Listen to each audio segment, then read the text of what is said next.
2012 American Le Mans Series season. For title contenders, the time is now to stake their claim to a championship. In the top prototype category, Dyson Racing must win now to stop the muscle milk juggernaut that has claimed 5 straight races. Time is running short for the Lola Mazda team. They claimed first place points at the season opening 12 Hours of Sebring, but have been runners-up ever since. If we're going to defend our championship, we need a win today. In the GT class, the urgency is just as great. 3 wins for Corvette have them atop a wide open field. Defending champions BMW have been stifled since a season opening win. They know the time is now to reassert themselves as the team to beat in the American Le Mans Series. Corvette's on a little bit of a roll. Somebody needs to put the brakes on them. We're the team to do it. The American Le Mans Series. World-class drivers, premier road courses, and cutting-edge technology. Born in France in 1923 with the first running of the 24 Hours of Le Mans, the American Le Mans Series is the glory and the grueling reality of world-class sports car racing. 5 separate classes racing on the track at the same time. Drivers from around the world strut their speed, skill and endurance. It's the chain that connects the new and the true sports car fans to an extraordinary racing tradition. This is the American Le Mans Series. ESPN and the American Le Mans Series welcome you to coverage of Round 7 of the 2012 American Le Mans Series season. It's the American Le Mans Series at Road America from Elkhart Lake, Wisconsin. Since 1950, sports cars have raced in Elkhart Lake, and since 1955, it's been right here at Road America. The weather is absolutely perfect for American Le Mans Series competitors to attack this course. 5 different classes of cars compete in the American Le Mans Series. That makes for great action all around the racetrack. In the prototype category, 3 different prototype classes, Prototype 1 and Prototype 2, very similar as far as aerodynamics and drivetrain goes. The biggest difference is in the engines, purpose-built and designed racing engines in the P1 cars, production-based engines in the P2 cars. Speeds just slightly slower. In Prototype Challenge, it is a spec series, meaning all the cars are exactly the same and the exact same tires. In GT, choose the manufacturer you want to represent, choose the tires you want to run on, and you can race at speeds of over 180 miles an hour. GTC, it's another spec series.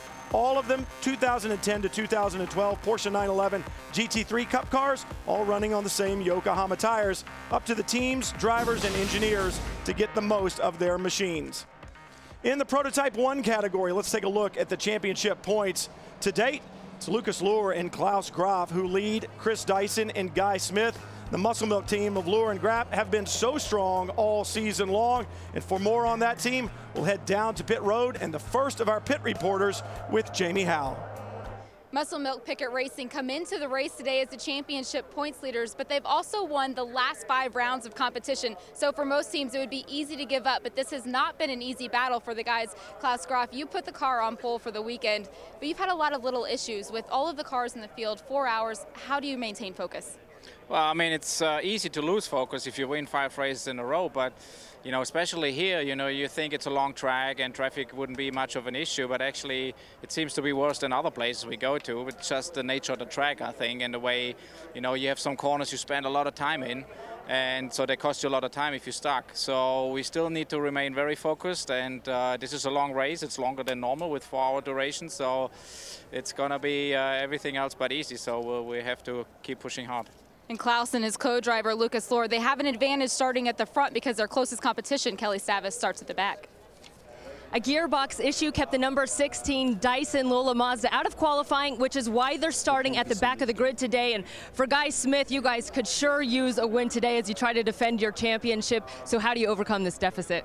Well, yeah, it's a great shame. Obviously, the gearbox problem was one of those things that we out of our control, but the guys got it put together, but unfortunately missing qualifying. So, you know, it's a 4-hour race. You know, anything can happen in a 4-hour race, as we've seen in the past, and you know, Chris is going to start the race and hopefully get to the front, and we just got to keep pushing and do the best job we can. Thanks, Guy. Thanks. From prototypes to GTs, let's look at the GT points. In that category, it's Ollie Gavin, Tommy Milner in their Corvette who lead over Dirk Mueller driving the BMW. Antonio Garcia, Jan Magnussen also in a Corvette round out the top 3. This has been a manufacturer's battle all year long. Johannes van Overbeek, Scott Sharp in 4th place. They have been piloting a Ferrari. They are very strong, but the strongest car today is a Porsche. It came from the stables of Flying Lizard Motorsports. Jamie Howe has more. It's a Cinderella story for Flying Lizard Motorsports and GT. They start the race 1 and 2, but it's the first pole position for the youngest and the newest of the Porsche factory drivers, Marco Holzer. Marco, it is a 4-hour race, but this being your first pole, what does it mean to you to start up front? It's just amazing for me. I had a really good run yesterday, a fantastic car. I'm really happy for the team, also for the 44 and 45. I think it's the first time we owned the front row. Yeah, it's just a good feeling. And but today is a new day, a race day, and I'm really looking forward to now a little bit longer distance of 4 hours. He gets to start the race. His co-driver Seth Nyman will be in right behind him. Welcome to today's broadcast. I'm Brian Till, along with former American Le Mans Series driving champion Johnny O'Connell. And Johnny, as we've already heard, for several drivers this weekend, it's really now or never. They need to win one of these next couple of rounds or risk being eliminated from the championship mathematically. So if you are one of those drivers, as you come here this weekend, are you feeling a little bit of desperation, or is patience still a virtue? You know, Brian, if you haven't had a good series so far, you are feeling a sense of desperation. You know, you don't get paid to not perform, especially here in the American Le Mans Series. So if you've not performed yet this season, this is the time to do it today. And it's not just about drivers' championships. Team and manufacturer championships are on the line. It's also late in the season. It's August. It's contract renegotiation time for some of these drivers. Well, you know, and in racing in the American Le Mans Series, it's not like baseball where you have 160 some opportunities to showcase what you can do. You get 10. And if you haven't performed this year, you are starting to worry about whether or not you're going to have a job in 2013. But you can fix all those problems today if you do it right here at Road America. Now let's take a look at the Road America circuit. Just over 4 miles long, 14 turns, the longest track that the series competitors will run on in the 2012 season. And Johnny O'Connell will give us some insight using Forza Motorsport 4. You know, Brian, this is a racetrack everybody loves to come to, but mistakes happen. Common one, turn 5, leaving your braking too late. You see, I was a mile wide on my apex there. That's going to cost me lap time going all the way up to the Corvette bridge at turn 6. This time I do it properly. I slowed out my car down, changed down to second gear, right there up on the curb. Nice, clean apex, accelerating out. That's going to lead to a great lap time. Now, one of the most famous corners here at Road America is the kink, but you make mistakes here every now and then. This is me turning in too early. Boom, big hit. Bad things happen so quickly here at Road America at the kink. This time I'm going to do it right. I'm going to be a little bit more patient, get to my apex, carry my momentum out to get a great lap time. Road America has been known as the National Park of Speed, and the American Le Mans Series competitors will attack its 4 miles when we come back to Road America. And when we do, plenty more stories yet to tell. It's John Hondoff, Jeremy Shaw, who will bring you the call from the green all the way to the checkered. We'll be back to more from Road America right after this.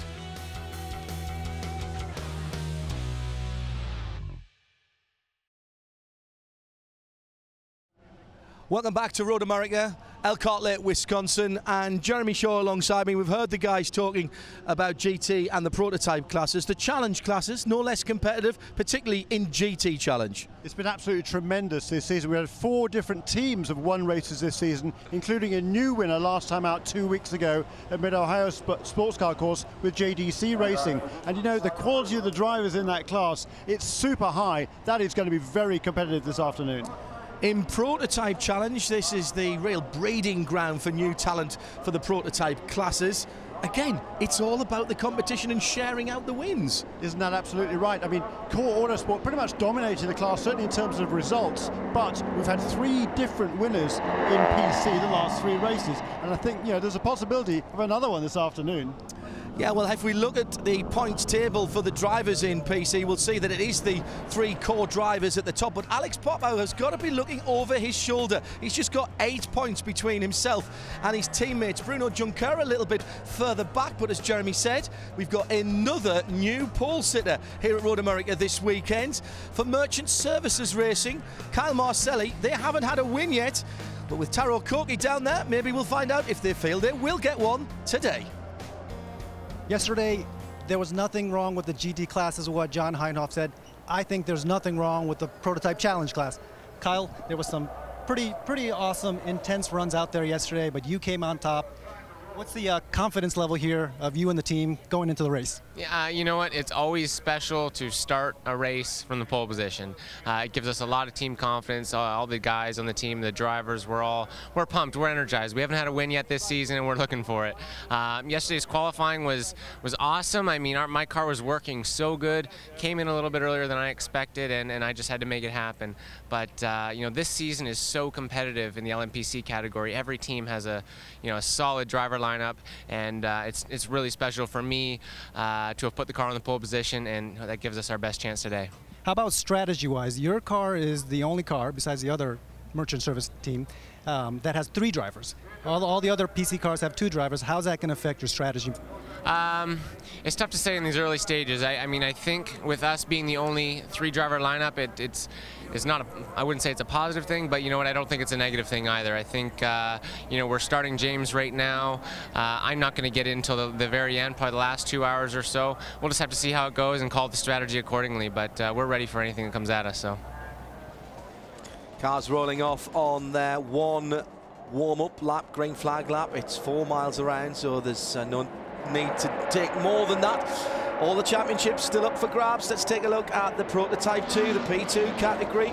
Christoph Bouchou and Scott Tucker sharing the lead, but look, Martin Plowman and David Hennemeyer Hansen just 12 back. And those points can quite easily be made up between now and the end of Petit Le Mans later on in the season. What do the guys in the 37 car think? Let's find out now. Jamie is down in the pit. Martin Plowman earned the 3rd pole of the season for Conquest Endurance Racing, but Martin is not 100% this weekend. Martin, I know you have a bit of a stomach flu. With this being a 4-hour race, how is that going to affect you in the car? I don't think it'll affect me too much. I mean, it was a bit of a rough night, but I managed to get a good breakfast and sleep it off. So I mean, I'm feeling pretty good right now. But trust me, once Debbie comes down pit lane for the driver change, your heartbeat spikes at 180, and you're ready to go. Adrenaline can do some amazing things. His co-driver David Hennemeyer Hansen will take the green. We've been talking about the closeness of all the battles in the American Le Mans Series with Tequila Patron this year, and it's no less competitive in GTC. After 6 races, Cooper McNeil leads it by 24, one of the bigger margins that we've seen, but certainly don't count out that 34 pairing in 2nd place there, Peter Lessafre and Damien Faulkner. They've had terrible luck in the last couple of races, and well, that could easily turn around if Cooper McNeil's luck changes. Let's go down to Kelly Stavist, who has the news from the head of the GTC field. Jerome Bleekemolen won the GTC championship last year. This season he's driven for a variety of teams, and today, Jerome, the task is to help Cooper McNeil as he looks to win that championship in this class. What's it like coming into a situation where you're trying to help the points leader?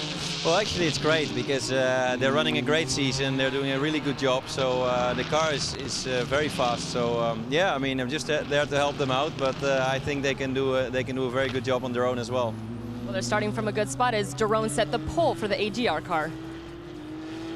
And he could have an interesting start here if he just managed another win. He would have won for, I think, 3 different teams this year, hasn't he? He is the archetypal super sub. We're halfway around the 4 miles. Jeremy Shaw and John Hindhaugh, and I know we always say this, but we are particularly excited about today's race as we are watching them come down towards Canada Corner. The safety workers give the thumbs up to Klaus Graf, who is leading them around. It's 4 hours, more time, more excitement, more racing, and one of the main championship protagonists starting all the way at the back. In fact, 2 if you count the ESM Ferrari as well. Yeah, because you don't count that car out in the race this afternoon in GT. Certainly, I mean, this is one of the classic road courses in the world. So any race here is going to be good, and particularly when you've got a field of this sort of caliber. So Klaus Graf looking over to his left to see Tony Burgess alongside him, or nearly, in that number 20. That is the defending champion car from last year, the car that Guy Smith and Chris took to the title. And finished second here by about that much. Nothing. 0.011 wasn't it? Yes, very, very close indeed. Up the hill.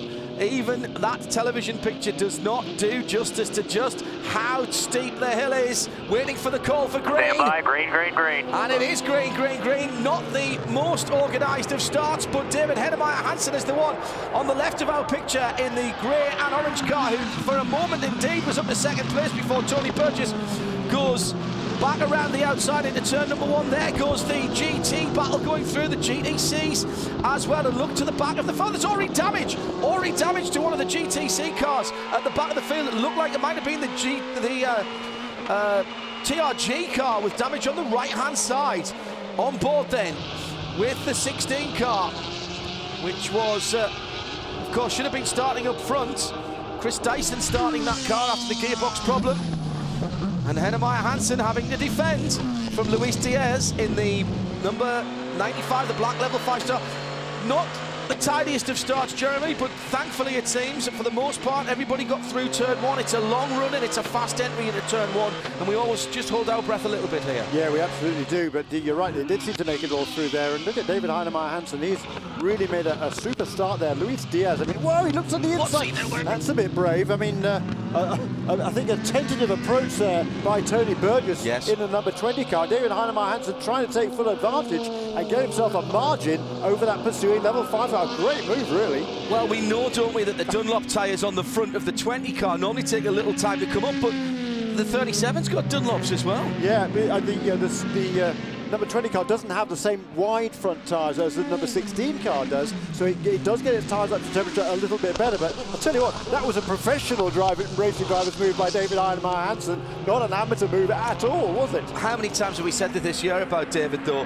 He does not fit into the archetypal gentleman driver. You know, we used to call people in Europe sportsman drivers to sort of fit that gap between someone who earns their living as a professional driver and someone who drives very professionally, as he just grounds out, I think, there. Let's have a little look. There early on, I think got some oil dry, I think, from an earlier incident. But I'll tell you what, he'll have a huge smile on his face as a result of that. He's a super enthusiast, David. He really has really got into this sport. I mean, he cares about the history. He's really interested in all aspects of it. And he will have enjoyed that move on Tony Burgess.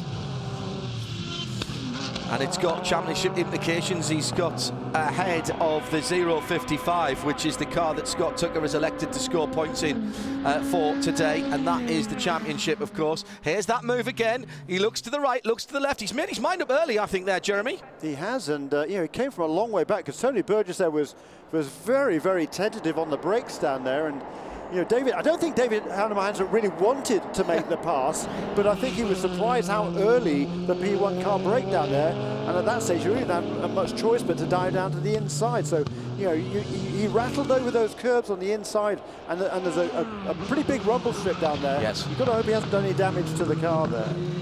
Yeah, I don't think there was any contact between the two. Let's go down the pit lane. Here's Kelly. And even though that number 20 car is a P1, remember, it's a couple of years old. It doesn't have all the upgrades that its sister, the number 16 car, has. And when I talked to Tony Burgess and Eric Lux before the race, they said, look, our benchmark is really the P2 class. We want to try to stay ahead of those guys. They said their tires are good in hot or cold weather, so tire temp shouldn't be an issue. Those guys are really measuring themselves against those P2 cars, one of which just passed them. 92 degrees Fahrenheit on the track, 79 degrees Fahrenheit in the air at ALMS Notes if you want to follow along with the race on Twitter. Jörg Bergmeister leading the GT category for the first time this season. He had the pulling rank there on his countryman and teammate Marco Holzer. And great job by Flying Lizards. A new Porsche for them this year, and all the Porsche teams have taken a little time to get up to speed with the new wide-body version of the 997 RSR, and Bergmeister has just nipped ahead of Marco Holzer. They locked out the front row this weekend, and that was a splendid effort as through goes Chris Dyson, making his way up onto the extremities of the top 10. He's in 13th position, that blue and white prototype. But look at the GT battle, exactly as we expected. With Wolf Hensler in 5th position in the third of the Porsches there, and I mean, in between the Stuttgart train is the Corvette and the BMW. Yeah, and you just mentioned Chris Dyson there in car number 16. He's now ahead at least of all the GT cars. Yeah. Now he's got the PC cars to work his way through, but already this battle is shaping up in GT. And it's the Flying Lizards who are still first and second.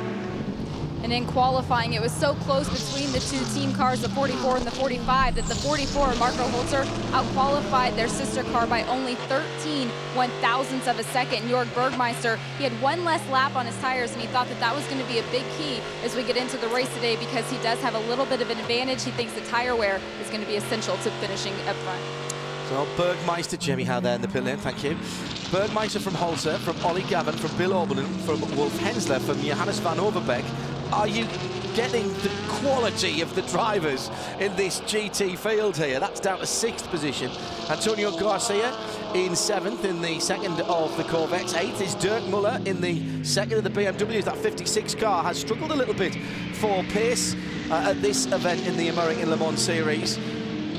The top 4 there just making a slight breakaway from the Falcon tyres Porsche. The Derek Walker run car in 5th position down towards Canada corner.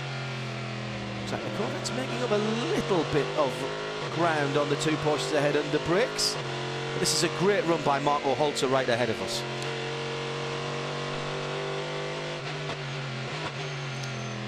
Tremendous battling going on here. It's absolutely magnificent, this GT battle. We've seen the Porsches, the BMWs, the Corvettes, and the Ferraris all mixing in together there. And of course we've got the Vipers joining in now. And what's interesting to me, the Lotus, they made some progress this weekend. Alex showed racing. That car at the moment, it's in the 9th place in the class. It's ahead of Sasha Marson in one of the Porsches. So they're making big strides, but this whole battle amongst the manufacturers is fantastic to watch. And this battle here, I reckon it's going to go on all the way through this race. And a good effort there up in the 5th place there for Wolf Hensler, because the Falcon Tyres car has been struggling this weekend. They've had some real difficulties, particularly with the balance and as it pertains to the rear end of the car. They've got some new tyres this weekend. They certainly haven't, I think, produce exactly what they wanted in terms of the handling. Holzer having to defend down into turn number 5 as Ollie Gavin tries to stick the nose of the big front engine V8 Corvette in and gets it done. And he's now opened the door, has he, for the BMW behind him of Bill Oberlin, who does not need a second invitation and tries to slide through on the coattails of the Englishman. Doesn't get it done as they head down the hill. Wow, that was a real opportunist manoeuvre. I didn't think Ollie Gavin was going to get that done. I thought Holzer had blocked him and legitimately covered his line, but Ollie just let the brakes off going into 5 and put his car where he needed to be. That's right, and Holzer compromised his line on the entrance to the corner. That meant that Ollie was able to get on the power a little bit earlier and get the jump off the corner. So a classic over-under move effectively there for Oliver Gavin.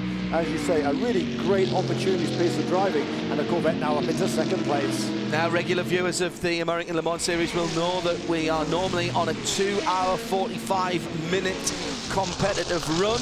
Here at Road America, we do everything bigger. It's 4 miles around and 4 hours on the clock when we start. It's still well over 3 hours and 50 minutes. And get ready to be watching this GT battle like this for that next 3 hours and 50 minutes. At the head of the field, it is Jörg Bergmeister for Flying Lizard 45, the Porsche. It's the one with the yellow shade band. Then the number 4 of Ollie Gavin going through in 2nd place, the Corvette. Down to 3rd is Marco Holzer in the 44 Lizard. That's the one with the blue shade band. First of the BMWs. In 4th, Bill Oberlin, the 55 car. Just hanging on at the moment to the tail end of that. Then a bit of a gap back to Wolf Hensler in the 17. That's the Falcon tyres. Easy to spot that one because of the colour scheme. The 17 Porsche with the 01 of Johannes van Overbeek. That's the black and green ESM Ferrari.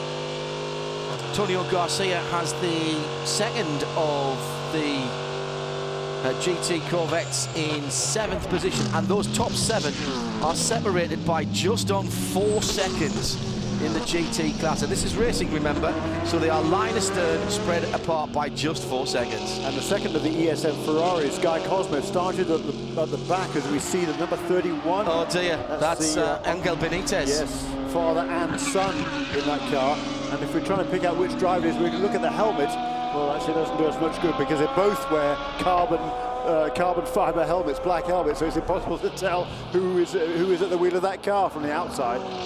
And that NGT car. Talking of GTC, by the way, number 66 car we hear has gone behind the wall, the TRG car. That was the car that I thought I saw damaged coming to the start. It had damage on the right-hand side, looked like it had lost some bodywork.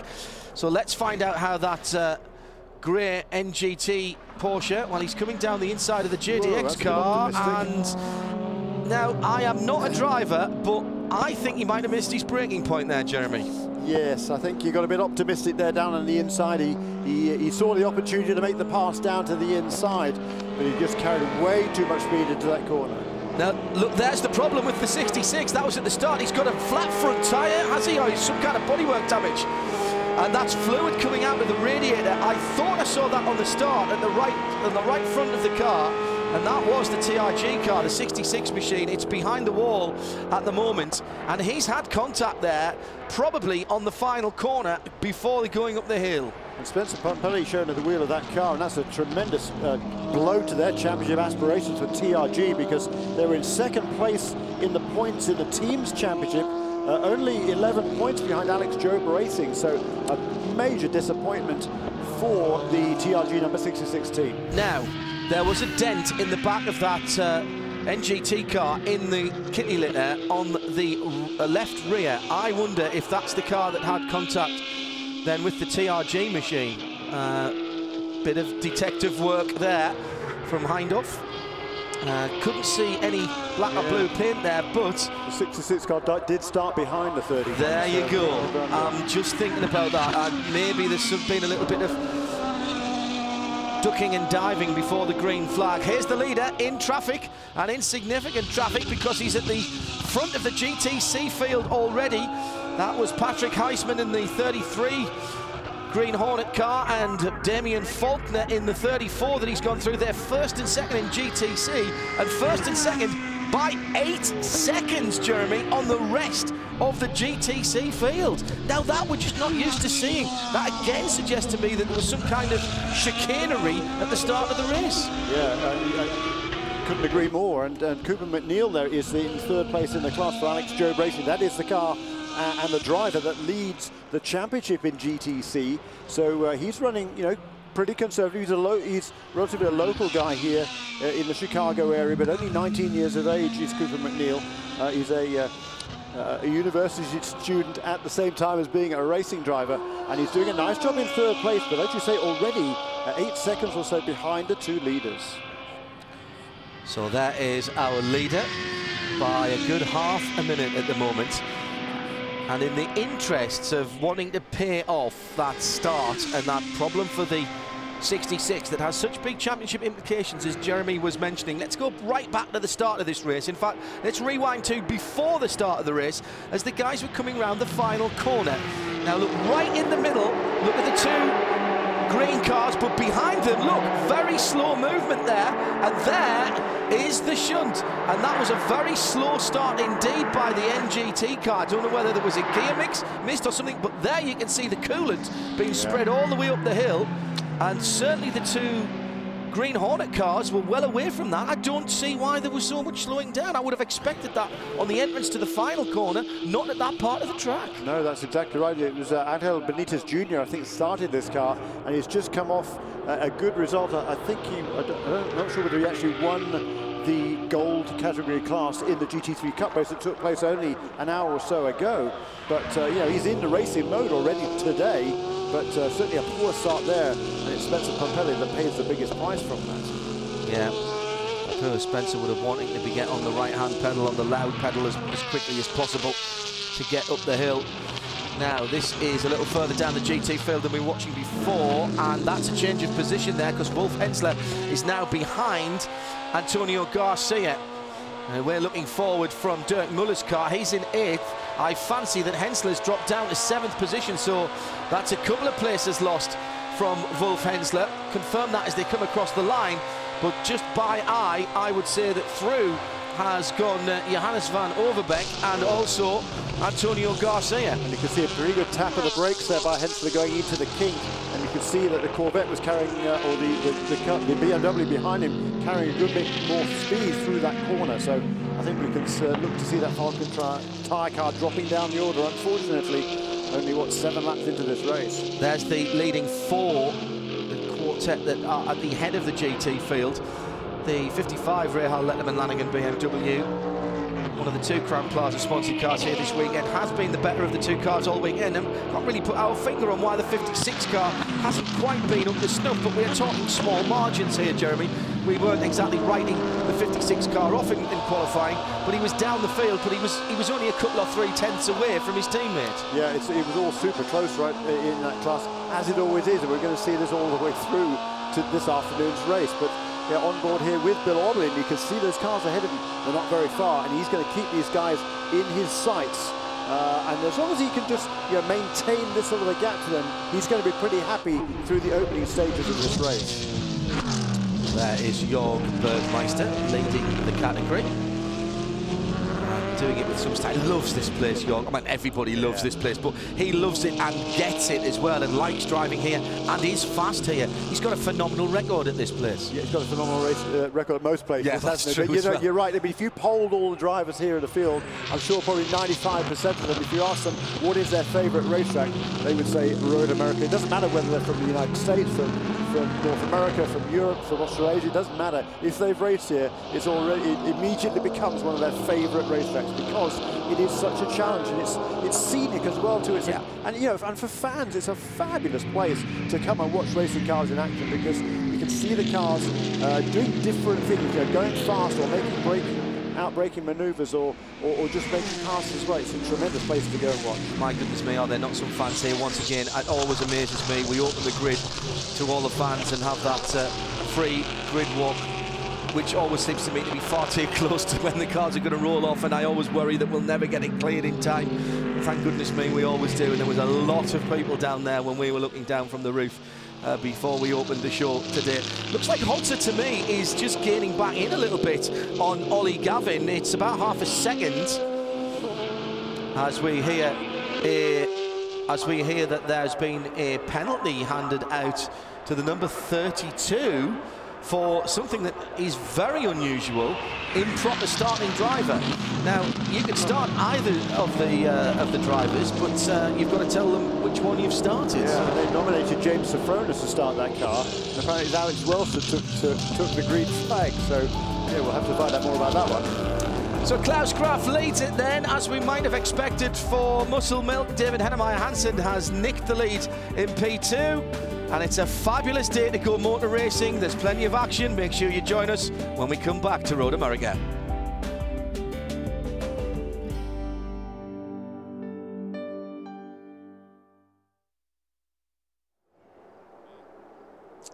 Welcome back to the Road Race Showcase for the American Le Mans Series, presented by Tequila Patron at Road America in beautiful Elkhart Lake, Wisconsin.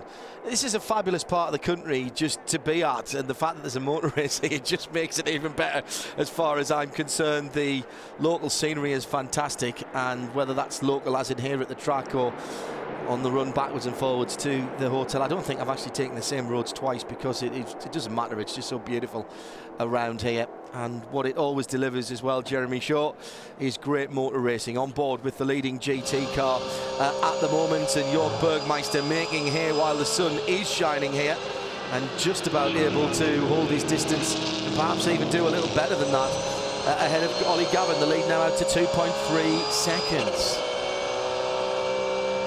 Up the hill, under the start. It's a long run to the start finish line here, so you do have a chance, and there is that gap, and it is Holzer who has closed up on Yardley Hastings' finest sports car driver in second place. Now, as well as the racing on the track in the 5 different classes, we also have the Michelin Green X Challenge. Long-time supporter of the American Le Mans Series, Michelin, the Green X Challenge encourages all of our teams to go racing in a clean, fast and efficient way. You are scored in each of those 3 categories, and at various parts through the race we'll update you and give you a winner at the end. It's the lowest score that counts, just like in golf. Coming down to turn 5, braking at the 3 marker, turn the nose in, get on the power nice and early, up the hill under the Corvette bridge, down 1 gear,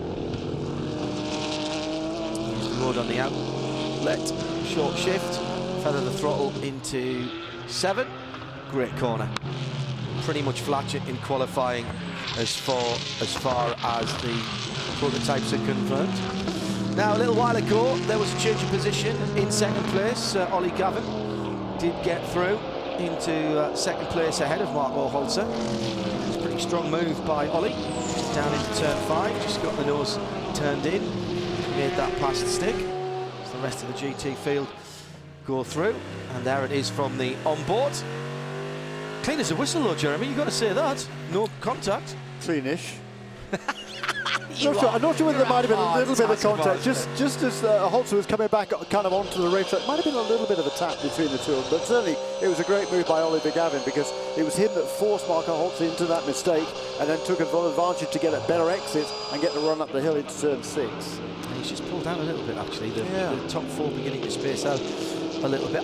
I still really haven't got my head around why the 56 car was that 2 or 3 tenths away that it has been all weekend from its 55 cousin, the Bill Overland car.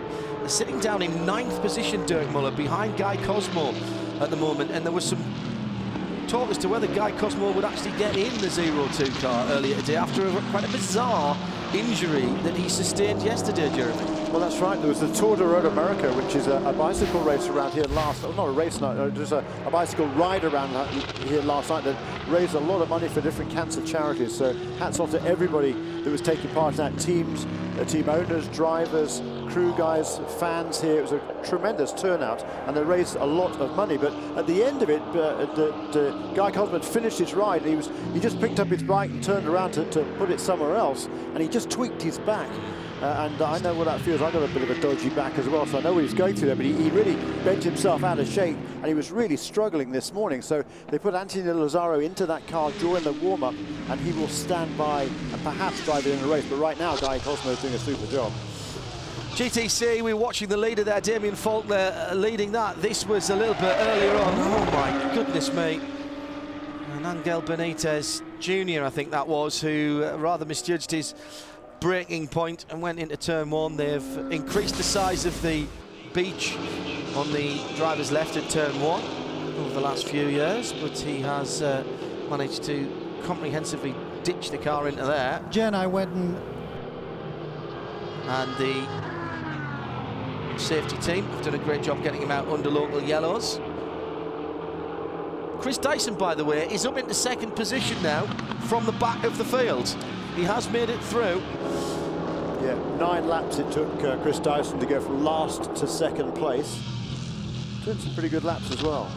Now this GTC battle, as we've said, a championship is tighter than a very tight thing on a day when it's been tweaked to top tightness. The 66 car had problems before the green flag. There it is, getting into the back of the 31. Don't know why Benitez didn't get on the power going up the hill, but Spencer Pumpelly left with nowhere to go. The radiators in the front of the Porsche, and that was the fluid that you saw. The 2 Green Hornet cars at the moment are stroking it, dare I say, at the head of the GTC field, with Damien Faulkner and Patrick Heisman took a couple of seconds back in 2nd. And if we wait quite some time, and by that I mean the sharp end of what, 20 seconds, 25 seconds, there's the battle for 3rd, and the battle for 3rd has Cooper McNeil and Chris coming absolutely together going up the hill. Yeah, I think they've exchanged places a couple of times lately. And Cooper McNeil, Chris Cumming, he missed the last round at Mid-Ohio because he was at the Olympics, but he's having a good, strong comeback this weekend. Well, that white 22 car started from the pole, and Cooper McNeil, the young student from the University of Colorado at Boulder, knew he had his hands full with some of the pros starting in the lineup just behind him. He told me, hey, his duty is don't hit anything, stay clean during this first stint. He's going to do just enough to get his driver time in to secure the points, and then he's going to turn the duties over to Jerome Bleekemolen, who won the GT Challenge class last year. So he just wants to stay clean. He said, these guys are going to get by me eventually. I know they will. As long as I'm on that lead lap, I've done my job. That's exactly the right way to look at it as well. On board with the Alex Job Racing Yokohama Shods WeatherTech. That is the GTC Class 1 and 5 on the circuit here with the American Le Mans Series throughout the season. It's a spec class. That means all the cars are the GT3 Cup class cars from Porsche, built on the production line and then finished with the motorsport accoutrement. You can have the cars from 2010 onwards. New body shape coming in for that class, hopefully next year with the new 991. Now Core Autosport, who are at Core Autosport, tweet ALMS notes to say we've got confirmation that Alex Popow has landed in Sheboygan and is already on his way to Road America. So this is double duty. He's been north of the border in Canada racing. I'm told he didn't have a great start to that Grand Am race, and that he may be less than happy about what happened. Had an early exit into the wall there. So that's going to be a very fired up Alex Popow, who has just 8 points of a lead between himself and Colin Brown and John Bennett. And John Bennett hasn't had such a great run, actually, in the early part, as we're still watching the 22 and the 11 battling for third place in GTC. Half a second at the line, but much, much closer than that out on the circuit. We said at the start of the show, Jeremy, didn't we, just how great these GTC and prototype challenge categories are. And oh, hang on a second, I'll break for a moment because we that was actually pretty neatly done by Chris Dyson there, who's fought his way back to second position. The GTC category, though, has really added something, I think, Jeremy, to the American Le Mans Series since it came in. We've got 8 cars this weekend. Yeah, it's been really good. It's been a little bit thin for a few races early in the season, but now a good, strong entry here, and you got some real quality drivers in here as well. Great to see Jerome Blakemole on back. Patrick Heisman, he's another multiple winner of the Porsche Michelin Super Cup in Europe over the last 10-12 years, and Damien Faulkner, and it's a really high-quality field. And so to see Cooper McNeil running strongly in third place and leading in the points overall. That's him in a WeatherTech car to the left of the picture there in car number 22. Done a really nice job this season, his first full season of racing. Did some GT3 Cup last year, but now stepping up full-time into the American Le Mans Series in this GTC category. As the GT leader goes through, and he was held up just a little bit there. Is there an opportunity for Ollie Gavin to close up? He was a good 2 seconds back on the Flying Lizard of Jörg Bergmeister as we look back from the 22 of Cooper McNeil. Here comes the big V8. Look how quick that GTC car is in a straight line. That's because it's narrow and it doesn't have all the aerodynamics on it that the wide-body GT cars have. That's right. They get to the braking area and through the corners. The GT cars, a lot more sophisticated, get through a lot quicker. But you're right, on the straightaway, those GTC cars are very slippery indeed. Just a quick note, by the way, Klaus Graf has just, last time around, set the fastest lap of the race, a 1:52.972 for our overall race leader. He's got almost a minute's lead over Chris Dyson, and Chris's best lap so far, a 1:54.1. And there the GTC car actually pulling back on Marco Holz's 44 Flying Lizard. That is the RSR. It looks kind of similar, both based on the venerable 911 that's been around for 50 years now. You can't have sports car racing without a Porsche 911 in it. It's just not right. 32 car into the pit lane. We hear is answering a black flag. Now, I'm not sure what the black flag was for. It will be a stop-go. It was the improper starting driver that we heard about earlier, and they ignored it. They've been out there a long time, so clearly there's been some discussion, some dialogue between the team and the officials, but the penalty stands, and that was just a stop-go for them. Yeah, you have to, here's a paperwork you have to fill out on after qualifying who qualified the car and who is going to start the car. And if there's any deviation from that, you basically have to start from the back of the field. Well, they didn't do that. They just elected to change what they had nominated. Why there was a mix-up, I don't obviously know. But James Sophonis was down on the paperwork as going to be the starting driver, but it was Alex Welsh that took the green flag, so it was he that had to serve that penalty. And now a perfect example from on board with Ollie Gavin, one of the world's best GT drivers, of just what multi-class racing is all about, as David Ennemeyer Hansen, a non-professional driver, driving very professionally one would say, just drives past him like he's chained to a post and then does exactly the same to our GT leader. This is what multiple class racing is all about, as the P2 leader, third place overall, goes through the GT field like a dose of salts. Quite remarkable. But that is all about the fact that that GT car, probably around about 1,400 kilos, and the prototype some 300 kilos lighter than that. And also with the advantage of carbon brakes, aerodynamics, and being a purpose-built racing car. And you can't underestimate just how much difference that makes. Here comes Tony Burgess in 4th position. Scott Tucker doing a pretty good job, I've got to say, once again in the 0.55, scoring points in that car this weekend.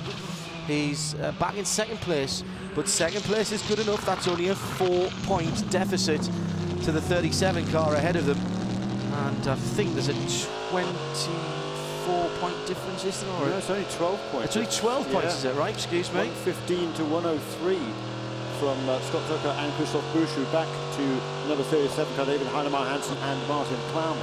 Extra points for winning here. 2 extra points because it's a longer race, but the split between the points remain the same. That's exactly right. As you say, just a 4-point split between 1st and 2nd.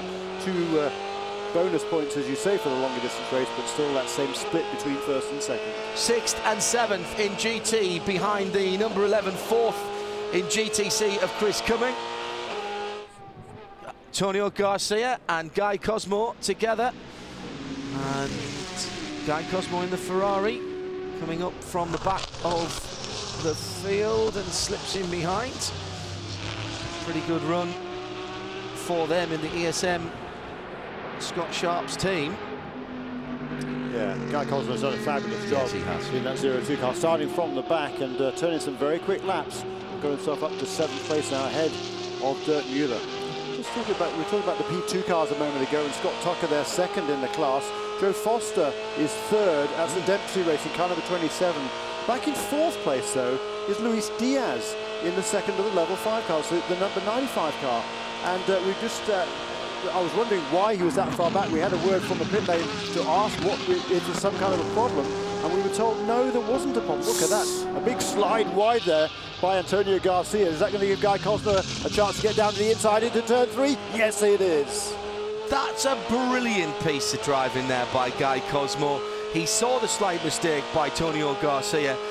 If he'd rushed that, he would have got into the prototype. He had to be patient there, even though he had the opportunity. He's thinking, oh, I've got a position, I've got to look. He had to wait, then he pulls out, uses a little bit of the slipstream, gets position. That is such heads-up driving, you know. Certainly is. Absolutely tremendous drive by Guy Cosmo. He's driving beautifully this season. I think he's driving perhaps the best he's ever driven. I wouldn't argue with that. Super confident now. He watch really the right-hand side. Car. Yeah, watch the right-hand side for the prototype. Not right there. We're good. This is through 1. Oh, look at the slide. Tokyo drifting by Garcia. Now watch the right. He had to just breathe on the throttle there. That's a super bit. You've really got to pay attention all around you when you're driving the cars. We talked about it several times already. 5 classes in this race. Some cars are faster, some cars are slower, and you've got to have really got to have your wits about you. We've seen several incidents during practice and qualifying over the last couple of days as a result of the closing speeds here. But that was a really heads-up piece of driving by Guy Cosmo. Let's head down the pits at Tarakogi. Speaking of Guy Cosmo, I was talking to him before the race. He said he hurt his back, but if the one thing that the Ferrari has as an advantage, it's the braking power and braking in entry, and we were just able to see that just right now. Yeah, good point. Thanks, Taro. And that's a very, very stable platform as well. You look at it there. Okay, that's a GTC car, but look how he's pulled away from Antonio Garcia on that lap. Yeah, and Corvettes are in the form of their lives at the moment. They have been the steamroller that everyone has had to beat in the last few races. I was just wondering where Guy would have been if he'd been able to start in the grid position that he's timed. Would have allowed him to do. So, although in fairness, it was Ed Brown who qualified, so they were actually qualified quite the way back down the field. They would have been in 12th position rather in GT anyway. Yeah, I think Guy Cosmo, there he is now turning into turn 3 with the number 3 car of Antonio Garcia right behind him. The gap from Guy Cosmo to the GT car in front of him, which is actually his teammate Johannes van Overbeek. It's only about 11 seconds, I think, last time around. So, he's turning some very, very good laps. is Guy Cosmo. Oh, pit stop. Pit stop for the 16. Fuel only, fuel only. Stay in the After car. just 37 minutes of very rapid driving, up into second place. Looks like there was a little bit of bodywork flapping towards the left rear of the 16, but yes, there's just one of the little rear streaks on the car. That might just be damage from rubber being thrown. I don't think there's been any contact there. Nothing to worry about for the Dyson Racing Inc.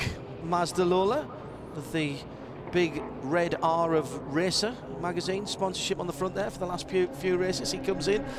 Now, we heard fuel only for these guys. Strategy will play a part in this 4-hour race. Yeah, and the long straights here, so you know the fuel consumption, if you turn up the wick on that little Mazda turbo engine, the fuel consumption goes up quite dramatically. But 38 minutes into this race, making the first pit stop, certainly a little bit sooner than I had anticipated. But you can see they're checking around there. I think probably Chris is complaining of some sort of imbalance in that car. Well, the team told me that the fuel window is actually about 46 minutes, and I got suspicious that they might try to mix up their fuel strategy a bit. We have seen this race 4 hours in length come down to fuel so often. And it looked like there was some damage there as he pulled out the 16 on the rear. So they brought it in, they got it fueled up, and we'll see how that plays out. Right behind them, their sister car, the number 20, is in. And this is a call on fuel strategy for the 20, and why not? These guys are in no position for the championship. They just want to mix things up and play their cars the best that they can. Tony Burgess will stay behind as these guys will do a fuel-only stop on the 20. So Dyson, the first two of the prototypes into the pits. Cleaning out the radiator ducts that just saw on that camera shot from the pit lane the yellow markings on the side of the left rear tyre that say Dunlop. Just had a little rub out of them. There's been a bit of side-to-side contact on the 16. That would be my assessment of that. I thought it might have just been a bit of rubber damage on the back of that 16 car, but I'll say now that there's, and look at the rubber pieces falling out of that number 20 where the guys loosened them off with their hands. But on the 16 car, I'm going to revise that and say that there's been a little bit of side-to-side contact. You could just see the rub on the side wall of the tyre where the tyre markings had disappeared. Tony Burgess back up to speed as he goes past one of the SRT Vipers. Dominic Farmbach at the wheel of car number 91. It was Mark Goosens who started the other car there. About sort of 3 seconds or so off the ultimate pace in GT, but I tell you what, for just a second time out with those Vipers, it's a pretty respectable effort. Looks like Muscle Milk are getting ready in the pit lane to bring in Klaus Graf out of the lead. That would again be slightly early for me, but they're, I'm guessing, are just covering what's going on behind them.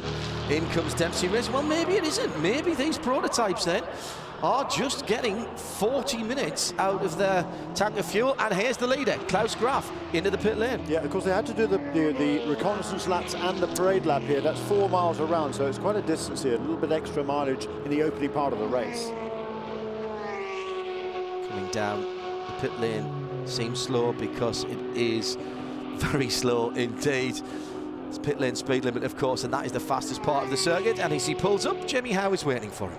Klaus Graf is going to stay behind the wheel of the car. This is going to be a fuel and tire pit stop for Muscle Milk Pickett Racing, but it was a last-minute call on tires. They did have a set of scrubs up on the wall, meaning that they didn't have the shiny part on them. They had already been used this weekend, but at the last minute they did switch those out. So they are playing with some tire compounds here. Fuel's still going in. No other work can be done on the car until this fuel is complete. Klaus getting a fresh drink as he stays in. Tires going on now. Lucas Lohr watching on, the whole team watching on as this pit stop happens. Yes, they've won the last 5. It'd be easy to give up, but they have made a couple of mistakes. They've had steering issues. They had a starter motor issue at Mid-Ohio. They want to win this one trouble-free. That's their goal. Right now, it looks like the rear bodywork's coming off, so this is going to be a long pit stop for Muscle Milk Pickett Racing. Well, I was just about to say, Jamie, that they didn't seem to be going about the tyre change with any degree of urgency, and they're looking around the Honda engine.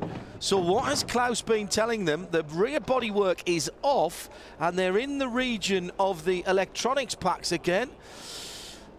Possibly a leak, we're hearing from the pits to car radio, and this is not as script, Jeremy. Certainly isn't, and you know, they've had a few little reliability niggles with this car over the last several races. At Lime Rock they had a problem which cost them a lot of time. They came back incredibly to win the race. That was the TRG car going back behind the wall. Correct, there. Good spot. And also at Mosport there was a little bit of a glitch there for this car, the number 6 car. But you know, by and large though, the car has been pretty reliable. Certainly this is an unscheduled stop and much longer than they had hoped for at this early stage of the race. Means, of course, that David Heinemeier Hansen has gone into the lead in the 37 P2 car. Jamie is down in the pits and she's been doing some investigating. What's the problem? Well, Mike Seymour, the crew chief, and the crew working on the car right now, just checked in with Lucas Laurie, said it is a water leak. The problem, though, is they don't know where it's coming from, so they're losing valuable time on pit road right now. There's a big kink in that water pipe there, just underneath the exhaust. There's the 37 car has just rejoined, I think, after a pit stop here. Okay. Coming down the hill into turn 3. David Heinemeier Hansen just turned his best laps and he's really done a fantastic opening stint. And Luis Diaz, back in 3rd place in this class, I think he's just come into the pits as well. And I fancy Luis Diaz must have had some sort of problem or a spin at the very least to drop him that far back. I think this car has resumed. Whether he's ahead now of Chris Dyson after that pit stop. We'll have to wait until they come on around.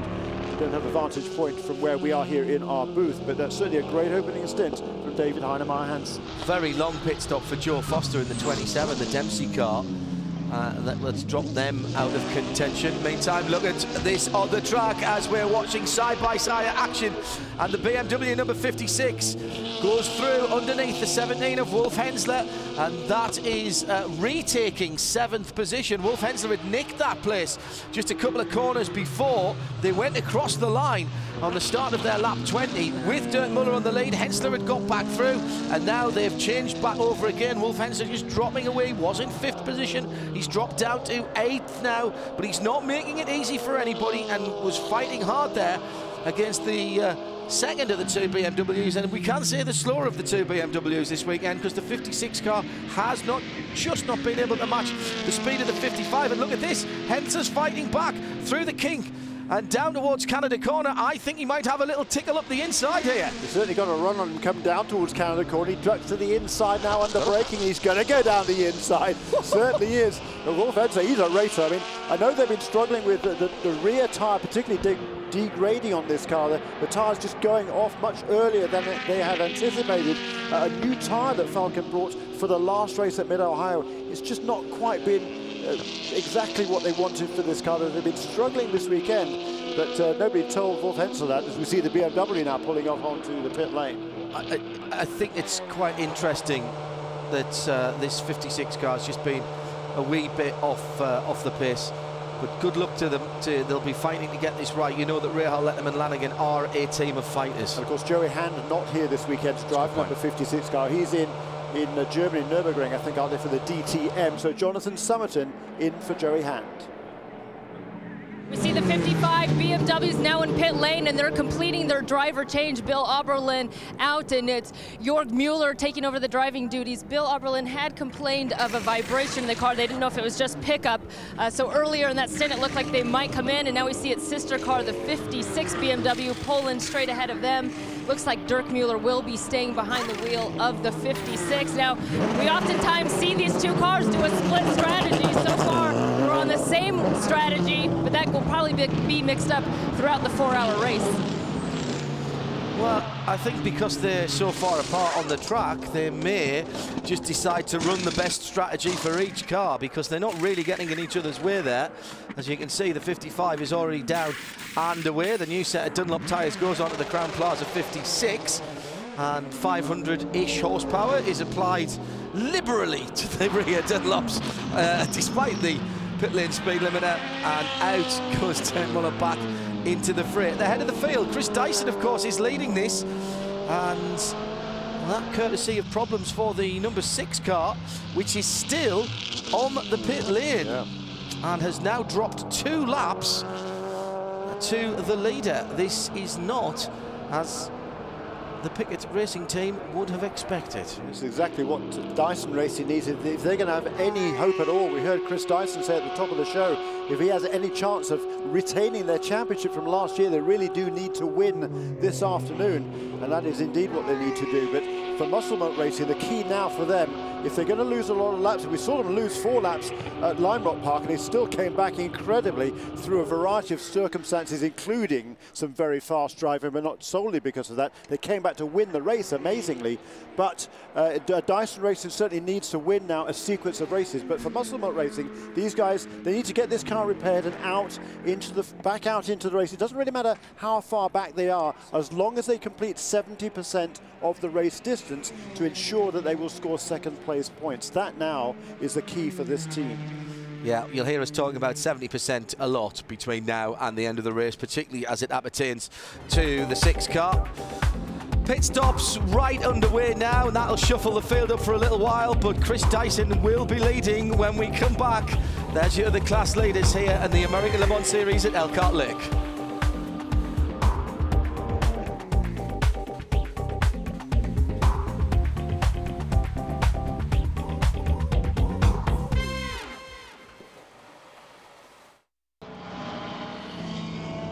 Here at Road America for the Road Race Showcase, Elkhart Lake, Wisconsin, for the American Le Mans Series presented by Tequila Patron, John Hinoff and Jeremy Shaw.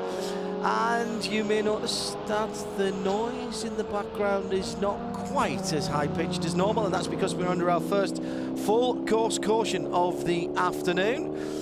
And that has come at a very, very opportune moment for the Muscle Milk car, which is still along the pit lane. The number 52 car, the PR1 Matheson Motorsports car, with Rudy Juncker at the wheel, apparently off the road. And there's the confirmation. Oh, where's that coming to turn 14, I think, coming into the final corner. And here in the distance are the rest of the field coming through. Look at the top of the hill, just got off the circuit. He's on the brakes, but he's already on the grass, and that's quite a heavy impact to the rear of that car.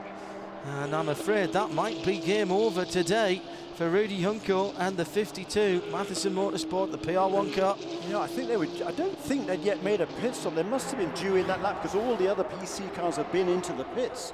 And that car, at least on my scoring, is shown as having not been into the pit lane. So major disaster for PR1 Matheson, and you know, having won last time out at Mid-Ohio. Yeah, and again, Marino Franchitti doesn't get the drive. The car that he's named for through no fault of his own. New leader in P1 and in the race, and here's why. What we thought was a regular pit stop for the HPD chassis and the Honda engine of the Muscle Milk number 6, and the guys took the bodywork off looking for a water leak. Yeah, we thought it was just a minute or two early, but turns out to be much more than that. And you cannot, really cannot risk the possibility of cooking the engine and having the engine go on you, because you can't change the engine even if you have the time. So you've just got to get some precautionary work and preventative work. And there again, with a 66 car going behind the wall. Yeah, I think that was a replay from what we saw a little while ago. Yes, this is the pictures from earlier. Yeah, but the 66 car went back behind the wall there because they'd had that problem earlier on. We saw that with the whole radiator, but also the alignment wasn't right on that car. Though it wasn't handling right, so they came in to adjust the suspension alignment on the front of that car. This is back to live pictures out on the circuit with Rudy Juncker's car being recovered, and that looks to me as if the Muscle Milk car is back out on the track, and my timing and scoring confirms that. So those pictures taken just a few moments ago of the car in the pit lane, so great work by the Pickett Racing team. The Muscle Milk guys have really earned their money there, looking for that water leak, and they've got Klaus Graf back out. Now, how many laps has he dropped, Jeremy? And what you've got to do is really hope that they have found it, because they cannot afford, as I say, for that engine to give up on them, certainly not before the 70% of the race. And that's the reason we keep saying this 70%, is that's where you score points. So even though he's dropped position to Dyson, remember the differential between first and second in the class is only 4 points. So they can afford not to win the race, they can't afford not to finish it. He's dropped right back off my timing screen completely now, out of the top 32. Yeah, I think he's 4 laps down, possibly 3. It's where is the race leader? Just coming across the line now, isn't he? Yes, he is. Yeah, I think he's 4 laps down is the number 6 car. And on a 4-mile lap, that's an awful lot of ground to make up. He'll certainly, he's got a very, very fast car, no doubt about that. So he'll be able to make up some ground. And if the cautions fall his way, as they did at Lime Rock Park a month or 2 ago, then, you know, who knows, maybe he can get himself back into contention. But right now, he's back in 3rd place in that class with Tony Burgess, still on the same lap as Chris Dyson. Yeah, that's a good point. I've forgotten about the 20 car that's taking points from there as well. What you're seeing now is the way that the American Le Mans Series tries to mitigate the fact that we have multiple classes in there. And when there's a full course caution, we do is make sure that the leader is picked up, which that has been, the 16 car, and then everybody who is between the race leader and their class leader is invited to go to the right-hand side of the circuit and go to the pass around. And then if there is a set of pit stops, we possibly could have a wave by after that, but we'll get to that when we come to it. It hasn't affected the leaders. There is Chris Dyson. Now, this is just to make sure that nobody in any of the other classes is disadvantaged by where the pace car comes out in relation to the class leaders. So, just looking on, that is a post-it note in the middle of the steering wheel, which says fuel what? As Chris Dyson, 6.5, I think. And basically that is his fuel number that he has to hit. Now, what that all means, it doesn't matter. He's looking at the calculation on the computer of the car, and that's what he's got to hit to make his fuel mileage in the right amount of laps. As Klaus Graf back in the race then, 3rd place in P1.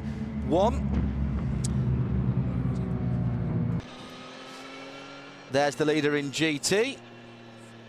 Now, the GT, as ever, has been a phenomenally busy category. Jörg Bergmeister leading, took the lead early on.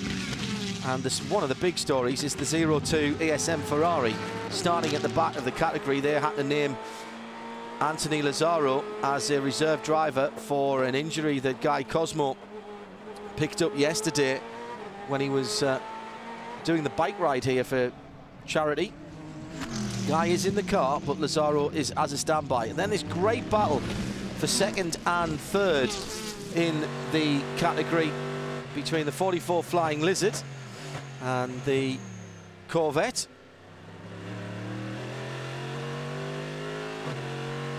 And Marco Holzer has got back into 2nd place ahead of Ollie Garvin. Now, another pair of drivers who've been really hauling and giving us plenty of excitement. Wolf Hensler and Dirk Muller. Wolf in the number 17 Falcon Porsche and the Crown Plaza BMW. Now, when they went across the line on this lap that we're watching in replay now, the Porsche was ahead, but the BMW's got through, so that's the end of it. The BMW is going to drive away, and that would be the pass made. Remember, we're looking at a pass here for 6th and 7th position in class, not in the American Le Mans Series, as Wolf Hensler will get a much better exit from the carousel, push on through, and by the time he gets down to Canada Corner, Jeremy, he'll be alongside and taking it back, because that's how it is in GT. Yeah, it's tremendous, isn't it? Great racing all the way through here. And I'm going to try and have a word with Marino Franchitti, who is with Taro Koki in the pit lane.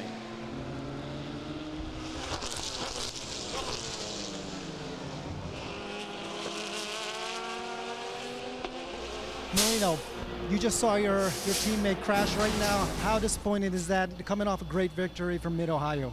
Yeah, it's the highs and the lows of motorsport, unfortunately. First of all, just really happy that Rudy's okay. Very disappointed for the PR1 team this weekend. The car just went on him. He wasn't offline or anything else, so we need to find out what happened there. But as I say, as long as he's okay, that's the main thing. And I'm not sure about Baltimore, but definitely I'll be back at VIR. Thanks.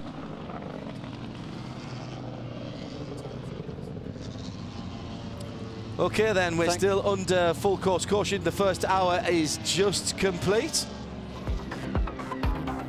This week's Rules of the Road. We always see the teams behind the pit wall staring at a bunch of computer screens. But have you ever wondered what it is that they're looking at? Well, the rules in P1, P2, and GT allow the teams the use of live telemetry, meaning that the car can actually send data back to the team for them to analyze. Here at Corvette Racing, they call this area mission control, and rightly so, because during every race, there are about 130 different channels of data coming back to the team, and they're doing it for safety and preventative measures like cockpit temperature, tire pressure, oil temperature, anything that's going to keep them out of trouble during the race. Using this technology is expensive, so the drivers and teams in PC and GTC don't have the luxury of a talking car, so to speak. So drivers like Jerome Bleckemolen and Alex Job Racing, they have to compensate for that. Alex, as the team owner, how do you deal with not having live data coming? Well, the driver's input's very, very important. The driver has to be, very concise, to the point. We need very quick conversation with the driver. He needs to get off the radio so we can respond. The screens, the TV screens help us a lot too. So between the teams and the drivers, communication is clearly the key factor. 130 channels, quite remarkable. I mean, even for us inside the sport, that has just blown my head into several large pieces. Looking down the timing and scoring, it appears that the man of 2 races, 2 continents, 2 series, 2 cars, Alex Popow, has managed to do the impossible. He is in 2 places at once, and he's already behind the wheel of the 06 car, and that is really important for his championship. Yeah, it certainly is. He leads the championship coming into this weekend with an 8-point margin over the other core Autosport car driven by John Bennett and Colin Brown. And we saw that John Bennett was struggling again in the early stages of this race. And here's the number 66 car with those suspension tweaks made back out into the fray. And in PC, it's Bruno Junqueira who leads now for RSR Racing. Alex Popov slots into second place in the 06 core Autosport car. And Antonio Downs is once again doing a fantastic job for Merchant Services Racing. That's in car number 7, holds down 3rd place in PC. So in behind the safety car as the cleanup continues after the 52 incident. Good to hear from Marino Franchitti, Rudy Junco's teammate, that he is okay. They've talked to him on the radio. Yeah, but bad news, the car apparently is now officially retired from the race, and that's certainly bad news for their championship aspirations. They were a long way back coming into this weekend. They were 54 points behind core Autosport, PR1 Matheson Motorsports. We're still 2nd place in PC, but now with no points scored this afternoon because they will not have reached the 70% distance, then they won't score any points at all this afternoon, so almost certainly will lose 2nd place in the team standings to either RSR Racing or Merchant Services Racing. And the thing is, for the teams who are outside of a chance of winning any of the championships, it's about winning races now as we come into the last 4 races of the season, and that's a big blow to the 52 team. They've just hit a rich vein of form. Everything seems to be going their way, and once again they've got accident damage as in comes the leading GT cars. Here they come up the hill, the 2 lizards. Now they're going to put their cars together. There's a potential for problem here. Only one of the Corvettes in so far, as Garcia in the 3 car looks to me to have stayed out. And we saw also the BMWs, they stopped earlier as well, so they will also stay out, so they will leapfrog to the front when these guys make their pit stops under caution. That's a very, very good point. It's the top 4 who pit, and that means Jörg Muller in the 55. Guy Cosmos come in as well in the 02. Hensler in the 17, Sasha Masson in the Chopard Porsche. And down at the Lizards, double trouble for Jamie Howe. It is the 45 and the 44 both came in, but even though they're on pit road at the same time, it is a split strategy in terms of driver changes. The 45 car, Jörg Bergmeister got out, handed duties over to Patrick Long, whereas on the 44, Marco Holter is going to stay in double stint. Both teams right now, fuel still going in. It looks like both cars will take tires up on the jacks at the exact same time. We don't see this often from the Flying Lizard camp, but these guys right now, they're competing against each other. Teamwork is vital in sports car racing. They believed that the pit strategy was going to be everything. 45 got out way ahead. Corvette just finishing up. It was the number 4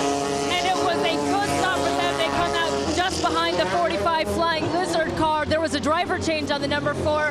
The young American Tommy Milner taking over for the Englishman Ollie Gavin, and it was a clean stop for Corvette. They've got 4 new Michelins and a full load of fuel. And 3 cars, count them, between the 2 lizards that came in bumper to bumper. And that's what happens if you even just make a tiny error in the pit lane. Big winners there, the 2 ESM Ferraris. Remember Guy Cosmo starting at the back of the field, and they have rocketed up to 3rd and 4th position of this group. But don't forget, the 55 BMW did not stop on that run through. There will be cars ahead of them who did not stop on that pit lane cycle. And as they come round to the start-finish line, I think we'll see the 55 Crowne Plaza BMW, the Rahal Letterman Lanigan car, with Jörg Muller behind the wheel. Remember that stop just a little bit earlier. I think they will have cycled to the front. But first of all, great pit work from the guys all up and down pit lane. Loved the fact that the lizards were fighting against each other. And how about that shot we got of the Corvette going out from ground level? Great job by the guys in the pit lane, our guys in the pit lane. Top teamwork as ever. Yeah, guys and girls in the pit lane. Super interviews, ladies. That was fun, and super pit stops. I mean, you know, that's how competitive it is. The number 44 car, the stop was what, maybe 2 or 3 seconds longer, and you say lost 3 positions as a result of that. Certainly a very good stop there by that number 4 Corvette. The driver changes have taken place there. They did a driver change, as did the number 45 Flying Lizard Porsche, and I think it seemed to me that the Corvette came out a little bit closer to the Porsche that he came in, but they were both almost identical pit stops. Great start to the race to Jörg Bergmeister, got rid of the pole-sitting teammate and then led into the pit lane and has handed over the 45 car in the lead, Jamie. Jörg Bergmeister, you told me before the start of the race you thought there were 3 key factors: tire wear, strategy, and pit work. You guys have performed so far. How is the car right now? So far, no problems. I just tried to stay out of trouble. I was a little lucky on the start that my column accelerated a little quicker, so I could get by Marco, and from there on I just drove my own race and was watching the mirrors a bit. The thing here is, if you follow someone closely, you pick up a huge amount of understeer on all the quick corners and destroy your tires, and I think that's kind of what happened to some of the other cars. We've seen some issues out on the track. We had some fluid leaking, some cars went off, brought some gravel back on. What condition is the track in right now? In certain sections it's fairly slippery, but then other sections like 5, 6, the track really gripped up already, and you can feel that there's a lot more roll in the car. So I assume towards the end of the race we're going to see even more grip on the track, and that should improve the lap times even more. Patrick Long is in the car now. You did a single. Will Patrick do a single or a double? I don't know. That's up to Thomas, but I assume he's going to do a double, and then I will finish again. Thomas Baum, one of the best strategists in the business here at Flying Lizard. Cool, is he ever? Just to keep himself sharp when he's away from the racetrack, he plays 3D chess. 3D chess, by the way. No, it really is a sport. Go and look it up. What you heard Jörg Bergmeister talking about there, picking up understeer when you get too close to the car. Now, most times you hear drivers talk about that, Jeremy, it's in single-seater or formula cars because the front aerodynamics is not working. And when you get too close to the car ahead, effectively you're in a bit of disturbed air or the hole in the air, if you like, that the guy is making in front. Surprising to hear that it is so prevalent in the GT cars, but that is how well developed the front of these cars. Look how wide the front of these cars are. Yeah, you have much bigger tyres on those cars this year compared to last, and you have to. Tyre management is a crucial part of these racing, and you heard Jörg Bergmeister say it there. You know, it's interesting to see the relative pace of the cars in practice and in qualifying and in the race. And once again, those Lizard Porsches are very, very quick in the race. 4th position, by the way, for the Flying Lizard of Pat Long, the 45 car in its class as it's come out of the pit lane. Ahead, we have the BMW of Jörg Muller, the 55, Tonio Garcia in the 3, and Dirk Muller in the 56. They were the big beneficiaries of not coming in, but remember, they are now off strategy for the remainder of the race. So we've got some, this is fabulous. This is proper sports car racing. Isn't it just? It's Le Mans in miniature. It's wonderful. And I'm just looking now at the best lap that the leaders have turned so far in this race. For Jörg Müller, he's doing a 2 minutes 6.9. Antonio Garcia's best in that opening stint was a 2:07.7, same as Dirk Müller in number 56 BMW. And the best lap turned by Jörg Bergmeister was a 2:06.5. Tommy Milner, well, that was Oliver Gavin, drove the first stint, 2:06.6. So I think the quicker cars a little bit farther back, but certainly that Bill Auberlin turned a very good lap in that BMW in the early stint. The safety car lights are out, and right up the tailpipes is Chris Dyson as he leads the rest of the field through. That looks like Junqueira in second place in the line. Indeed it is. Bruno leading Prototype Challenge in the number 9. Now, this was just a few moments ago, Jeremy. You said you like the look of this. Look at the pit stops. Out comes Pat Long. Remember, he's dropped a 4th, but look at the 2 ESM cars getting in between. Where's the Corvette? Oh, there he is. I'll just nip into second in the line. Pops Brilliant. out from stage left. Absolutely magnificent stuff. And when people say that motor racing isn't a team sport, just look at that there as the guys from ESM made up positions and track time by their work in the pits. I reckon through that first stint, the top 5 cars in GT within about 0.2 of a second each other in terms of their best lap time as we go back to green. With 2 hours and 48 minutes on the clock. So still more than a full American Le Mans Series standard race to go. And look at that, the 2 cars at the head of the field are Chris Dyson leading, and right behind him is Klaus Graf, 4 laps behind, but can he get through? Oh, look at the BMW. He's having to defend all the way down the hill as we go on board with Scott Tucker in the level 5 055, and that is the class leader now right ahead, the grey and the orange of David Ennemeyer Hansen. So the 2 non-professional drivers coming down to turn number 5. Ahead of them is Bruno Junqueira in the leading PC car. Behind them is the 2nd place P1 car of Tony Burgess. So there are 3 of the different categories, all prototypes, 3 different classes in 4 cars on the same piece of tarmac all at the same time. Yeah, great stuff.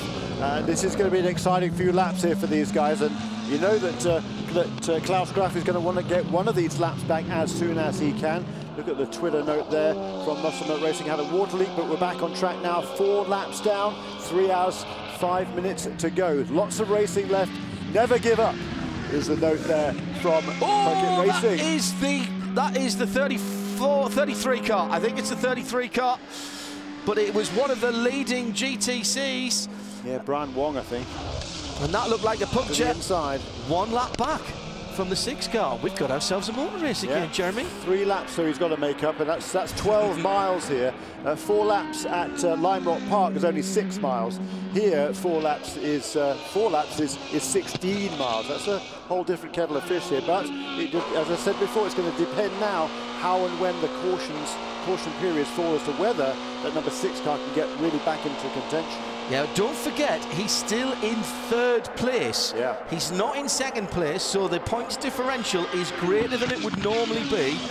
7-point differential. Yeah, and that is good news for the 16 car and keeps the championship alive as Klaus Graf tries to head away. We've got 2 hours and 46 minutes to go. There are your leaders celebrating a birthday this weekend. It's the big 3-0 for Brian Sellers, so there has to be a cake and a party. Is he going to eat it or wear it?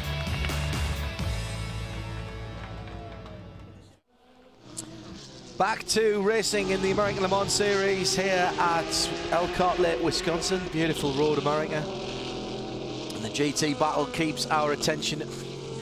I could just record that and replay it almost at every single event that we come to. There are the 2 ESM Ferraris. Evidence of some grass cutting on the intakes of both the 01 and the 02 cars. Sitting in 7th and 8th at the moment. Antonio Garcia in the number 3 Corvette has got to the lead of that class, passing the BMWs of Dirk and Jörg Müller. So Antonio Garcia staying out. his teammate in between the two flying lizards there. Yeah, Jörg Müller took the lead at the restart in caliber 55, now down to 3rd place in that class. Yeah, and improvement as well for the 44 flying lizard of Marco Holzer. He's got past those two Ferraris that jumped him in the pit lane. That's true. So that's been a bit of a shuffle around. It's GT racing, what do you expect? Get a whole load of numbers, throw them up in the air and see where they fall on the desk. And at any given time, that could well be the order of the cars. There you can see the leader, not too far ahead, Jeremy. Garcia there is what?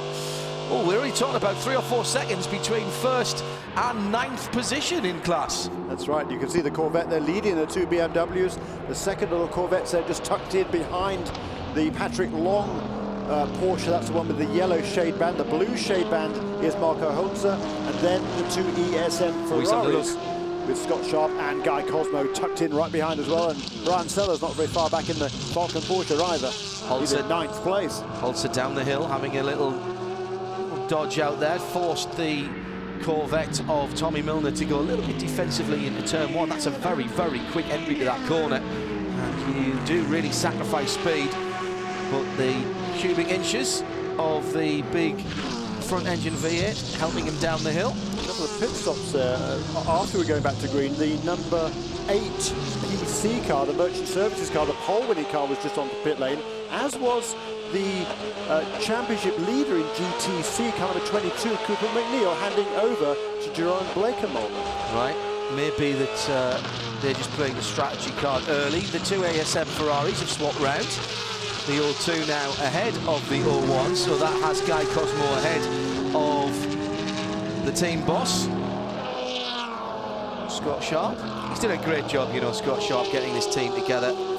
Plump for Ferraris in the 458 very early on in the car's development, and in fact they've helped develop the car through the past couple of seasons. They were the first of the customer teams to take the paddle shift transmission when it became available and help Ferrari refine and develop that.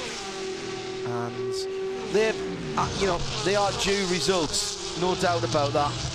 They've been one of the most stalwart of competitors in the GT category. Coming back off the yellow flag, look at the improvements in Guy's times there. 11 down to an 8, down to a 7, as the temperatures and pressures go up in the Michelin tyres. Let's head into prototype challenge. And Bruno Junqueira started this part of the race after the yellow flag in the lead. Alex Popow has made the trip down from Canada and is just 1.3 seconds behind. Look for the 06 Core Autosport car as these guys are battling. There it is, just coming over the top of the hill down towards 5 as Joe Foster goes through and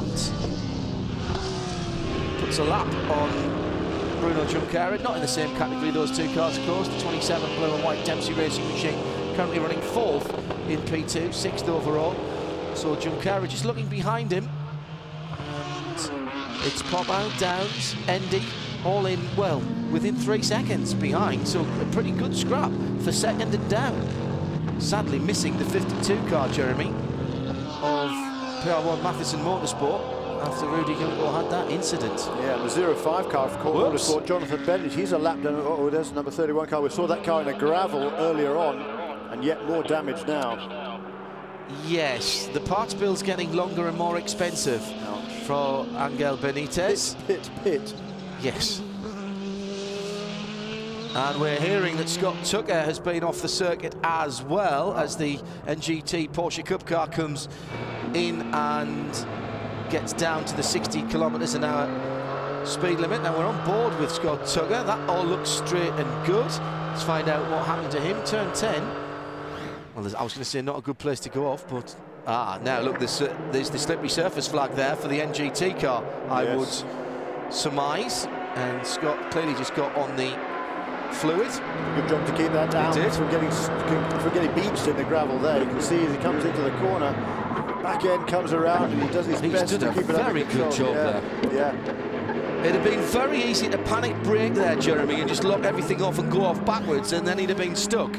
And he's held on to second place in his category there, and he was only a second or so behind Sorry, no, he was about 10 seconds behind Tony Burgess. He's now about 10 seconds behind, I think. He was only within a couple of seconds or so. Yes. Just a quick note also about the prototypes. The number 6 car, it's still 3 laps down Klaus Graf, but a lap or so ago, he set the fastest lap of the race, a 1:51.4. And in the meantime, the best lap that Chris Dyson has done is in the race-leading Lola Mazda, 1:53.8. Let's find out what happened to that NGT car. That looks like a flat grey as if it's in primer. It's actually sparkly. It's really nice. Look at the outside of the track. Oh, he's gone into the bridge. That's coming down through 8, yes. I would, again, say he's probably gone a little bit deep into that corner, missed his braking point, got on the grass and then couldn't get it back. Easy to do there, downhill braking. Yeah, got a bit behind on the steering coming out of that corner, I think, and yeah, you might be right. Nosed it into the barriers there. So that's a shame for the NGT guys. Good to see that team back in the action here, and Ramiz and the guys there at NGT. They're hoping to do most of the rest of the races now until the end of the season, and then they're certainly planning a full attack on GTC in 2013. Milner and Holzer, 5th and 6th, and then the 2 of the Ferraris behind them. Ahead of that battle, you might have just got a quick flash of Pat Long in the other silver and red Porsche. He's in 4th place, not that far up the road. There he is, just going through the kink. And he is some 3 seconds away from Dirk Muller, who is back in the lead. So there's another change at the head of GT. Antonio Garcia was in the lead. Now he's between the 2 BMWs again. So Dirk Muller and the 56 car, all of a sudden that performance has woken up and they lead. And there's the battle for second. Just behind them as the WeatherTech Alex Stewart car is involved in that scrap as well. He is in the GT category. Jerome Blinker-Moreland will be all eyes on his mirrors. Yeah, interesting to see that number 22 car chose to make a pit stop under the green after that restart. It's an interesting decision to do that, cost him quite a lot of track position, but I think he will still remain on the lead lap with the other contenders in GTC, albeit a long way back on the road. Could be something to do with the driver times, of course. They might have been working backwards from a driver time. Each of the classes have a minimum and a maximum that is allowed for drivers for the car to be eligible to score points. And depending on whether it is a all-pro category or a pro-am category, the penalty could be just loss of points for the driver, or it could be exclusion of the car. So it might just be that they had the stopwatches running. Now, here is the 56 BMW of Dirk Muller, comprehensively out-dragging the Corvette, which was on our right-hand side. And look, he's turned in at exactly the normal place there, down in towards turn 10 Canada corner. And as you can see here, he's clearly must have got a great run through the kink. He gets to the what is going to be the outside. It is the shorter run at this point, but look, he's already through there into the braking area. That is a very strong move indeed by Dirk Muller. And back to the lead in the Crowne Plaza M-Power BMW. Yeah, a great move there, certainly. That car really has come on strong. Just you talk about Jerome Blinker-Moreland and that number 22 car being strategy. I think you're right, because by my reckoning, that car made a pit stop about an hour and 14 minutes into the race. The minimum time that the amateur driver has to do in the Pro-Am classes is an hour and 10 minutes here, John. So they kept him out until they were sure they'd done that. Meant, as you said, that they've lost position, but effectively now Blinker-Moreland can drive all the way till the end if he can. Which won't be a problem for someone like Jerome Blinker-Moreland. And if there's another caution, then he's right back in it, and then looking good from there. Yeah, very clever stuff from the guys. One of the core cars coming to pit lane? It was the 05 of John Bennett. He hasn't had a great run at the start of this. Second place equally in the PC. And there is the PC leader of Bruno Junqueira. Alex Popo leads his 2 teammates by just 8 points in the driver's standings. And Bruno Junqueira leads Alex Popo by 2.5 seconds. And there is third, and in fact that's a pass for position. Duncan Endy in the red, white and blue Dempsey Racing car has just got by the Downs-driven car, and Anthony Downs in the 7. And meantime, here's the pit stop for John Bennett. And it's full service for Core Autosport. John Bennett out, his co-driver Colin Braun in. That's Aaron Hamilton, their driver assist, helping him. He's the only one that's allowed to touch the car while that fueling was going on. Fueling is already complete, so it's still strapping Colin in. They are not going to take tires on this, so these Michelins are going to do a double stint. Colin's still getting all of his belts plugged in, his radio plugged in. Car's fired up, and he's out. That was a little bit too long on the driver change there. You should be able to get the driver change done before the fueling is done, and you can see he's still doing up his belts there, Jeremy. Yeah, he is, but certainly again, that's get the amateur driver out and get Colin Braun is, but I think he's already a lap down. But Colin Brown's been busy lately. He was he spent a couple of days on the simulator rig up at Multimatic over the last week. Not with this team actually, but with Level 5 Motorsports, for which his father, Jeff Brown, is the chief engineer there. And Colin Braun did a lot of work on that simulator, setting up the Level 5 P2 car for this race, ironically. I wonder how difficult that is then, because it's so lifelike now, all the simulators. Yes. How difficult it is then to jump into this car, which is a very different beast. Yeah. And get into it. The engine characteristics, the handling characteristics, very different. Well, it is quite different. Actually, I was talking to Tony Burgess this morning, who this weekend is driving number 20 car for Dyson Racing, the P1 car, but in alternate races he'll be driving in the PC class as well for Merchant Services Racing. That is what, in fact, what he will be driving I think in 2 weeks' time at Baltimore. And he said it's very different hopping between the P1 car and the PC car, because you know this it actually said this car, the PC car, is a lot more difficult to drive than is the P1 car. Yeah, the P1 car, it's so sophisticated, it does a lot more things better for you than the PC car, which is just a, you know, it's a spec car, and they want the car to be as easy to drive as they can, but it doesn't have the driver aids that the P1 cars do. That's very interesting. Yeah. Get a chat with Tony about that. That's something I'd like to pursue. We're watching that PC battle at the moment. Leading the category, Bruno Junqueira. Alex Popo in second. Has gained a little bit last time around, about 0.3 of a second, but it's still over 2 seconds at the lead, so we're not missing any wheel-to-wheel action as we watch the Dempsey Racing car getting held up, and that's going to cost him a position. Duncan Endy's going to have to give that up to Antonio Downs, and he has, as Anthony goes through. And that was a slight bit of indecision there by Duncan Endy, and it's not often I get to say that.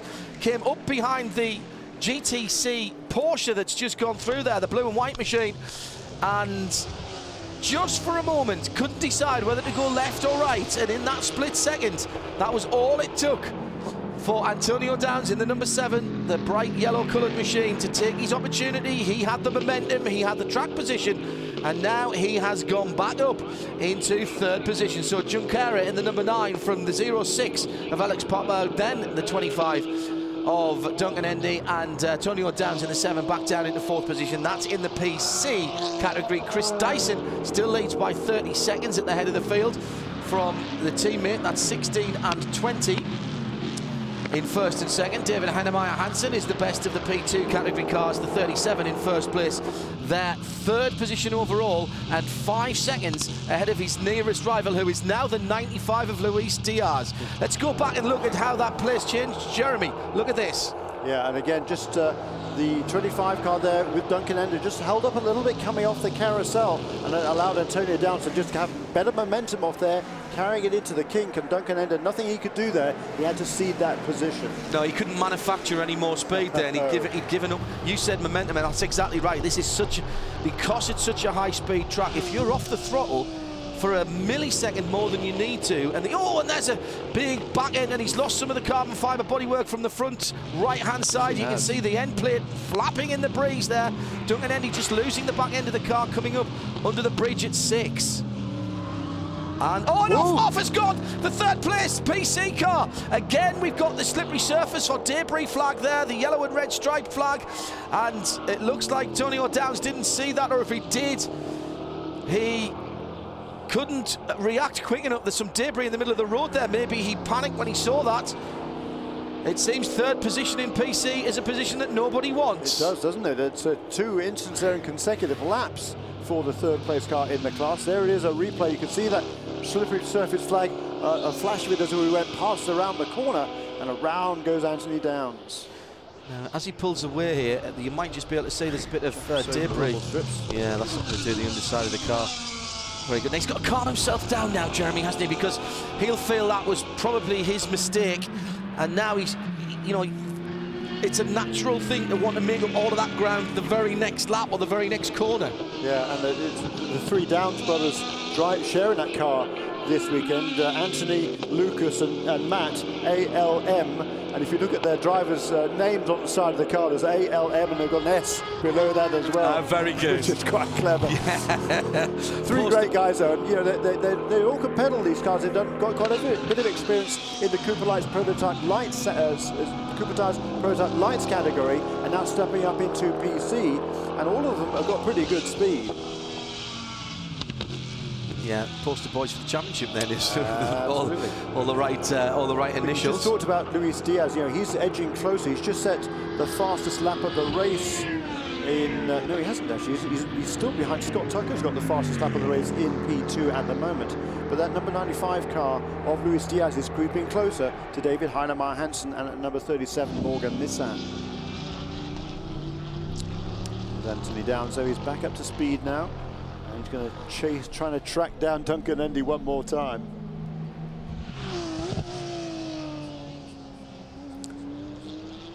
Just a flash there of the TRG car. You can see there is still some damage on the right front. The headlight is missing from that number 66 car, but it is back out in the race.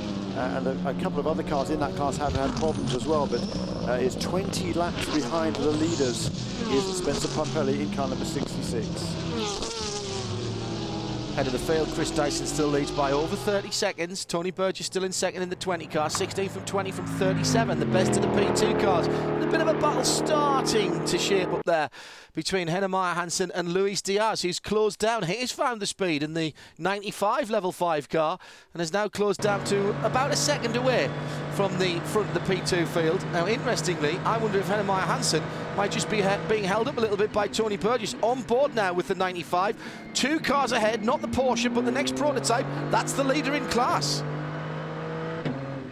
In P2, yeah, just turning into turn 6 at the top of the hill. There, though, is Luis Diaz at the wheel of car number 95. He's made one extra pit stop than the other contenders in P2, and I still think he must have had a spin or some sort of a mishap earlier on in the race, but now getting up to speed and trying to track down that Norden Nissan in front of him. That battle, as we've seen some super battles between these two cars and all the 055, the second of the level 5 motorsports cars, all the way through this season. I said to keep you updated with the Green X Challenge. Clean, fast and efficient, and very quickly was the prototypes, and here is Corvette Racing leading on the Grand Touring side of things, but not by much. It tends to be very, very small margin in that particular category.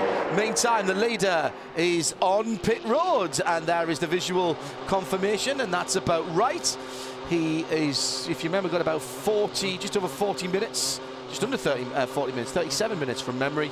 And in comes the 16, the Mazda-powered Dyson Lola Coupe. 2 hours, 25 minutes on the nosy still to go. And this 60 kilometers an hour at what should be the fastest part of the pits, part of the circuit, must be an absolute nightmare. And Kelly Stavist is awaiting the arrival of not one, but 2 of the Dyson cars. We see Chris Dyson bringing the 16 Dyson Mazda Lola to a stop as they clean the windshield and give him fuel. This is a team that has been down on speed and down on luck this season. Guy Smith, Chris Dyson's teammate, admitting to me earlier that it has gotten a bit frustrating as they continue their testing on this new car, which they received right at the beginning of the season. The Muscle Milk machine will come around and get another one of its laps back as the Dyson car sits here in pit lane to do its full service stop. We see him start taking off these Dyson tires. Those are wide front Dyson tires. That's been one of the struggles that this team has had, is getting those tires to work well with this Lola chassis. There's a delay here. Oh. And now we see them send this down. So the 6 cars got a couple of laps back, but obviously owes us his next pit stop. Depending on whether he takes tyres or not, will depend on whether he loses one of those laps back. By the way, I should say that Klaus Graf is back up to 26th position overall. Still 3rd in P1. The important thing for him is to get the 2nd. If he can't get any further, it is to get the 2nd in the P1 category, and therefore reduce the amount of points differential between the 16 car and themselves. it will be a break of a 5 consecutive race wins for that car. Let's go back to PC, and there is P2 rather, and there is the battle for the lead, Jeremy, coming through the final corner. Yeah, and second place overall. They were on board with Luis Diaz, and directly in front of us is David Heinemeier Hansson, who both of these two started the race in these respective cars. The third place car, Scott Tucker, he's only about 10 seconds farther back down the road as well. This now, of course, they take over the lead with the Dyson car making that pit stop. So David, it's in fact now the battle for the lead as they go around turn one more time. This is on lap 44. The Morgan badge chassis with the Nissan power plant as against the HPD with the Honda power plant, and the 17 of Brian Sellers just getting involved there. He had nowhere to go as the leaders of the race come side by side through the little kink that is turn number 4 and down into the heavy braking art. Heinemeier Hansson's on the inside, being very defensive indeed. Luis Diaz trying to play the outside in game and tries now to dodge to the left-hand side, going under the bridge. He's not quite there. Big slide by Heinemeier Hansson as the number 8 car ahead of him is also now in play as well and gets in the line. Oh my goodness. And then once again, Jeremy, working through different categories of traffic. We've seen 4 different classes of car there within 50 metres of the track. Great stuff. And again, David Heinemeier Hansson, he committed himself to the inside line, coming down the back straight towards turn 5. You're allowed to do that, to make that defensive line. What he would not have been allowed to do is move back again to the outside of the racetrack. Great dicing going on here. While David Heinemeier Hansson is not the pro in the car, he has improved his driving skills a lot over the last 12 months, and it's really going to be key today because his co-driver, Martin Plowman, who is the pro in the car, he's battling a stomach flu, so he is yet to get in the car right now. David Heinemeier Hansson having to pull double duty and do everything that he can for the team today. And through goes Luis Diaz to take the lead away from Heinemeier Hansson. Just again, an opportunist maneuver. Hansson had to get out of the power. And as he goes through onto the back straight, and that again is just all about momentum. Now, what happened to the 055 car, we might ask? Answer, here he is coming up the hill. Let's go back in time and find out why he dropped back. And there is that big slide again. I think that was a pretty good save actually by Scott Tucker, particularly got another chance to see the onboard. Here it is, comes down, slippery surface flag is out. The back end locks up, but he's very, very soft with his hands, no big movements as he comes in the corner, and no panic braking. That's the key to that, Jeremy. It certainly is, and you know, he's come on so much in his driving this season. Drives a lot, though. Well, this weekend, he's driving in 5 races. He's doing this 4-hour race in which he's going to drive 2 different cars for Level 5 Motorsports. He's also already done 2 races in the Coupetage Prototype Light Series and 2 races in the GT3 Cup Challenge. Amazing. He's getting his money's worth, though, isn't he? Boy. Dirk Muller leads the GT category for BMW, and there is the lead. It's substantial. 6 seconds back across the line last time around to Antonio Garcia, and there is Long going through, and then it's the battle really is for 4th, 5th and 6th. Jörg Muller in the 55 BMW. There's, in fact, no, Guy Cosmo's gone through. Guy Cosmo's gone through ahead of that BMW. That's a change of position. So Cosmo up to 4th, Jörg Muller down to 5th, Scott Sharp in 6th position. What a drive from Guy Cosmo. Injured back and all. He's got himself all the way from the back of the pack up into 4th place. Absolutely charging is Guy Cosmo. The best lap he's done so far, 2:06.7. The best lap set in this class so far, set earlier on by Jörg Bergmeister way back on lap 7. So as the race leaders picking their way through as well. Luis Diaz there had to lift off the gas a little bit to get past that BMW, but he leads across the line on lap 45. David Heinemeier Hansson still tucked in behind, trying to make a move down to the inside of the BMW into turn 1. He might get a bit of a run into turn 1 as well, Jeremy. I think he would be a little closer as he comes out. Yeah, he slides the car right to the rumble strip. This is the opportunity. Danger time for Luis Diaz, because he's the first of the leading cars who get to the traffic. He's the guy, he kind of wakes up everything that's going on. Now let's go back to PC, and it's still Bruno Junqueira by about 6.5 seconds from Popow. And then in third place, Duncan Endy has now pulled out on Antonio Downs. He's 3 seconds behind second place, but some, 14 seconds ahead of the 7 car in fourth position. Your leader then, the red number 9 with the distinctive yellow helmet of Bruno Junqueira across the line to complete his 44th lap around the Road America circuit. Remember, this is a time certain race, and we have 2 hours and 18 minutes of it remaining. And that's what a 6-second lead looks like. Actually, 6 seconds sounds a lot, but round here it doesn't look a lot, does it? No, and as we've seen several times, if you get held up in the wrong place here at the kink, or coming up through Canada corner at the sort of the S's before the start-finish line, you can easily lose 2 or 3 or 4 seconds, perhaps even more than that. So, yeah, no, 6 seconds can disappear. A lead of 6 seconds can disappear very, very rapidly. Now look behind, there's third place. He's doing a nice job in third place there. That's the Dempsey Racing car number 25. He's had a little bit of damage on the right front. We saw it off the road a little bit earlier on, but it doesn't seem to have affected the pace of this car. He was having a great battle early on with Antonio Downs.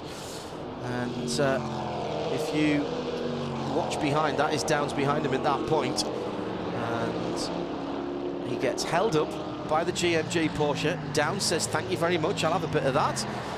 And that was where he lost third place, Duncan Endy. It's very unusual for Duncan to have that problem, but then next lap around, or a couple of laps certainly, no more than, Antonio gets on the brakes a little bit hard. There was a flag out there, and through goes Duncan to retake third place. That is the 16 of Chris Dyson down in 5th position, just going by the number 1, the leading PC car, the number 9 of Bruno Junqueira.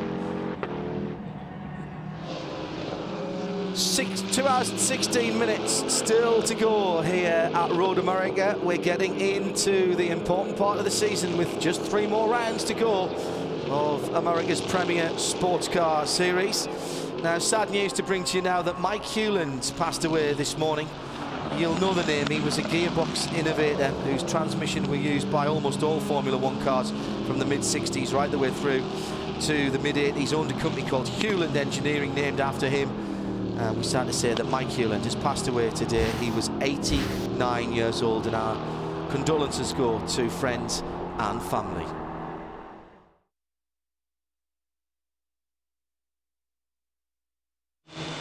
Hello everybody, and welcome back to Road America, on board with the 95 of Luis Diaz, who is leading the race with just over the 2-hour mark. Oh, the Viper, the 93 Viper's gone off, and look at the skid marks there. That's been a very, very violent off as he's gone off on driver's right. What a shame for Tommy Kendall, back in motor racing after, well, he's actually had a couple of comebacks, but he's been away for quite some time, and he's been part of the development of the SRT Motorsports Viper. Now, these Vipers are built pretty tough. We saw at Mid-Ohio contact with the wall, and the car drove away. Not sure it's going to happen here. Look at the... Oh, he's run off the end of the curb. Gets hard on the brakes. It's the world's most expensive grass cutter at this point, and this is going to be heavy. Ow, ow, ow. Oh. And look at the rear suspension. I'm sure he took his hands off the wheel there. And he's not going to be driving away from that one too no, fast, he's not. I think. You can see the bright orange helmet of Tommy Kendall in there. He's moving around in the car. In fact, you can see him moving his hands on the steering wheel for a moment. He'll be talking to the pits.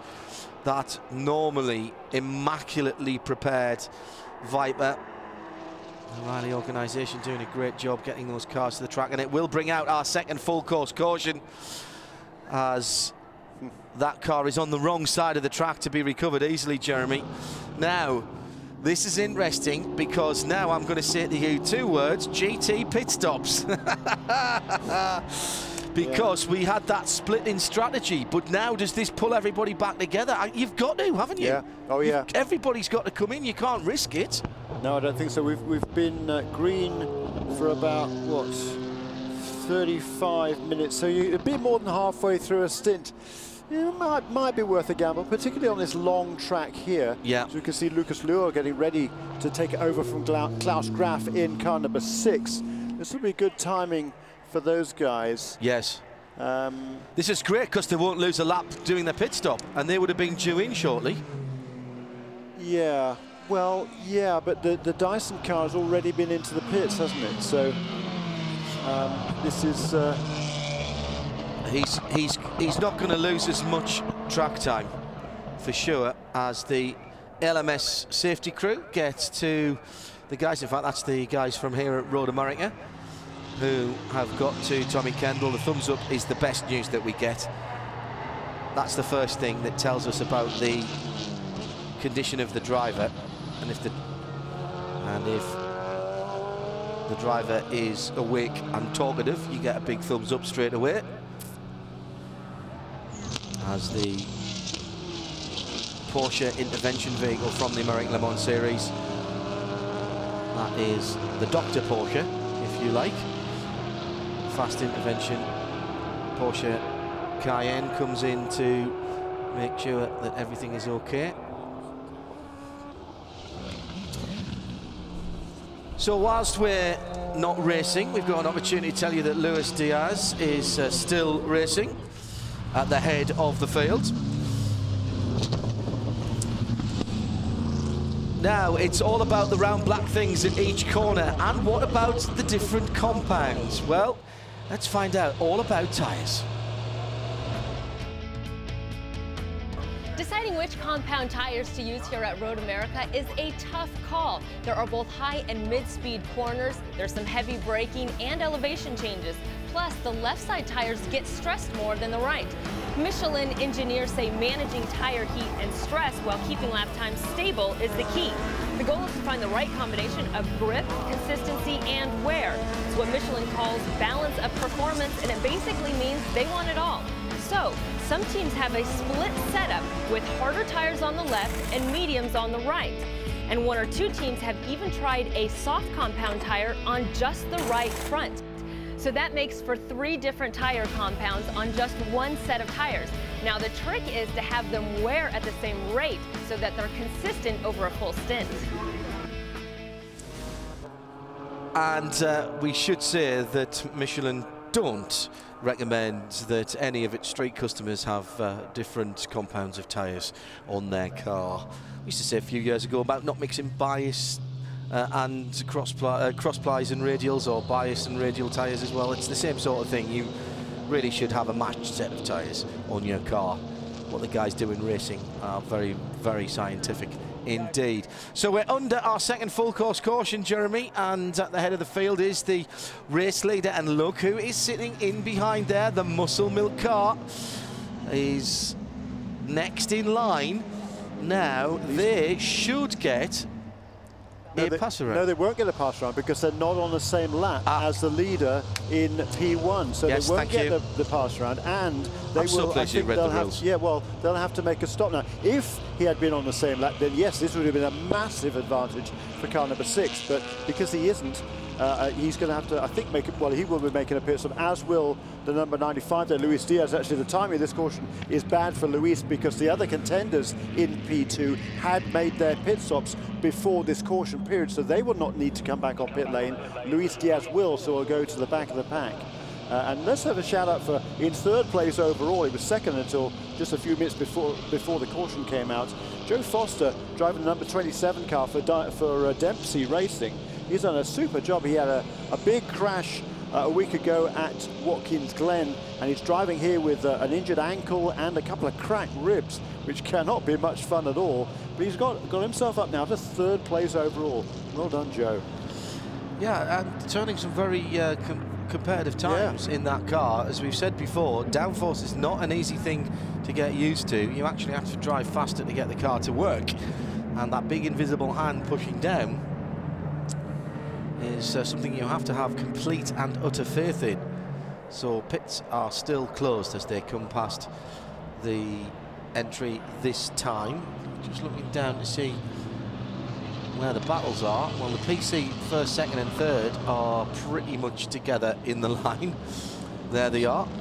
Something flapping around there on left rear of the Dyson car, car number 16 as it came by. I think perhaps that's what we saw during that pit stop earlier. That was right from the beginning, and I still think that there's been side-to-side contact there. First three in PC have got one of the GTC Porsches between them. Now here is the pass around starting.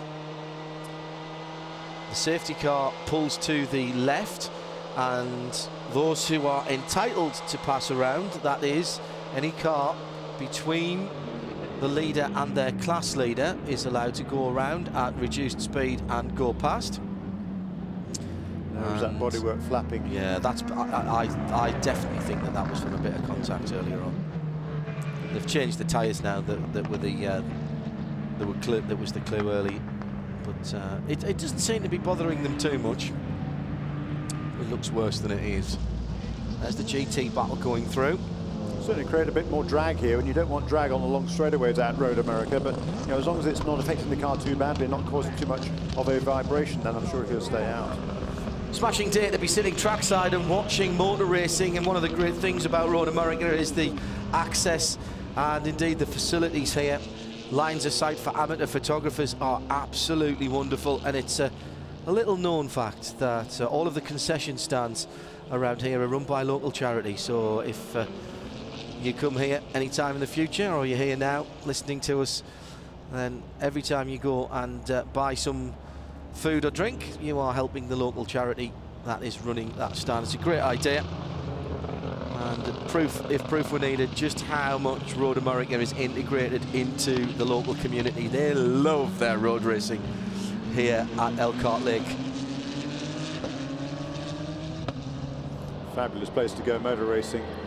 And there again is that Dyson car. We had a glimpse of the Dempsey Racing car number 27 a few seconds ago. Still running third place overall, second in P2 right now. It's getting ready for some action down on the pit lane, and the SRT Viper car. Hopefully we can get Tommy Kendall back to the pit lane and get that car back out again, but I think there's going to be quite a bit of damage on that car.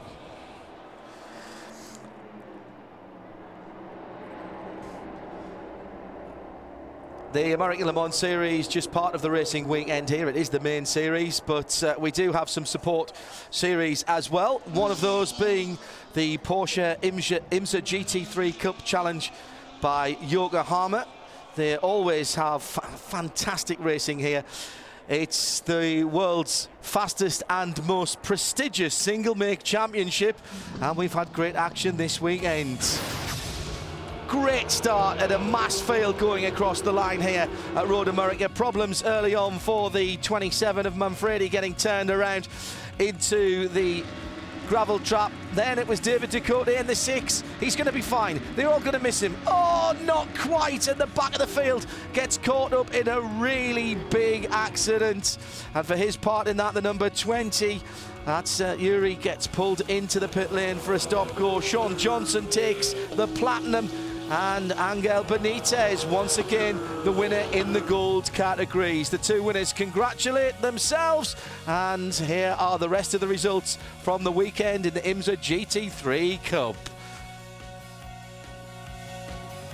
Just a fabulous breeding ground for sports and GT drivers, and it seems like we get more cars every week, Jeremy, and remember, that is the same type of car that is running in the GTC category, so guys can step up fairly easy. Now, here's something we haven't seen very often, Jeremy. Pits are not open, but the Muscle Milk car's coming in for emergency service. That's right. You're allowed to, if you're about to run out of fuel, you're allowed to come in, but all you're allowed to do is just put in a minimum amount of fuel. Come in for emergency service. Make sure he knows we're doing emergency service, fuel only. Yeah, fuel only. Just enough fuel to get him around one more lap here, so when the pits are open, he will then have to come in again. So, as I was saying just before, this caution not working in favour of the number 6 car. And doubly bad now, because that car will have to come back in again at the end of the pit stop cycle. Clearly it doesn't do, what we mean by emergency service here, it doesn't do anybody any good to have this car, this car run out of fuel on the track. If it had a puncture, if it had some dangerous bodywork, it would be the same. They would be allowed to come in and address that problem. 5 seconds of fuel only, and you saw the IMSA official there counting down on his hands.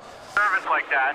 And they are so unlucky because when the pits are open for all cars, so they're going to open it for prototypes, then they're going to open for GTs in all cars. We will pit then, and we will do full service with the driver change, okay?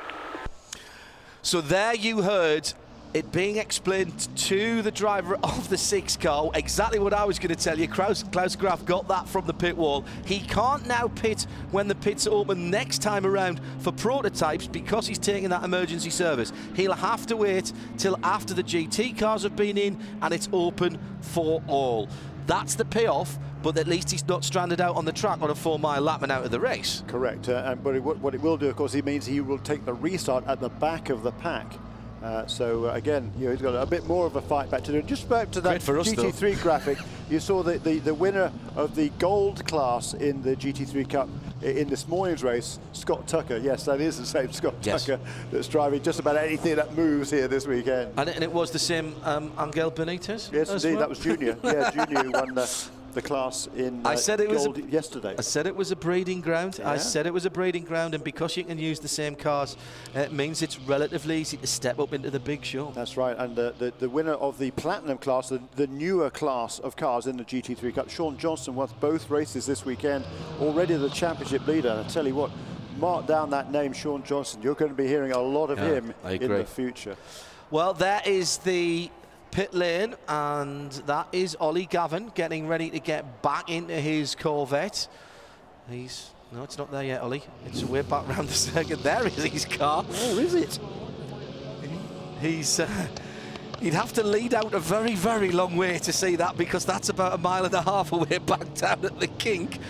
Just shows how keen he is to get back into the fight in this GT category. Once again, absolutely nothing between them. It's Dirk Muller in the 56 BMW, from Anthony Garcia in the 3 Corvette, from Pat Long in the 45 Flying Lizard Porsche, from Guy Cosmo in the 02 ESM Ferrari, from the 5th place 55 of Jörg Muller. That's the BMW, the second of those. The second of the ESM Ferraris is in 6th place, and then it's Tommy Milner in the 4.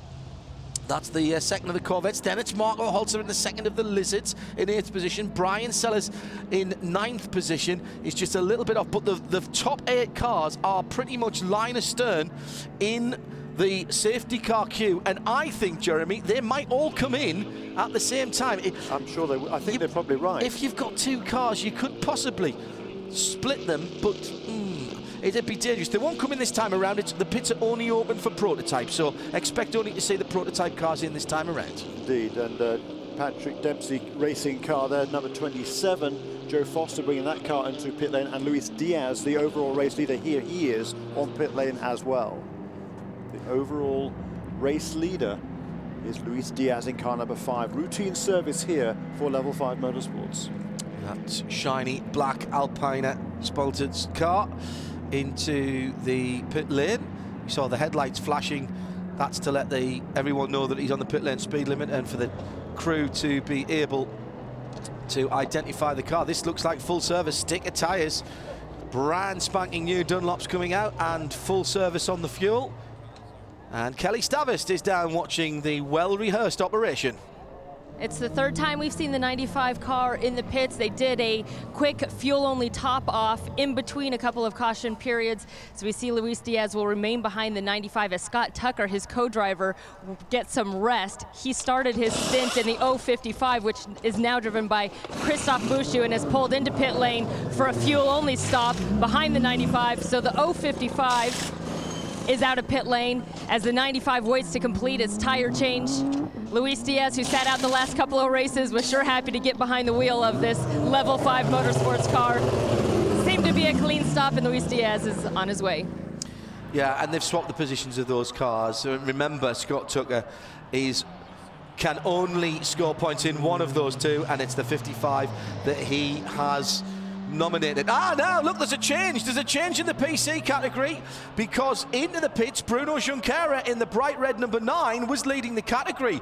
Coming out, he is coming out behind certainly Alex Popper and Duncan Endy. So who didn't come in then?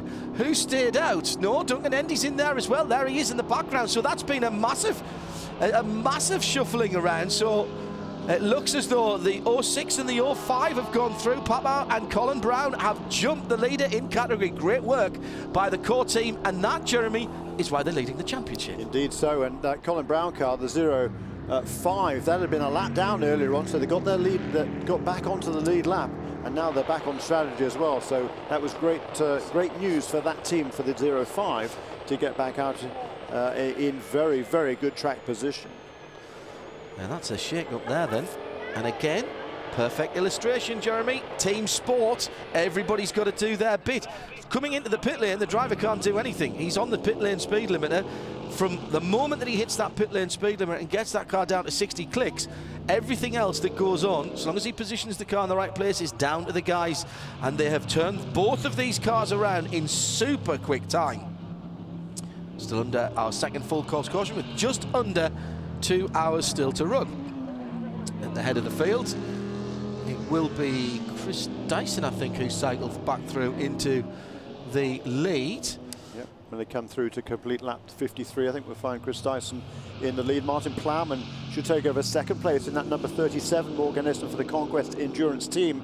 And interesting it was to see the 055 of Christophe Bouchou taking on a splash of fuel there. So he's going to lose a bit of track position is the 055, but he's going to have more fuel aboard that car, so he's going to be able to go longer before he makes his next pit stop. All of the GT cars are lined up behind the safety car. Now, who rolls the dice and stays out, or does everybody, including both cars of the two-car team, do they come in? There's your answer. They're all diving into the pit lane, and it's going to be like a traffic jam. Yeah, and the first couple of cars, the 56 and the number 3, the BMW and number 3 Corvette, they're going to take a little bit more fuel than the other guys who pitted a little bit later. Good point. During that first caution period. Busy time for our pit lane team. This is going to be very spectacular. Remember, places changed around. Last time these guys were in the pits, there's heart rates racing now. Strangely, not from the drivers, but from everybody on the pit wall, because all eyes are on the pit crews for the GT. The top 8 are all coming along pit road right now.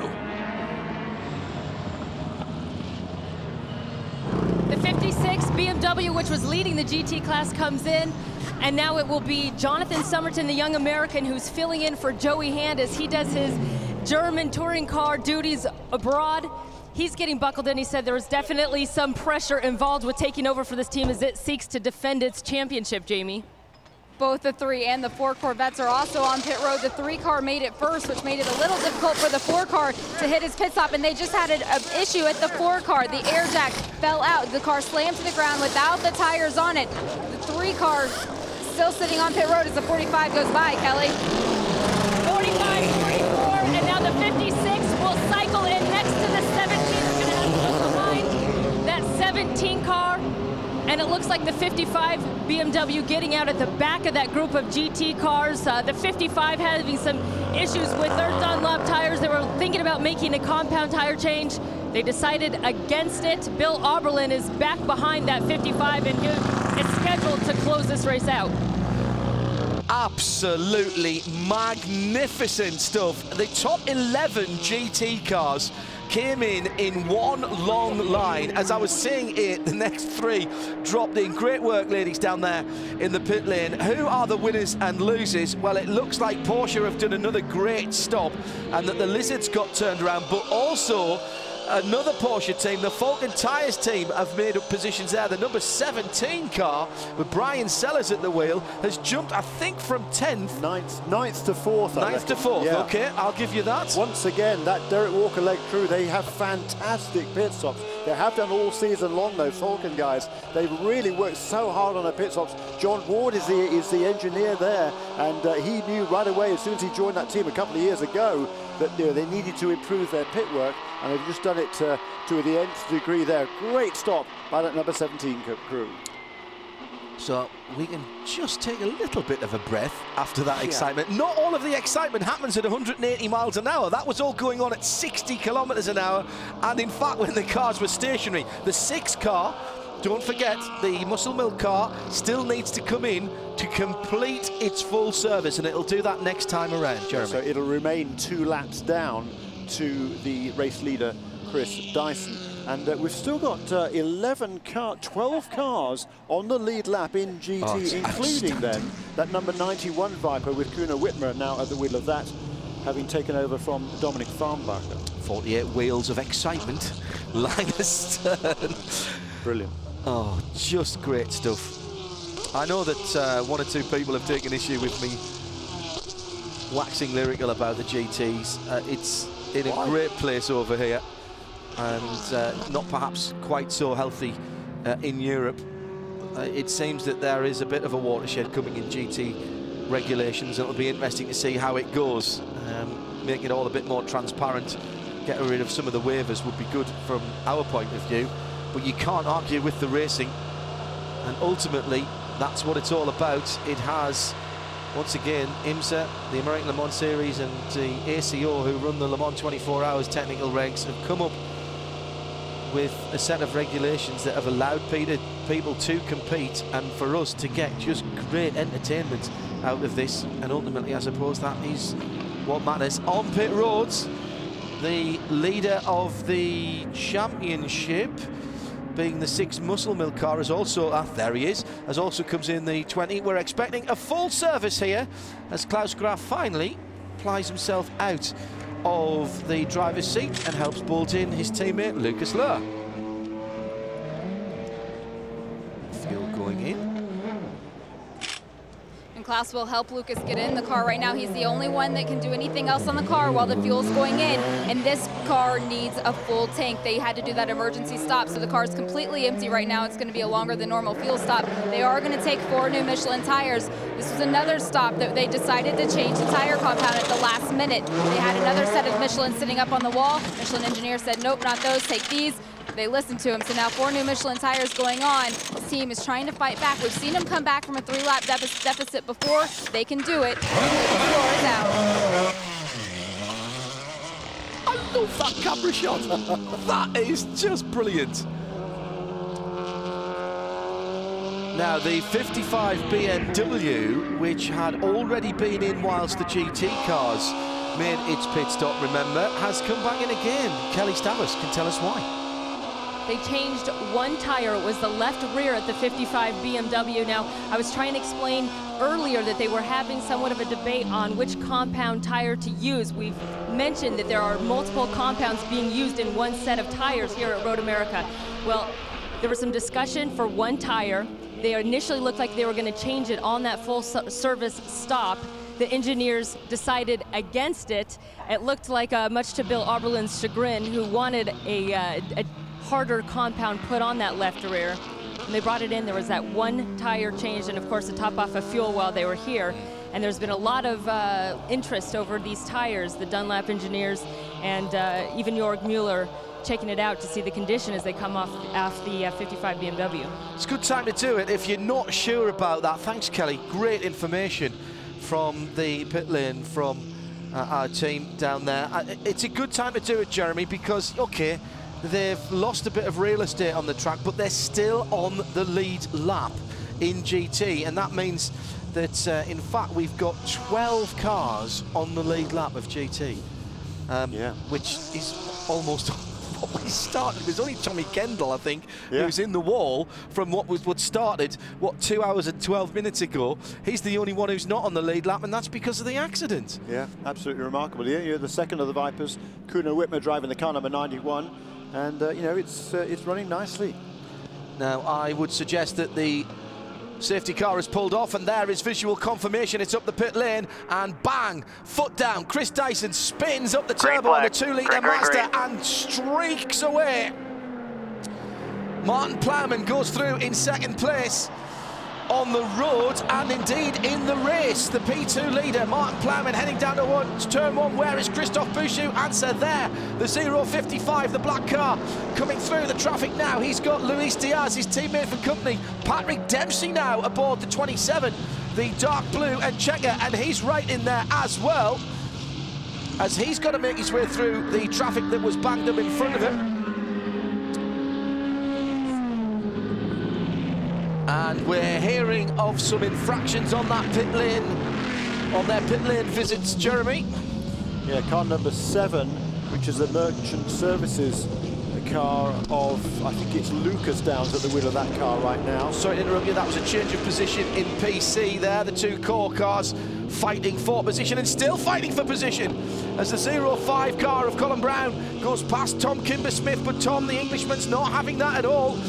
Remember, these two cars and their respective drivers, at least 3 of the 4 drivers, battling for the championship here. Alex Popow with just an 8-point lead. Sorry, Jeremy, back to the penalties. Yeah, 7? Car number 7, which is Lucas Downs, having taken over from his brother Anthony. And the other car that got a pit lane speed violation, car number 32, Renaud Villeneuve. That's the 4th place car in GTC, the GMG car number 32. So the core guys fighting among themselves again as Tom Kimber-Smith is back ahead. Look at that, as Jeremy was talking. And it's 05 back from 06, is it? Have they swapped around again? They're very difficult to tell apart, those cars. Oh, hello. The 31 NGT car had a lot of bodywork replaced earlier. And that's very expensive Porsche bodywork. They haven't got another grey front end. They've got put one of their fluorescent orange ones on, and he's going to lose a very expensive part. I would suggest that the fastenings for the rear valance. Oh, that hurts me to look. That actually hurts me. I'm a Porsche owner, and I know exactly how much those parts cost. Let's get back to GT. Jonathan Summerton in the BMW, number 56. Right ahead of him is his target. Is he going to be able to go through into turn number 1? The Corvette goes a little bit defensive there. Ahead of them is Brian Sellers in the 17. That's all battle for positions there. We're looking all the way down as far as 5th position in GT. Ollie Gavin in 4th, Brian Sellers in 3rd, Jan Magnussen in 2nd, and Pat Long is leading the category. That's an amazing effort by Brian Sellers there to get himself up into. He's passed a car. Place. Yeah, he has. He's got past the what is the oh, it's number 44 car that slipped back. It's Seth Nyman who's taken over from Marco Holtz, car number 44. So that is the car that dropped back down the order. So Seth, once we went back to green, has slipped back down, already down to 10th place. And Anthony David Brian Sellers here to put that pressure on the Corvettes. He's sandwiched now between those 2 Corvettes. And again, early in the stint, those Falcon tires working fairly well. They have to dial in a fair bit of understeer in that car to try and protect the rear tires for later on in the stint.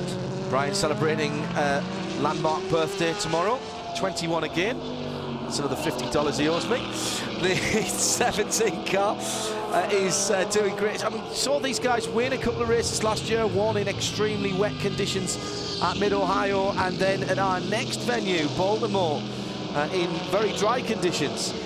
The Falcon team, run by Derek Walker, using the Porsche as a known quantity to develop these Falcon Racing tyres, and they've really come on in leaps and bounds over the last couple of seasons. It's a very brave thing to do, come out and do your development of a new product in the glare of publicity of race day.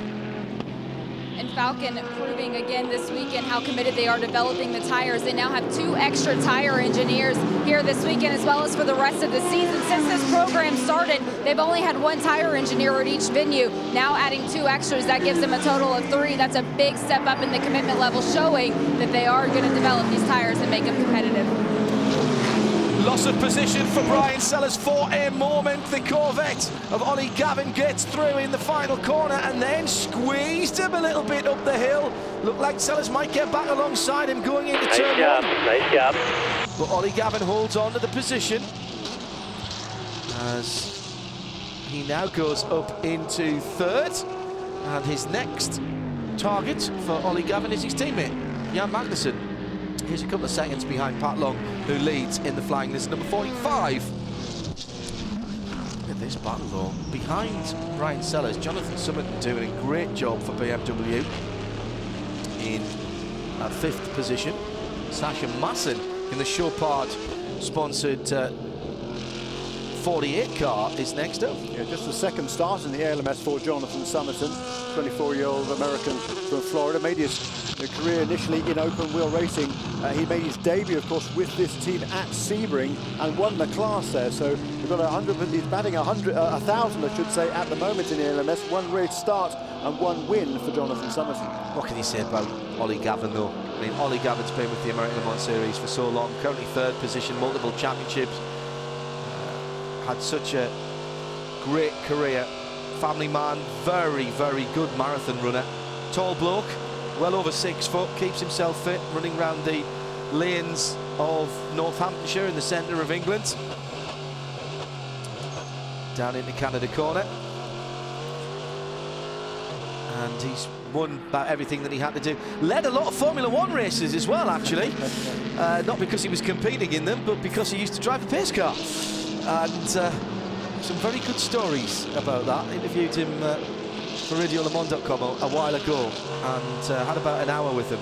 And we didn't cut anything out. We just left the whole thing as it was. It's a very entertaining hour with a cup of coffee and a piece of cake with Ollie. And he's a real character, a smashing lad. And he's really, I mean, he's part of the GM family now. He's completely Corvetted, isn't he? Very much so. And the former British Formula 3 champion as well. He's got 3 wins, of course, already this season. That's taken his win tally up to 37. So within 5 of Olivier Beretta for the overall winningest driver in the American Le Mans Series. Most successful. Thank you. Loved it. Winningest, not a word. Lucas Luhr, he's the other guy who's on a charge. They've got 5 consecutive wins for Muscle Milk Racing, and Lucas Luhr has now got 40 wins to his credit as well. So within 2 of Christophe Bouchou's record. Is the Johnny O'Connell's got a few wins in the American Le Mans Series, and Ollie, I think, is now just 1 behind him, isn't he? Johnny who? Yeah, he used to race for Corvette. That's right. Yeah. That's the guy. Co-commentator on the ESPN2 coverage. Great guy, Johnny. I think bringing a lot to the broadcasts. So this is the battle for 2nd and 3rd in GT. And Ollie Gavin goes down the outside. Oh, Jan Magnussen didn't look like he really tried to hold him off too much there, to be honest, as they went down the hill through into turn number 8. So that is a change of position. Ollie Gavin goes by Jan Magnussen. I wonder if Ollie is going to set about going after Pat Long. Well, the last lap around, he set the fastest lap.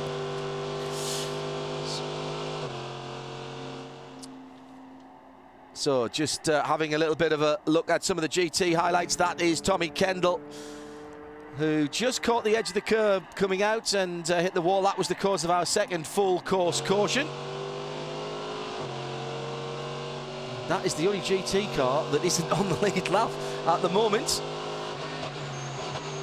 So back on board with Ollie Gavin. Look up the road. Can we see the Corvette? Can we see the Porsche? It's only 3 seconds. I fancy as he goes across the line, we might be able to see Pat heading down into turn 1. Not quite. Oh, there he is. Yeah, you can. It was the next car up the road. There is the leader in category, turning in through turn number 1 now. Clear road ahead of Pat Long as he turns into 3. And with about an hour and 40 to go, here's our Forza Motorsport 4 mid-race recap for the Road Race Showcase here at Elkhart Lake. Chris Dyson leads. We've had 2 full course cautions, just the 2 outs, 52 and the 93, and the O2 moving up early, all the way from the back of the grid to 4th. And the 56 BMW actually got to the lead from 7th position. It's all changed around a little bit since then. That is your mid-race recap with Forza Motorsport 4, the official gaming partner of the American Le Mans Series. Beautiful picture postcard day to go motor racing here. Now let's just go back and take another look at that nasty moment for Tommy Kendall. Just rode over the end of the curb. Yeah, he did, and the car got a bit sideways and kind of overcorrected a little bit there, did Tommy. Lost control of the car, and after that he was a passenger. It smote the wall pretty hard. You could see the damage to the right rear corner on that Viper. Tommy was fine, by the way. That triggered the full course caution. Now look at the action in the pit. This is where races can be won and lost, and the 45 Lizards get out into the lead. Who comes out in 2nd? Oh, it's their teammate. Seth Nyman are going to drop back, but look at the 4th place car from 9th to 4th for Derek Walker's Falcon Porsche team, and that set them up really well for the latter part of the race. Great battle with the Corvette of Ollie Gavin, who sneaks his way through, first of all, into 3rd place. Look a little bit up, it's Ollie, that's a bit naughty, pulling back into the middle of the road there to squeeze Brian as the prototype was coming through. Looked like Brian might be able to get the position down to turn 1, but couldn't just do it. He's in position there, but last of the lane break as Ollie Gavin holds on to the position. Continuing with our look back, these are highlights. And this is back to life, Jeremy, and this is our race leader. Indeed, Chris Dyson still at the wheel of that car. He's been at the wheel since the start of the race. As you can see, 1 hour and 35 minutes to go in this race, so we're just over 2 hours and 24 minutes down, and Chris has been at the wheel the whole time. So next time this car comes to pit lane, we will see the driver change, I am sure. We've still got a 2-lap margin over the number 6 car, but I think looming in his mirrors before too long might be that car number 6, who's trying to get 1 more lap back after the delay they had earlier on with those electric, with the water leak, wasn't it? Yeah, exactly. Let's head back to Prototype Challenge. There is Tom Kimber-Smith back in the lead of the category. He's got about 2 seconds on the second place car, which is his teammate Colin Brown, the 05. Up the hill to complete his lap number 60. There's his teammate right behind him with the red on the top of the roll hoops. And there's been a bit of swapping around there as well, Jeremy. They have been trading places, the internecine battle as well. And that was all came from the yellow flag pit stops. Look in the background. 2 Core Autosports coming out there, one just ahead of the other.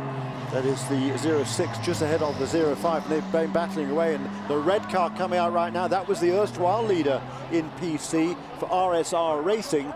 Bruno Junqueira drove the opening stint, now just handed over to Roberto Gonzalez. Yeah, Junqueira did a great job in that 9 car. But again, brings the car into the pits, and it's important that everything is picture perfect there as well. So just over 90 minutes to run, Jeremy. Yeah, and the last 2 laps around Oliver Gavin has set the fastest lap in the GT class. And as they came across the lap that time as well, Jan Magnussen, having tucked in behind Oliver Gavin, also doing an almost identical lap time. The first 2 of the GT contenders down below 2 minutes 6 seconds. Patrick Long still leads the GT category, but he's being closed in on by Ollie Gavin. And the 45 team still staying very competitive, even though they are out of the championship. And driver Patrick Long, one of the most competitive guys in the business, he's on the radio with his team right now, not happy with the PC traffic. He's saying it's destroying the GT battle. These guys are all in a fight, but that's part of multi-class racing. They have to learn to work together, and they have to get around each other. Right now, though, Patrick Long is not happy. Yeah, Patrick Long's just been warned, or at least the team has just been warned for blocking. And when I heard that from our link to the organisers, I questioned that because he didn't have any class traffic with him. He wasn't warned for blocking Ollie Gavin because he's not close enough. He was warned for blocking a PC car because clearly he wanted to hold his position on the track and not get held up at a part of the circuit that was crucial for his lap time. Wow. So he is walking a tightrope just a little bit at the moment, particularly when he's got 2 Corvettes hoving down on him here, and we've seen what that Porsche can do when it's been hassled by the vets. Now, Patrick was very good there. He left the inside open for that PC car. The PC car didn't take the opportunity to go through a Canada corner. We're already underneath the lap record for GTs this afternoon. Both of the Corvettes have set the fastest time so far. Patrick Long, though, he's responding. He's just set a faster lap than did Jörg Bergmeister in the opening stint. But as you can see on board here with Oliver Gavin, we're getting closer and closer to that Porsche car number 45 as the PC car goes to the inside as they head toward turn 1. Yeah, well, that was clean as a whistle from the PC car. Let's hope that he gives Patrick some respect as well as they break for turn 1 on board with Ollie Gavin. Pat Long ahead, he took yards out of the Porsche there. Now, this is what the problem will be, is if Pat starts to catch that PC car ahead in places where the Porsche is just a wee bit stronger. And he has not got any time now to give away. Across the line, it was just on a second, 9/10 of a second. and it's probably just about holding at that. No, it's not. It's about half a second now as they go down towards turn number 5, and it's not just one Corvette he's got to look out for, it's both. That's exactly right, because Jan Magnussen has just set a new lap record in GT. The last lap around 2 minutes 05.882. That is about 4/10 of a second underneath the track record for GTs, and that goes back a couple of years for actually no, it was last year by Jaime Mello in the Ferrari. So the Corvettes hunting in packs. Yeah. I don't Patrick Long's got a battle on his hands now. I do think that Ollie was treading a fine line when he came out of 13, having passed Brian Sellers when he eased Brian over to towards the pit wall with the prototype coming. So he might have to watch his P's and Q's as well. And good news for him is it's only his teammate behind it. And clearly to me, Jeremy, from that onboard that we saw earlier, when Ollie made the pass, the 3 car was told to move over. Yeah. No doubt in my mind about that. There's nothing wrong with that. It's a team sport. These guys are going, as far as the championships are concerned, they're GM, Corvette are looking for the manufacturer's title, and that'll be the one that they'll want to nail down first. That's exactly right, and they've got a 20-point advantage over BMW in the manufacturers at the moment. In the Teams Championship, Corvette Racing has a 25-point advantage over BMW Rahal Letterman Lanigan Racing team. It sounds a bit harsh, but the drivers are the last on the list, I'm afraid, when it comes to the championships. As far as the manufacturers and teams are concerned, they want the bumper sticker that says ALMS GT champion, so that it can go on the or the rear window sticker at least of all of the 2013 Corvettes. And don't forget, we've got a new Corvette coming out, the 7 coming out soon as well, and this is getting tight, Jeremy. Yeah, both of the number 3 and number 4 cars are a pretty good rivalry going on between those two teams, and we saw that number 3 team with Magnussen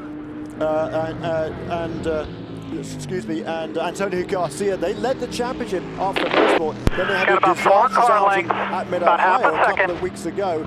Didn't score any points at all, and so slipped back to 3rd place in the standings. And it's Oliver Gavin and Tommy Milner in that car number 4 that have a 12-point advantage over the best place of the BMWs. Yeah, and that's why they're getting slightly better treatment from the team. Preferential treatment was the word I was looking for.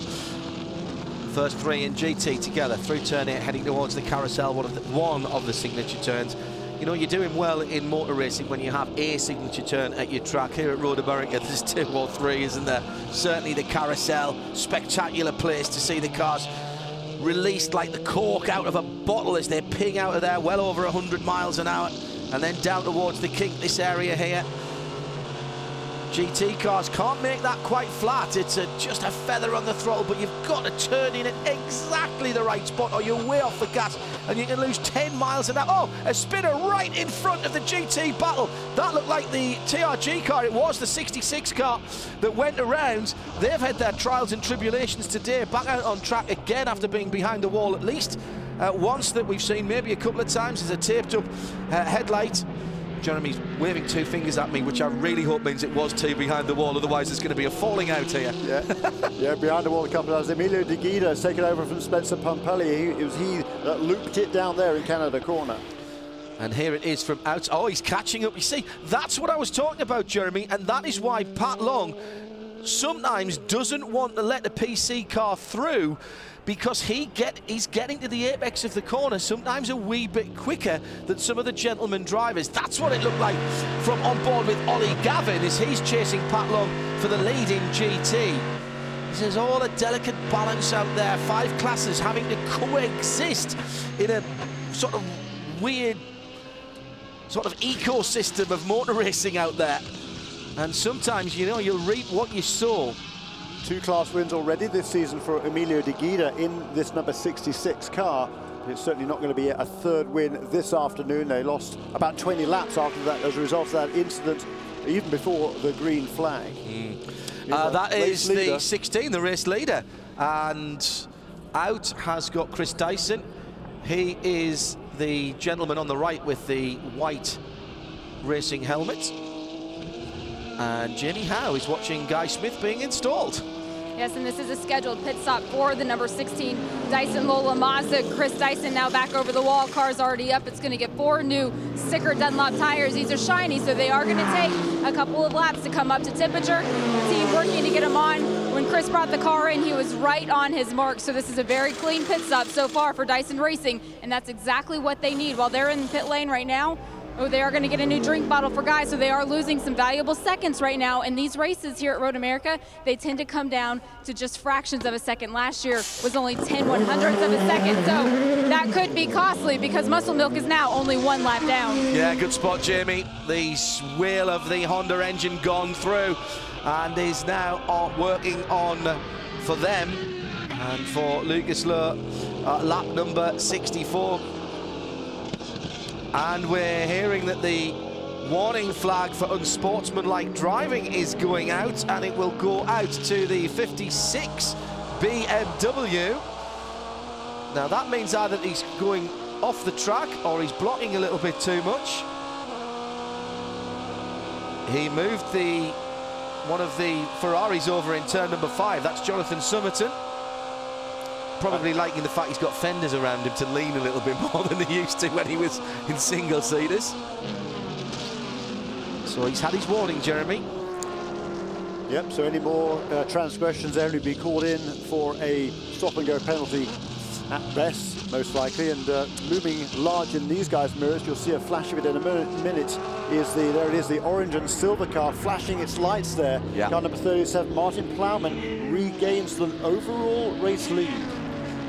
Leading P2 as well, of course, which is far more important to him. And he's got Christophe Bouchou in the 055. That's the Scott Tucker scoring car. Why is that important? Ooh. Because they're leading the championship at the moment. And Plowy nearly loops it in 5. Masterful piece of recovery as the guys backed up towards him very quickly. The speed differential in some of these cars, Jeremy, is really something to behold. And those guys were coming back at Plowy very quickly. They were indeed. He got on the rumble strips on the outside on the turn into the corner, and the back end came around. He did a good job there to hang on to that car. He's got to be careful now. He's got to make sure he doesn't get greedy. He's got one GT car and one PC car. He goes around the outside of the GT car, all around the outside of the carousel, and he makes it stick. That's a brave maneuver. He's now weaving. But yeah, he's weaving around as they're going down toward the kink, because he picked up some little bits of rubber marbles that you pick up when you go offline here. So before he goes into the kink, he weaves that car around a little bit just to try to throw off those rubber marbles.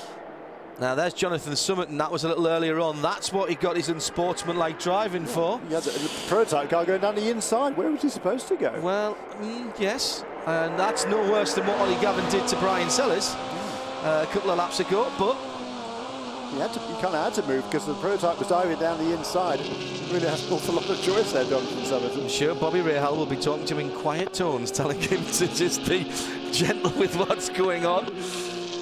We have got an hour and 23 minutes still to run. Love these longer races. As the 95 car of Luis Diaz in 3rd position picks his way through the traffic, trying to catch up with Bouchou and Plowman. Well, we've had some great racing already today, but already this weekend there's been action on the track for the IMSA Support Series. And something that looks like a lot of fun, and Jeremy and I would love to have a go at, is the little prototypes. The Cooper Tires prototype lights powered by Mazda have already had a couple of races this weekend, and they've been fun. Round 9 of the Cooper Tires Prototypes Light Championship powered by Mazda, with Tristan Nunez in the blue and yellow 16 machine on pole position. The action behind him as Lamont Harris in the 65 spins. Darryl Schaff just about missing him. Slight misjudgment by the 88 of Dan Wayland, who gets in to the back of Dan Mancini. But at the front of the field, it was all plain sailing. 16 on the car, 16 in the car. Yep, 16 years old takes the victory. In L2, once again, Scott Tucker in the black number 5 dominated proceedings, but it was all about the youngster at the head of the field. Here's the results from all the races at the weekend, and we'll be back with more action from the American Le Mans Series here at Elkhart Lake next.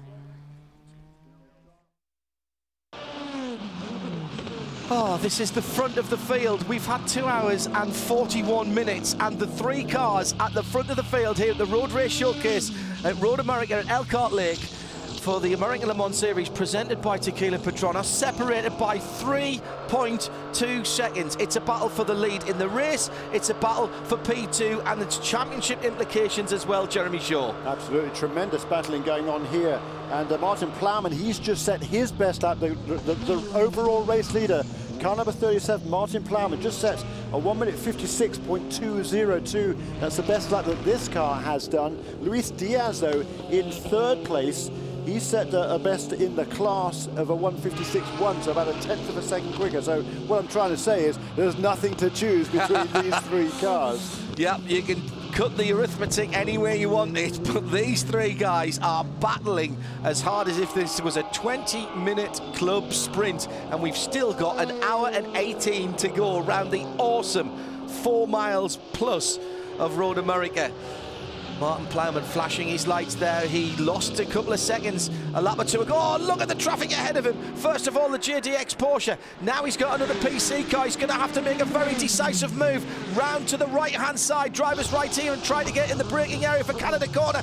Through comes Bouchou as well, and that car is massively squirreling around under the brakes. Tremendous stuff. That's a great race here. This is a battle for the overall lead because the P2 cars... Oh, he's got him! Oh! To make a pit stop, these 2 compared by comparison to the number 16 car of Guy Smith that was in a little while ago. But when these 2 make their next pit stops, I think we're going to see the 055 stay out a little bit longer because Bouchou came in and took a splash of fuel before we went back to green last time around. So it's going to be the number 37 car, I believe, who's going to be on the pit lane first out of these 2 race leaders. Anybody who was watching our studio commentator cam there, as we were on board with Bouchou, I actually winced because I thought that we were going to hit in real life the back of the Green Hornet Porsche there. Christophe Bouchou likes going to drivers right there on the exit of the penultimate corner and using all the runoff, and he's got to be careful with that because he could come across someone. A bit of damage on the left-hand side of the car. That happened much earlier on, and now look, he's in the GT battle here. He is indeed, and just a note also, number 95 car, Luis Diaz, running in 3rd place, as you saw, just 3 seconds behind, but he's dropped back. He's now in the pits, and there is car number 95. Luis Diaz out of the car, Scott Tucker getting in. And it's Scott Tucker's 5th race this weekend as we see him compete in a couple of the support series as well. He's been getting a lot of attention for his improvement in driving. Marino Franchitti, who ran with his team at Petit Le Mans last year, said he really admires the hard work that Scott Tucker puts into his racing business. He said this is a guy who's a real student. He really wants to improve. His Scott's longtime coach Ed Zabinski also singing him praises. I asked Scott about it. He said he feels like he just broke through a new plateau, and he just continues to feel more comfortable in these cars as we see the 95 pull out of pit lane. It's been written about in the past that if you do somewhere in the region of 11,000 hours of anything, you'll be pretty good at it. That's normally what it takes to you know, any sport or, you know, recreational sort of thing. He does that every race weekend, doesn't he? Let's have a look at the front of the GT field. That is Pat Long in the 45 flying. This is 13th overall, but remember, with 5 categories of cars racing on the circuit at the same time. Now, just a few moments ago, they were all together going into the carousel, but Pat Long seems to have dealt with the traffic, and that traffic being the 33 of Brian Wong in the he's coming to pit lane, I think, Brian, is he? Yes, he is in the Green Hornet, just diving off to the right of our picture there. As ahead now of the 2 Corvettes is the 22. That's the Bleckermolen car leading that category now. So that is the WeatherTech car as... Oh, who's that in the pit lane in the background? 37. Oh, that's the leader there. The race leader is onto pit lane. Well, they were due. They were certainly due, and the Nissan-powered Morgan is taking fuel.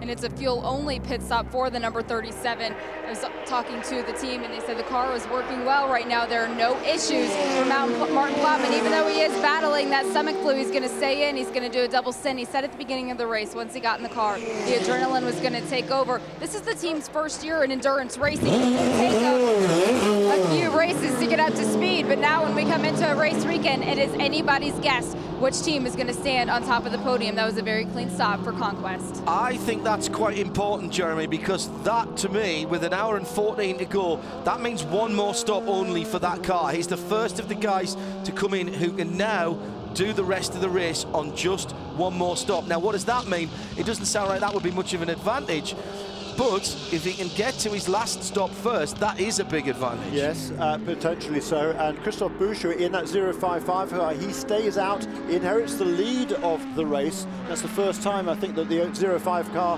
55 cars led overall in this race this afternoon. That, as we said before, made a pit stop during that previous caution period, so he'll be able to stay out a little bit longer. And if then there's another caution period, it isn't inconceivable that the 055 car might be able to get to the end of the race with one fewer stop. So a lot of strategy still to be played out in this race with an hour and 13 minutes to go. So through he goes towards the carousel. Car looks pretty well balanced, so Bouchou we'd expect to see in shortly. And that is Lucas Lure, and I think he's just got past. Is that the Dyson car behind him? Good spot. Yeah. So does that mean he's on the back of the lead lap in P1 now? P1, yeah, and back up into 9th place overall. And Guy Smith has not really, well, he has closed in. He's down to 10 seconds on the leader in the class. It is his teammate. It's Marcel at the wheel of the number 20 at the moment. The guy's just turned his best lap there, 1 minute 53.6 last time around. But that Muscle Milk car, it turned a 151.248, the fastest lap of the race. So more than 2 seconds faster per lap. Car number 6. And moving steadily but most assuredly up the order. So there they go, and Lucas Lure is ahead of this car now, having gone by him on that lap. So 10 seconds between this car and its teammate and the lead of the class, and you would think that Dyson, even if Guy doesn't have the pace, which he seems to have at the moment, but Dyson would want to swap those cars around to try and keep the maximum point scoring for the 16. But not yet, because in terms of the class lead, it's the number 20 car that leads the class in P1, and right now the number 6 car is not still on the same lap as the number 20 car. Got you. So if there is a full course caution now, I believe the number 6 car would not get the wave around. No, that's a very good point. Until this car comes into the pits, car number 20. So they need to manage this using both the cars. So the 3D chess just gets a little bit harder for the guys on the wall at Dyson. And what we've got to watch out for, there it is. There is the 6 car going back onto the overall lead lap in P1. He'd already got past the 16 last time around, in around about the same part of the circuit, actually. So now it's full attack mode for Lucas Lure. Wow, what a comeback this has been after that troublesome water leak early on. 4 laps, 16 miles lost. And Klaus Graf and Lucas Lure have been in full military setting as far as the power's concerned, and laying down some laps in that car, that HPD chassis with the Honda engine. Now what we need, of course, is to see what's going to happen with the 2 Dysons. Was that the number 20 car came onto the pit lane there? It was indeed the 20 car. Jeremy Shaw has the eyes of a hawk as the 20 Dyson Racing Inc. Mazda-powered Lola Coupe is on the pit lane.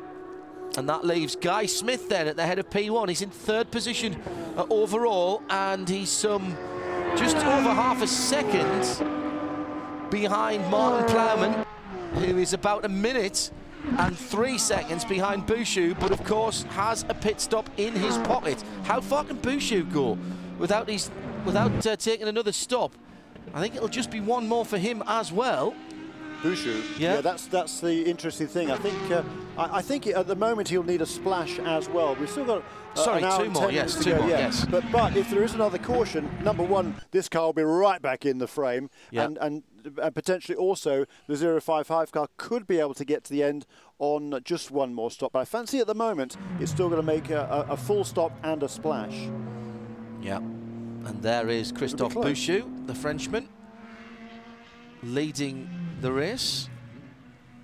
And he's got a very, very aggressive style behind the wheel. He's not your Sterling Moss, is he? Sitting there nice and comfortably, and whatever else is going on beneath the surface, Sterling Moss always used to try and look as smooth and as relaxed as possible to try and psych out his competition.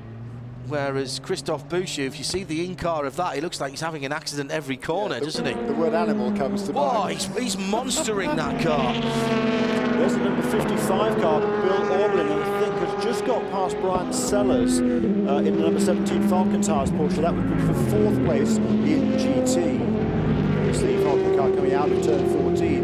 And the BMW is going up the hill underneath the bridge. So in GT, it's still Patrick Long that leads by just over a second from Ollie Gavin. And then Jan Magnussen's fallen back a little bit. He's about 3.5 seconds behind Oliver Gavin. And then about 20 seconds back to Bill Oberlin. Then Scott Sharp also, he's moved up in the 01 car ahead of Brian Sellers on that lap. There is Scott Sharp coming down the hill, and he just tweeted, or somebody, he didn't tweet because he's driving the racing car, but somebody from the ESN, Extreme Speed Motorsports team, tweeted a few moments ago that Johannes van Overbeek is on the pit wall getting ready to take over once again from Scott Sharp to finish the race in that 01 car. So that car could be a factor by the end of this race, no doubt about it. Yeah, and you know, we've seen this before from these guys. They just don't know when to say stop. I mean, you would say that they had their problem early enough on, Jeremy, that they could react to it. Oh, it threads the eye of the needle right through the middle, and someone's got off on the right-hand side. It's one of the PC cars. Now, behind the wheel of the 7 car at the moment is one of the Downs boys. It's the L of the ALMS. Yeah, Lucas, yeah. Lucas, yeah. So Lucas Lowe and Lucas Downs there, coming in very, very close proximity. Lucas decided to go down the middle of a prototype challenge and a GT challenge. Well, he got out on the marbles there, Lucas out is on already that out loose there. stuff. Yeah, Lucas Downs. He got on the loose stuff, and there he's just trying to keep the car under control. Sort of does it. Meantime, the 55, the 055 of Christophe Bouchou's in the pitch. We see Christophe Bouchou in the 055 taking his full service stop. They've got the Dunlop tires ready to go once they're done fueling, as we see now. This is the Frenchman that's been with Scott Tucker for several years now, raced with him across a bunch of different series.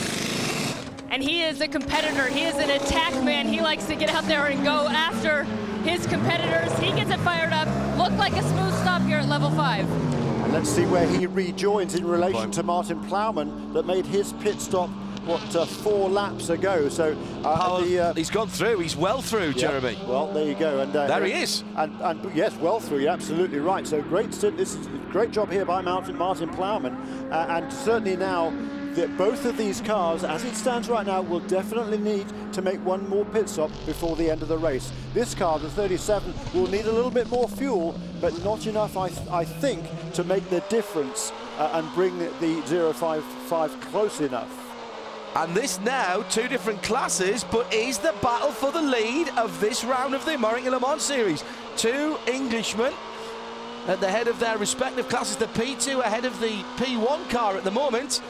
Martin Plowman in the 37 and Guy Smith in the 16 battling it out, and neither of them can afford to hold up. We talked about those lap times for Guy Smith. He certainly does have his hands full. He's been telling the team he's experiencing a vibration in the car. However, the telemetry shows there's nothing wrong. They think it's just pickup, so they've told him to stay out there and sort of deal with it. They certainly can't afford to have an unscheduled stop at this point. No, that would be disastrous. Spot on, Kelly. And last lap around was a 2 minutes point 1 for Guy Smith. So you know, a lot slower than that car had been going earlier on. The best lap that car has turned, a 1:53. So 8 seconds slower than that car has been earlier in the proceedings. Lucas Luhr, car number 6, also making a scheduled pit stop, we believe. Yeah, in the pit lane, and his last lap though, just for comparison was a 1:56. Eric Lux has done a 1:57. Guy Smith a 2:01.9 last time around will now drag through. And that is the lead. So he did lead, just about took the lead there ahead of Martin Plowman as they came across start-finish line. The two Englishmen then pretty much side by side. But Guy Smith in car number 16 for Dyson Racing, the Lola Mazda, the Mod Spates car, back in the lead of the race. Now Guy is normally a very, very smooth driver. There is the 6 that we told you about. This looks fairly routine. Jamie Howe has made her way down to Muscle Milk. Lucas Lohr is going to stay in the car. He's going to take it all the way to the checkered flag. Fuel going in right now. This is a scheduled pit stop. Looks like he's going to also take 4 Michelin Tires cars up on the jacks. This team is fighting back from a deficit. It's not what they wanted to do. They wanted a clean race. They wanted to win it outright. Right now, they're still battling just to even get back into second place. And that's in the championship. It was a very quick pit stop for Muscle Milk, and the car is still performing flawlessly. Oh, yeah, don't say things like that. It's Eric Lux who is now driving car number 20 for Dyson Racing. And he's turning some pretty respectable laps. Last time around was a 57, but that was as quick as anybody else. I think there must be a lot of pickup or even debris down on the racetrack because no one is going particularly quickly at the moment. And I think the number 6 car is still going to need a little bit of help from some way, shape or form to get past either of the two Dyson Racing cars. Smart bit of footwork by the Muscle Milk guy there. He managed to pull the airline out of the way of the right rear wheel. Had they run over it, it would have been a stop-go penalty. With the first day of the English Premiership underway, I think that guy might get a contract. Nice bit of footwork there with 1 hour and 2 minutes still to run here at the American Le Mans Series Road Race Showcase at Elkhart Lake, Wisconsin. It is Guy Smith leading his English countryman by just on 2 seconds at the moment. Christophe Bouchou chasing them down, and we'll be back with more after this. I'm Mark Holzer, driver of the 44 Flying Lizard Porsche. Stay tuned and I'll show you how I get ready for a race. Just inside the last 60 minutes of racing, Guy Smith is back at the head of the field at the Road Race Showcase, Road America, Elkhart Lake, Wisconsin, for the American Le Mans Series presented by Tequila Patron.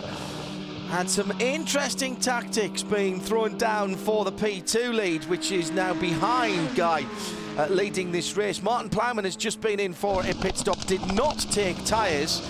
We'll have one more pit stop for the 37 car in second place, which is leading the P2. Christophe Bouchou came in, did take tyres.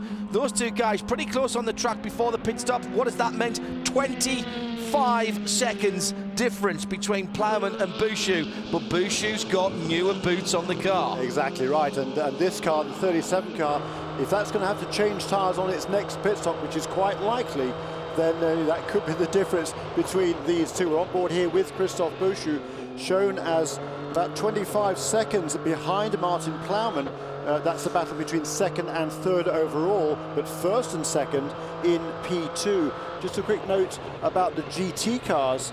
The 01 car of Scott Sharp was running 4th or 5th in GT. That has just made a pit stop with almost exactly 1 hour to go. Scott Sharp has handed that ESM Ferrari back to Johannes van Overbeek, who was very fast at the beginning of the race. And maybe now they can get to the finish. Oh, disaster for the 17 of Brian Sellers. 5th position in GT, and he has gone off on the far side of the circuit at the exit of the King, and he's been on both sides of the road there, Jeremy. And this could be critical for that GT battle because the 01 car has already made what will now be its final pit stop. We're going to go full course caution here almost certainly, and therefore the 01 car will be able to get to the end. And when everybody else comes into the pits during this full course caution in GT, guess which car will cycle to the front of the pack? Yes, the 01. Wow, that was heavy impact. Looks like something let go on that car. Yeah, he came out through the King. I'm wrong, he didn't hit both sides of the road. He's just spread the dirt out over both sides of the road. And there is the full course caution that we were expecting. It has arrived with 57 minutes still to run, and all of a sudden Johannes van Overbeek down in 9th position in the GT category in the 01 ESM Ferrari looks really, really good. There are cars coming past the scene of that incident with yellow flags being waved for, frantically by the corner workers that are coming through way too quick on that side of the circuit with the car stranded on driver's right. The debris flag is out as well, and the SCCA corner workers are doing very, very well to slow down, and the IMSA safety team have done exactly the right thing in parking their truck in between the traffic. Now the cars are slowing down. Look at the lines on the road. That's Falcon tyre rubber where Brian, and you know what's happened there, Jeremy? He's just drifted maybe 4 or 5 inches offline onto that rubbish that you can see. That's all tyre rubber there, and I think the back end of the car has just started to slide, and there's so little room for manoeuvre there. Brian hasn't been able to get it back. Yeah, could be that. He could have been forced offline by somebody, or even something could have broken on the car. So tough to say. I mean, from that replay, I couldn't see. Was there another car that came through? Didn't see anything. No, so unlikely to have gotten wide on that corner, I think, on his own. He's out of the car. He's taking his helmet and his balaclava off. He's talking to the IMSA safety crew, and we're hearing from our camera operators down there who are all big race fans. And by the way, doesn't that show when you watch the coverage that we have here from Road America? We're very well acquainted with our camera operators, have most of the same crew for all of the ALMS races, and they're saying he was on his own in that, so something either let go or it was a tiny, what were we talking about, inches. Yeah. Inches. And when you saw all of that pickup, all of those marbles, it is just like putting a wheel onto ice. Absolutely right. And Brian has got onto the radio to the Falcon guys in the pit lane and said, I'm fine, don't worry about that. So we're good to see that Brian Sellers is okay. 30th birthday tomorrow. Not the birthday present he wanted, but it had been another strong run for those guys. They had a great run a couple of weeks ago at Mid-Ohio. They struggled with the balance of the car, but came away with an excellent 4th place finish. They probably weren't going to get 4th perhaps here, but certainly considering the problems they've had this weekend, it had been another strong run for Brian Sellers and Wolf Hensler. Yeah, I think they'll take a lot of positives away from that, Jeremy. Okay, you're right, it's not the way they want to finish their race, but that was a strong run, and we heard from Jamie early on about the development tyres coming from Falcon. They're putting a lot of work into this. This is a long-term plan for this tyre and for these guys to provide tyres. Now, who's the winners and losers, and what do you do tactically? Jeremy Shaw. Yeah, this is going to be interesting now because we've got, what, 53 minutes to go, so I think we will see the number 16 car into the pits during this caution period for sure, and it should then be able to go to the end of the race without another stop afterwards. The question is whether the number 6 car, which is currently a lap down overall to the leader, Guy Smith, will he stop as well, or will he be able to, when this number 16 car comes into the pits, that will enable Lucas Luhr to pull around and potentially get back on the lead lap with Guy Smith, but does he need a pit stop as well? And it kind of depends on how long the cleanup is to get this car out of the way. Yeah, when will the pits open and how long will the cleanup take? Yeah. How much fuel can you save? But this will certainly play into the hands of the 01 car. I can tell you what, Johannes van Overbeek, he's in 8th place right now in GT, but I think for sure all the other contenders in front of him, they are going to need to take service during this caution. The 01 car will not, and that will put Johannes van Overbeek in the lead of this race in GT. Well, did he stay on the lead lap? Yes. That's the question. I think so. No, I think he may have just fallen off. We're under full course caution. You're not missing any of the racing. The very sad sight, I'm afraid, of the Falcon tyres Porsche at the side of the circuit being readied for recovery on the flatbed. The ALMS safety teams there in short order. Look to the... Oh, Jeremy, you're right. You're absolutely right. Left rear suspension. Yeah. Left rear suspension. The right front wheel of that car, the Falcon tyres are good, but when they're not in connection with the ground, they can't do anything. It was down at the left rear, up at the right front. Certainly a breakage. And I just checked in with Derek Walker, the program manager for Team Falcon Tire, and he said that's exactly what happened. It was a tire that went down. The problem here at Road America, even though the cars do run live telemetry, is that the track is over 4 miles long, and Brian was on the back side of the track, so they did lose telemetry. Brian radioed into the team. He said, I feel like I have a tire going down, but the team could not see it. He was on his way into pit lane, so it was just wrong place, wrong time, being on the back side of the circuit. So Team Falcon Tire, their day is done. Yeah. Jeremy, I bow to you. Yeah. The top drivers, they're not going to make a mistake there at the kink, particularly when they're on their own. Yeah, it's very fast, and it is, you know, a little bit of a breathe or a tap on the brakes, but that's not a sort of place you're going to make a mistake.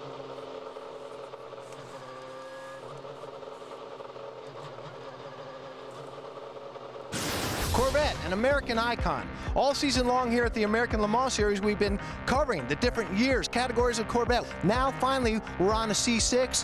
Harlan Charles, what was going on with the C6? Well, it came out in 2005, leaner and meaner, and we learned a lot from racing. We went to HID headlamps. In 06, we had the Z06 carbon fiber body panel, 7-liter, 505 horsepower engine. And in 09, the ZR1 with mighty supercharged 638 horsepower. And with C6, we also saw the relationship between racing and production. Now, when we were at Le Mans, we needed a better aero package. So they did this on the production end. They made, for the first time in history, the flush headlamp. We needed a bigger opening here for the grille, also for aerodynamic reasons at Le Mans. It gave us more downforce. And that's really one of the cool things that has always happened with Corvette. A close relationship between racing and production, each making the other better. Ollie Gavin on board the latest iteration of the Corvette, celebrating its 60th anniversary this year. Johnny O'Connor with Harlan Charles there, talking you through the history and how Corvette has remained a leader through their continual innovations, generation after generation. And the new C7 to come, not so far away. Lots of excitement in the Corvette corral this weekend, and lots of people asking questions of the GM executives and the Corvette racing team here about what we might expect. Everyone is tight-lipped. New Corvettes don't come along that often, and when they do, it does certainly cause a bit of a stir. And one thing I can say is it will race, because that's what Corvettes do. Guy Smith is leading the race. Happy anniversary, it says on there. But he hasn't written, does it say Candy? Happy anniversary Candy, with kisses, I think. That means something to somebody. Guy Smith right in behind the safety car. So it looks like then that the 01 Ferrari did actually lose a lap during that pit stop. I think he might have just. Yeah, I thought there was going to be a wave around. I thought he would have remained on the lead lap and then would get the pass around before the pits are open. But no, I don't think that's going to be the case, because there is the Flying Lizard Porsche there going through the screen right now, and there's no ESM car between himself and the pace car, so no more pass arounds, I think. So my mistake. But Townsend Bell for the Alex Job Racing in that Lotus Evora is 4th place in GT. Take a picture of the screen, Alex. Do it now. Fantastic no, wait a minute. job. No, I was right. The pass around has happened. Yeah. And Van Overbeek is at the tail end of the lead lap. Okay, that makes perfect sense to great. me. I would have been surprised had you been wrong, Jeremy.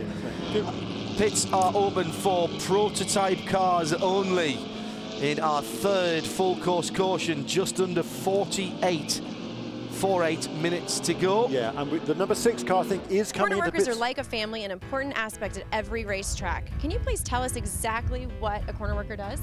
The corner workers called flagging communication, and their job is to communicate both with the drivers and with control to let them know what's going on the track.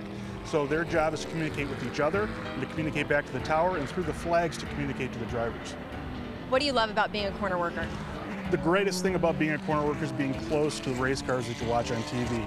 You watch these cars on TV, you become a fan, and when you're out here on the corner, you get to be mere feet away from them as they're driving past. You get a much closer connection to the drivers and the cars and the action and the race series.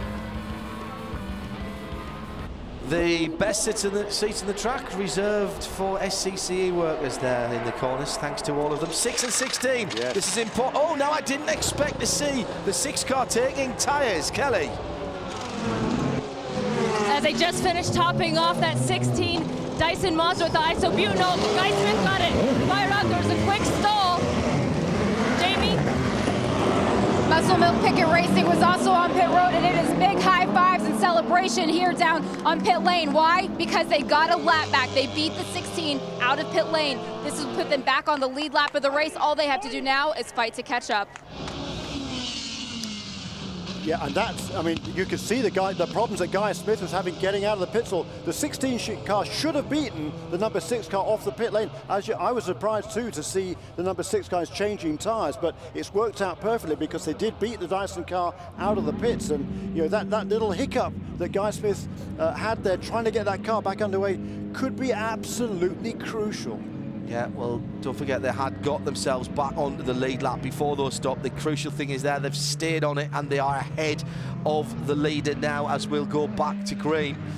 And that, I think that means they'll get the wave by, won't they? Before we go back to green. It depends what's in front of them in the line. We need to find out if there's a class leader. 45 minutes of racing still to go as the field goes through. And what we need to see there, Jeremy, is what is ahead of the 6 car. Because if there's not another class leader in front of him... Yeah, we're going to see all the GT leaders into the pits now, but I think the 01 car probably should still be ahead of the prototype cars. It's fascinating, isn't it? I love these longer races. 45 minutes still to go.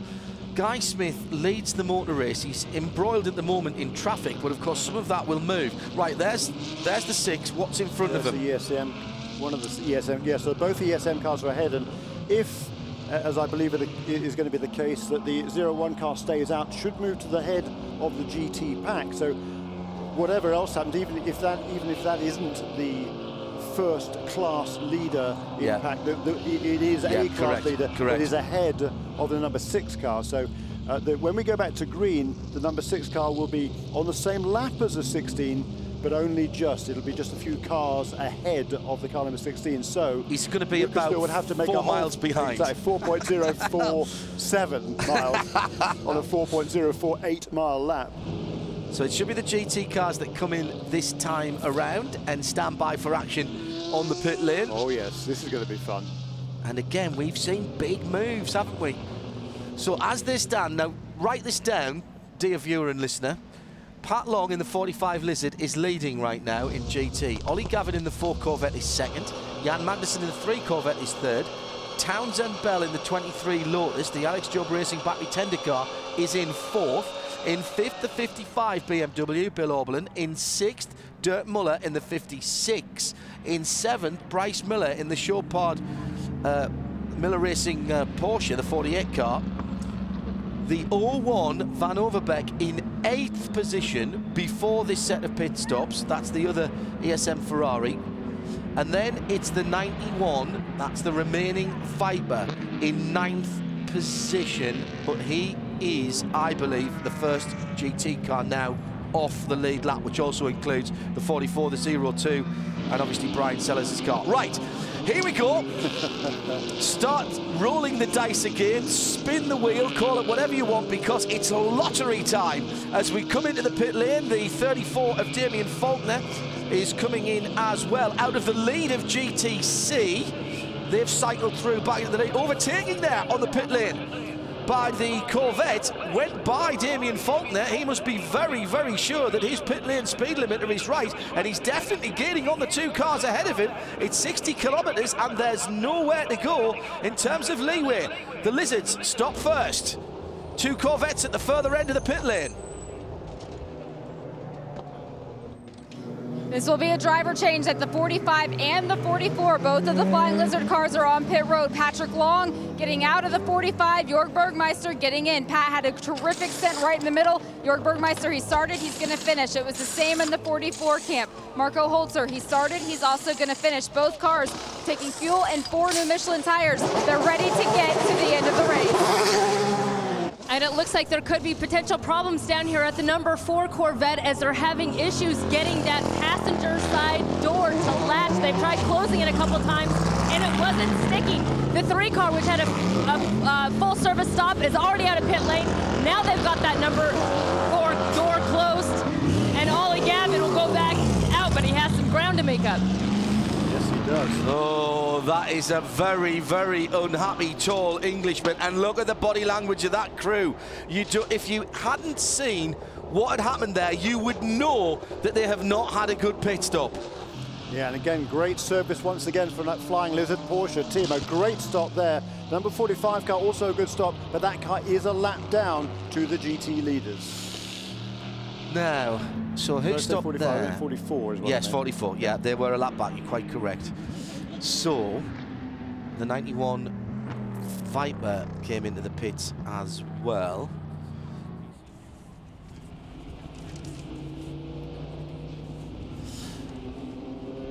So there was the ESM Ferrari going through.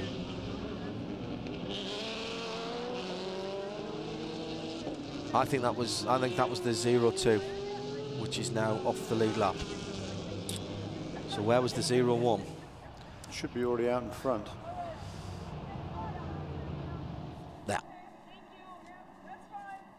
There we go. So the 0-1 is second or third in the line behind the safety car. There's that the car coming down the hill. That is the 0-1 car. So it's not ahead of the BMWs. If that's the 0-1, he's not ahead of the BMWs then. The BMWs didn't stop. The BMWs didn't stop. We didn't get either the RLL BMWs in the pit lane. Really? So that's the thing that's thrown us out there, Jeremy. Yikes. Yikes indeed.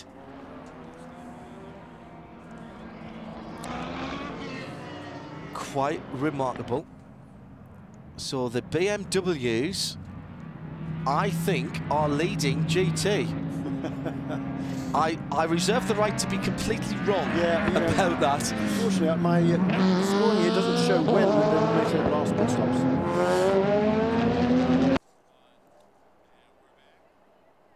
So there is the safety car with the lights out. Lights out on the safety car. Earlier today, we had a bit of fun with Marco Holzer from Flying Lizards. He sat down and tested the new Porsche expansion pack on Forza 4.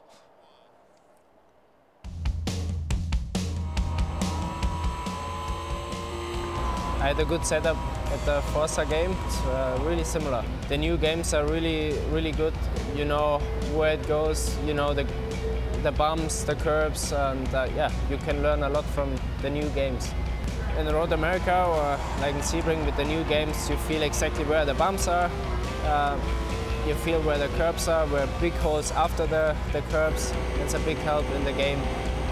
You can drive it, you feel it, and then you go in the race car and you know where the places are to don't drive over it.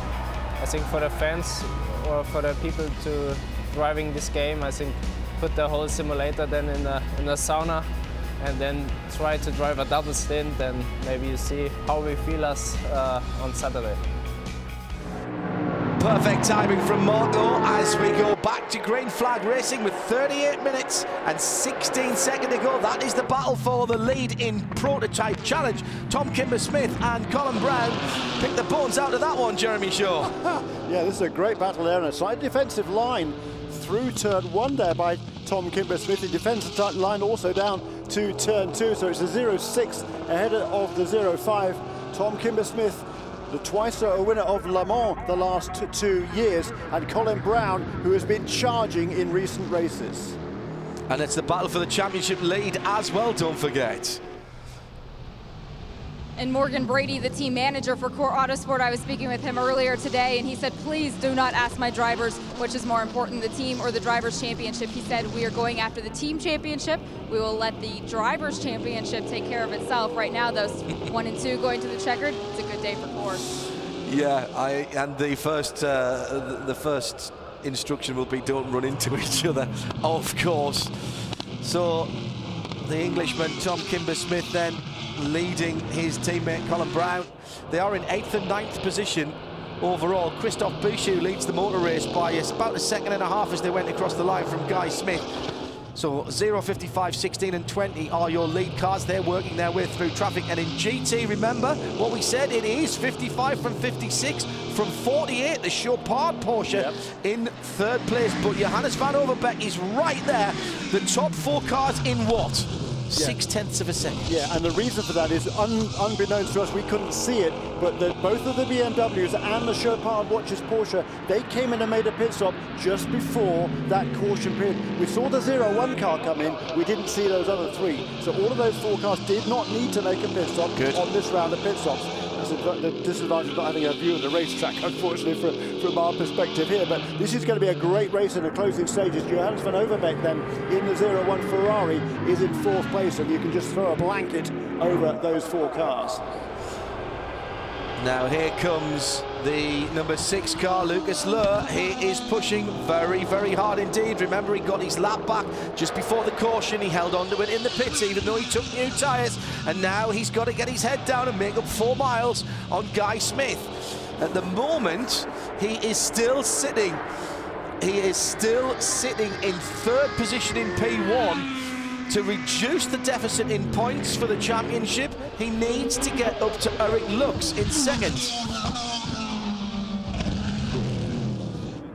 Oh, now there's the 0.55 in the pit lane. This was not expected for me. Kelly.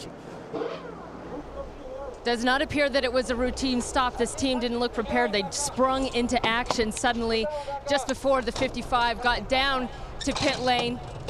And to add insult to injury, as this team obviously coming in unscheduled, they have been caught with a pit lane violation for going too fast. A little bit of confusion on this team. I'm going to see if I can find out more about why they brought Christophe Bouchou into pit lane.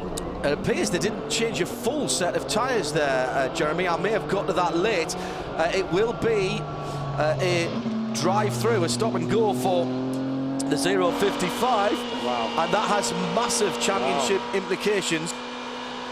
It certainly does, because that is the car with which Scott Tucker is registered to score points in this race, and if everything stays the way it is, it's going to drop him back to 3rd place in the P2 class, actually possibly 4th place.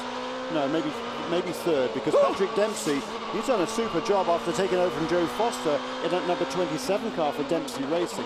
Sorry, the onboard is very, very immersive with our big screen here in the studio, and it feels like I'm sitting next to Guy Smith as he got very, very close indeed to the downs. That's our Forza leader as he goes across the line. It's Guy Smith, Forza Motorsport 4, the official gaming partner of the American Le Mans Series. We have just over half an hour to go, and there are your 5 class leaders here at Elkhart Lake. Now, sometimes I am accused of overhyping things, but there is drama here in the last 31 minutes and 13 seconds of the Road Race Showcase here for the American Le Mans Series. Huge, huge exit stage left for the 66. I've got it back. Oh, no, I haven't. And he goes, you have got to be going a long way off to hit the catch fencing there. That is the 66 TRG Porsche. It may have been a mechanical failure. That car's had a few hits, maybe something like a stuck throttle. Yeah, it could be, I suppose. We saw the number 31 car get that corner wrong a little earlier in the race, but poor Emilio De Guida went off at an even faster rate of knots and went all the way through the gravel and made it to the tyres as well. Yep, good effort. It's been a horrible day for TRG, and again, yeah, they came into this race with such high hopes. They've had already this season a couple of wins, 3 wins in the GTC category, and came into this weekend just 11 points behind Alex Job Racing. But it's all gone wrong now, particularly as the number 22 car for AJR is leading the race with Jerome Blakemon, only by a car length or two, I think, over Martin Raginger in the number 11 car for JDX Racing. Yeah, and Damien Faulkner is only another 8 seconds or so further back in the queue as it is behind the safety car at the moment. Looks like the corner workers are looking at the front left of that car to see if it can be pulled out. Yeah, and that car may actually be back under its own steam. Yellow flag. I said it was drama, not just for the car going off, but how about Klaus Graf and Greg Pickett? If Greg Pickett doesn't put the lottery tickets on this week, he has had the year of just getting the brakes when he needed the brakes. You could not write the script. 4 laps down here is way different to 4 laps down at Lime Rock, and in fact, actually here, they've made do with fewer cautions and done it very well on strategy and pace. Yeah, but the timing of this caution this couldn't be better for these guys. They're going to be able to pull all the way around. He was almost 2 minutes behind when we were back to green. Now it's just a question of fighting all the way through the traffic, which is not going to be the work of a moment, but certainly this is a great opportunity here for Lucas Luhr and car number 6. From Muscle Milk, they recognise exactly what Jeremy Shaw's just been saying along to 32 minutes ago. Full cost caution, just what we needed. No kidding. Who writes the script? So, I've got to tell you, I've got to think that in that car at the moment, Lucas Luhr is going to love this challenge that he's got. Let's find out what the boss thinks. Greg Pickett, the man behind Pickett Racing, is down in the pit lane with Jamie. And Greg has a big smile on his face, as usual. Greg, I know it's been a nail-biter day. You guys are back on the lead lap. What's the mentality of the team right now? I mean, we're, the Muscle Milk team is just never give up, And once again, had all kinds of little stuff. The guys did a fab on the last pit stop. I couldn't be more proud of the guys. You can see why this is really a team effort. Drivers, crew, you just saw how important it is. Just seconds can make a big, big difference. So we're going to go back around. Lucas in traffic. I mean, both Lucas and Klaus late in traffic have been the German dynamic duo, if you will. And I'm with everybody else. I'm going to sit here, enjoy it, hold my breath, and hope for the best. You've had a successful driving career yourself, a successful run now as a team owner. Late stages of the race, these are championship implications. What do you say to your team to keep everybody calm? Well, I mean, I don't know if I tell them much about getting calm. I'm a little excited myself. I just patted them all on the back, told them they did a great pit stop when we needed them to do it. And now they're going to sit back and, the guys are planning and thinking every minute. We needed that yellow really badly. Lucas is hooping and hollering on the radio. He's really looking forward to this run here. So we'll see what we got. It should be a lot of fun. Keep your fingers crossed. Thank you, Greg Pickett. Kelly? We said that the 16 Dyson needed to get a win today if they really wanted to keep those championship hopes alive. And for Chris Dyson, luck may have finally fallen on your side, but Muscle Milk has climbed its way back to the lead lap. Does Guy have a car underneath him to hold him off for the rest of this race? Well, I don't know if luck's fallen on our side today. I mean, there's still a lot of racing left. We'll see. The car's been decent. We came from the back. We're leading the race. I think that, yet again, the Muscle Milk guys have benefited from yellows. They've had quite a year in that respect. So, it's just going to come down to the last half hour, just like last year. And that's what this place produces, is excellent racing. So I'm hoping we can come out with the win. You had the big first stint and Guy's in there now. What has the feedback been on the car?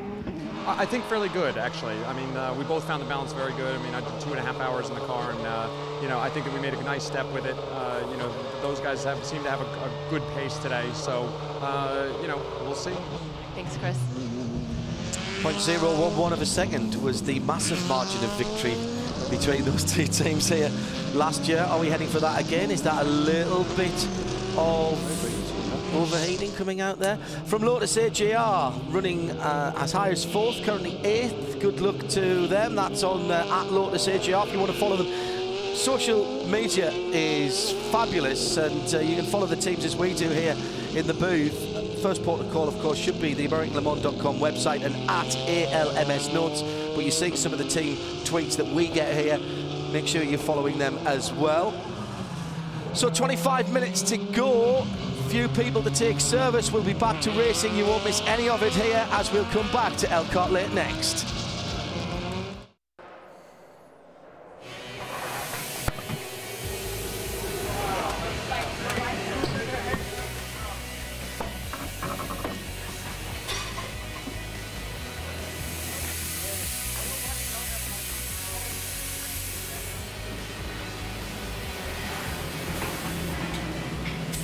Well, the weather has not been a factor here at the Road Race Showcase, Road America, Elkhart Lake, Wisconsin this weekend. There have been times when inclement weather has played a huge part in this race over the years. That has not been a fixture this weekend. It's been blue skies, a little cloud, beautiful temperatures. The temperatures have come up a little bit in the last hour or so. That's contributed to, I think, the track being a little bit slicker and lap times going out. But what we have got is a dash for cash. 22 minutes of racing, as back in the pit lane again is the 055. Last time they came in and changed one tyre, the right rear, and there's a shake of the head from Christophe Bouchou. This is the car that's battling for the championship, and this is the car that his team owner has registered for his points in this weekend, and off comes the rear deck. Jeremy, this is not what they wanted to see. No, certainly, and he hasn't even yet served his penalty either. He's got that penalty for speeding on pit lane, so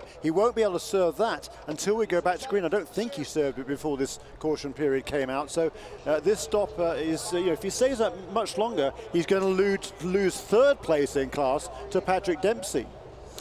Yeah, that's a good point, and that is more points deficit to Martin Plowman.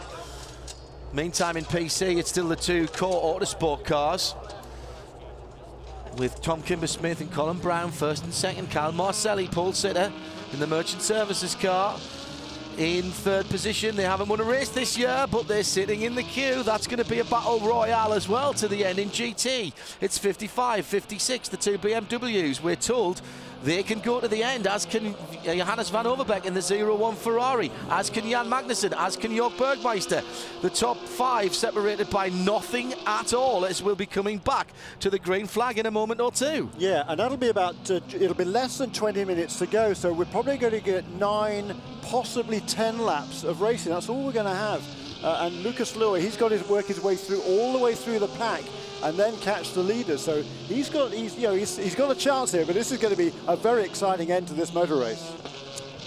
Guy Smith and Eric Lux are absolutely together at the head of the field. They are first and second. They are teammates. I wouldn't expect to see the 20 car making any bold moves on the 16, because they're not in the championship hunt.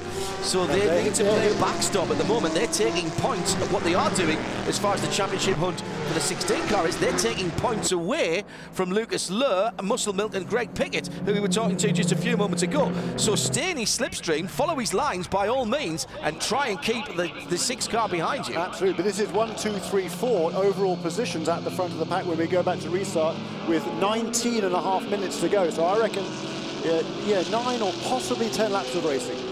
Green, green, green. Green flag. Green, green.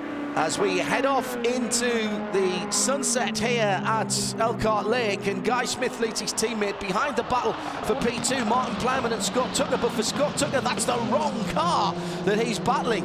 If he gets by, though, he won't back away. He wants to get by Plowman to take points away. The 0.55 at the moment is not going to be a factor, certainly for first or second. It might even drop off the podium. Now, there is the 6 car, third position in P1. This is championship as well. He's got to be quick, but absolutely precise through the traffic. That's right, he's got to pick his way through as quick as he possibly can there, going past that Lotus Evora that we've talked about. A great run for Alex Job Racing. Looks like they're going to get a top 8 finish. That'll be the best season finish for that car, as Lucas Luhr now sets his sight. Look at this battle here, side by side between a Ferrari and a Corvette.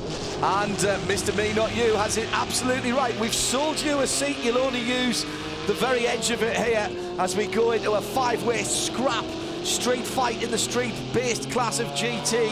And there is your leader, Bill Oberlin. He's got 0.6 of a second on his teammate. Oh, forget about times at this point. Just look at the gaps. Everybody else is in second place down over. This is basically just a run to the line. First, second, third, fourth, and fifth there going through. Yeah, what frustration that must be for the Flying Lizard guys. I mean, everything was looking really good for them, but for that timing of that caution period. At the top of the show, right at the very start, some 3 hours and, well, nearly 4 hours ago, Bill Oberlin gave us the quote, we're going to put the brakes on the vets this weekend. We're the team to do it. And my goodness me, they're stamping their authority as they're through. Goes the car. Now, I don't think that is a pass for position. I think that is Van Overbeek's team. No, that was Van Overbeek. My apologies. That's Jan Magnussen. I think putting a move on Van Overbeek. No, that's the green shade band there, which is the 02 car, and that is a lap. Well, Magnussen's got ahead of both of the Ferrari. One of the Ferraris, really. He's got the four-ways on at the moment. Yeah. So he has dropped a position, Van Overbeek. We thought he was in a pretty good shape, and in fact, the Lizards have gone through as well, so it's all changed. GT now, 55 and 56, Oblin and Muller. Jan Magnussen is up to third. Jörg Bergmeister is up to fourth. Johannes Van Overbeek drops 2, down to 5th position. He's got Ollie Gavin breathing down his neck as well now. Just in the background there, he'll be there shortly. The 44 car is not in the fight. There's something odd with the green shade banded ESM car. That is the 02. He keeps flashing his four-ways. And there they go again. I think he's telling his teammate to go through. Yeah. And then he'll try and tuck him behind him, but actually, in doing so, he's actually lost a position there to Marco Holzer in the number 44 flying in the car. Both of those two 1 lap down to the GT leaders. Yeah, Holzer in 9th, Guy Cosmo in the 02 is actually down in 11th. I think that was, they were already separated there. A couple of laps down the right. Yeah. So, Magnussen, Bergmeister, Van Overbeek separated by just a second at the head of the field. Bill Oberlin has a second on Dirk Muller. So working their way through the traffic that last time, the race leaders, Guy Smith turned a 1 minute 58.8, Lucas Luhr turned a 1:59.6, even though he had to pass a whole slew of cars. So Lucas Luhr is on the move. He's in 5th place overall right now, but he's going to be on the back of those cars battling for P2 very, very soon. 15 minutes to go. And he's got something like 26 seconds to Eric Lux in second. He'll want to get there at least. And here he comes making more passes down towards Canada Corner. Guy Smith doing a great job, just a 55.8 last time around. He's cleared the traffic. And Muscle Milk is now 21 seconds behind the leader. No, that's the differential overall. Oh, is it? So he's now down to 11 seconds, Absolutely he is, yes. He's just gone past Scott Tucker there, so moved himself up into 4th place overall, and less than 11 seconds, the deficit to the race leader, and he's only about 7 seconds behind Eric Lutz. So, if he can maintain this sort of pace, as they came across the line that time, a 1 minute 52.3 for Lucas Luhr, 1 minute 55 for Guy Smith, 1:57 for Eric Lutz, so 5 seconds quicker. Patrick Dempsey's on the podium in the 27 Dempsey Racing Lola Coupe, gone by the 0:55. Christophe Bouchou's back out on the track on his first lap out, but he lost nearly 7 minutes in the pits with this problem. The rear suspension clearly not to the Frenchman's liking. They changed the tyre, they've had a look at it, they've sent him back out again, but that championship position that we were talking about, that's a differential of 2 places in the standings. Indeed so, and in that 055 car, it was Scott Tucker that set the best lap of that car during the race. For Christophe Bouchou, the car was running fine, it seemed, until just a few minutes before this caution period, but Christophe Bouchou wasn't able to go quicker than Scott Tucker. The chase for Muscle Milk continues. The nail-biting going on down at Muscle Milk Pickett Racing right now. You have the guys on the front row of the pit cart staring at the computer screens. They're not even watching the race. And you've got the guys on the back row cheering in their ear right behind them. Everybody down here right now paying attention to the end of this race. This is good stuff in prototypes. And it happens here so many times at Road America. Smithy crosses the line of 55.8. He's got 4 seconds on Lux, then it's Plowman, he's just about to go through. 9. Keep pushing, pal, keep pushing. You're chasing him down, And in fact, Lucas Luhr's gone past Martin Plowman now, and now he's got 8.2 seconds to the leader, and just 4 seconds to second place.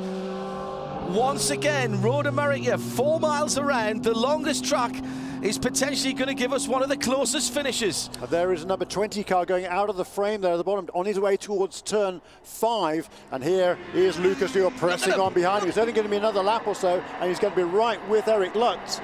And then, can he catch Guy Smith? He's actually leaning forward in the cabin. He's tucking himself down, head down, as if it's going to make a blind bit of difference. But you see people doing this. He's picked up a little bit of understeer there, going through turn number 6. The car just pushing perhaps a little more than Lucas would want to, but he is wringing every last 10th of a second out of the car as he races back towards second place Eric Lux. He did a 53 last time around. Lux did a 56. That's not a shoddy time, but he's there. He's right on him in the carousel, and he's caught him very quickly indeed. Now, that was Eric Lux's best lap, in fact, for that car in this race. So he's pushing as hard as he can, but Lucas Luhr is looming. He's trying to take points away, is Lux. This is very, very important for the championship. They would love to keep that 20 car ahead for the next 11 minutes and 50 seconds. And Eric breaks the last of the late break as he somehow pitches the car and backs it in like a MotoGP rider in the Canada corner. But I don't think that Lucas Luhr will be denied. Lucas has to be clever. Oh, he's gone down the inside in the final corner. I don't think he really needed to be that impetuous there. He probably would have got him on the start-finish line. But look at this, Lux is having a go back. They've wound up the power on the Mazda Turbo, side by side. Lux is on the wrong side, but he's gonna make, look at Lucas, looks across to the right going, what are you doing? Where are you gonna go from there? That was absolutely superb. He's into second place, and now he's got some 8.7 seconds between himself and the leader. 8.7 seconds, 11 minutes. 7 laps remain, -8 seconds, -8. No way's the 7 laps left if you're doing 153s and there's 11 minutes to go. No. I think they're being a little bit generous there. I think it's going to be probably 5 or 6. And last lap for Guy Smith at 153.6. Wow. Which is only hundredths slower than his best lap in this race. So Guy Smith, he knows what he's got to do here. He's got to put the pedal to the metal and try and stay out front. Lucas Luhr is going to be charging as hard as he can. Oh, here's the number 95 car to pin. Oh yeah, major problem for the number 95. Now this car needs to sit there. But then, no, it needs to sit there. He can't get past Plowman. He's decided he can't get past Plowman, so therefore he's got to give the position back to his teammate. Yep. That means he's going to give up a podium position in the 95. But what will happen is the Dempsey car will go through, but so will the 055. Kelly Stavist is down there. Well, we saw the 055 in earlier. They had a suspension failure on the left rear. So word from the team is that the 95 is coming in so that they could give it a good look over and make sure the suspension on the 95 is in proper working condition. So that's why you see the crew checking out the rear of the 95 at the moment. I don't have a problem with this at all. No. I don't have a problem with this at all, whether or not there was a problem. This is team racing. These guys are going for a championship. They've run 2 race cars. They've brought 2 race cars to the track. They've paid their entry money. And this is the car they are trying to get back up onto the podium to mitigate the amount of points that Martin Plowman and the 37 team are going to take off them in the championship. This is a team game. I have no problem with that at all. Here comes Lucas Luhr. Look at the progression from Lucas Luhr as Guy Smith continues to lay down very, very good laps, 153.5, but Lucas Luhr did a 51.3 last time around. Yeah, and that was the best lap for Guy Smith, and Lucas Luhr, it was only a couple of tenths or 1/10 or so off his best lap, so both of these guys are really pushing hard. But this is going to, with the 95 car in the pits, that's going to put Patrick Dempsey and Joe Foster into second place. That really is a great result for those guys, and they've turned pretty respectable pace as well, given their lack of experience in these cars. Yeah, Ben Devlin brought in as a little insurance for those guys this weekend. Joe Foster with some rib injuries from an incident in a GT car at Watkins Glen last weekend, and he's made a difference, hasn't he, even though he hasn't got in the car? Yeah, he hasn't got in the car, you're right, but a lot of information he's able to bring to them and really help them, develop themselves and get them comfortable in the car. Yes, he's been a big inspiration. I think, whoa, what's going on there? GT cars all over the place. Look at that, the Lizard. That's the Flying Lizard, and the Flying Lizard is up and past one of the BMWs, so there's been changes in GT while we've been watching the leaders, and that's second place now for the Lizards. And here's how it happens. This is the battle for first and second in class, is it? Second and third in class. And there goes the Lizards and says, ooh, Ooh, I'll just have fourth up to second. Thank you very much indeed. And it is Jörg Bergmeister, by the way, back in the 45, just going through past Dirk Muller and Jan Magnussen there. Across the line, Guy Smith with 7:36 left. That ticking clock going down will not be going fast enough for Chris Dyson and the rest of the team. A 1:55.8 last time around is down to 2 seconds. We can see them in the same shot as they head down to the Bridge and Stratton Bridge. And now there's GTC cars and they're battling for position. That's Damien Faulkner and Martin Ragginger battling for second position in GTC. And Faulkner's got the leaders coming through. These guys have got to keep their wits about them. Through goes Lucas Luhr, drivers left. Great driving by all concerned, and there is the leader in GTC. And no doubt JDX and Green Hornet is catching there. We've only got a battle in every single class on the circuit at the moment. Yeah, great stuff. What a charge this has been by Lucas Luhr. And Guy Smith, he's going to give it his all, but has he quite got enough?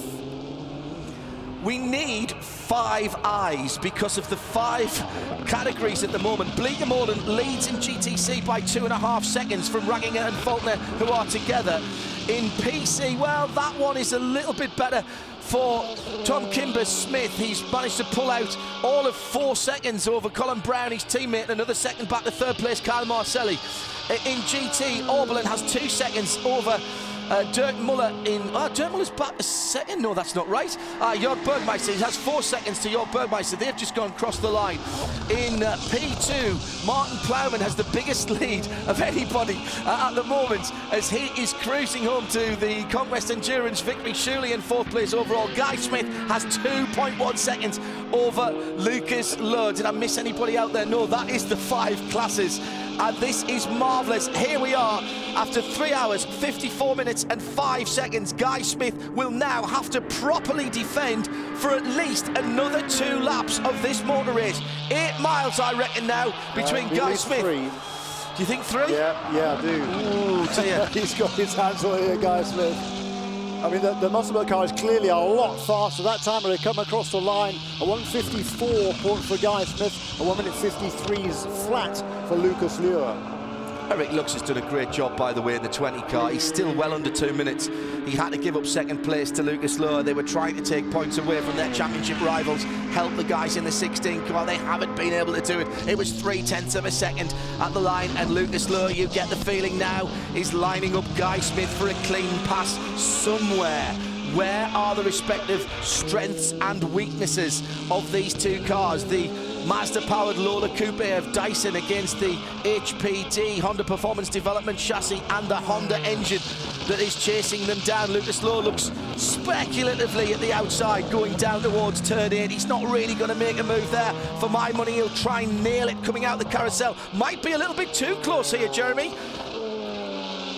Yeah, he's going to try and get a run off this corner, and then there's a slower cut. That's the Lotus Evora in front of him. They're going into the kink. And come on, Smithy, you've got to go through if you're going to do it. He has. Yikes. And that has fallen nicely. For once, a little bit of luck for the Dyson car as Smithy was very decisive there. Lucas just had to back off, and look at the gap. He's put it back to where it was a lap ago. Down the Canada corner, 4 minutes and 18 seconds to go. Yeah, I reckon 3 more laps, I think it's going to be... Unfortunately for Guy Smith, because that just means he's got to grit his teeth for a little bit longer. But what a battle this has turned out to be. A tremendous comeback. But what a great effort by Guy Smith. I mean, clearly, you know, the Dyson Racing guys, they've been struggling with the handling of this Lola Mazda for pretty much the whole season. But Guy Smith now, you can see that victory is, you know, kind of almost in his grasp. He certainly doesn't want to give it up. Down into turn number 1. It is the 16 of Guy Smith.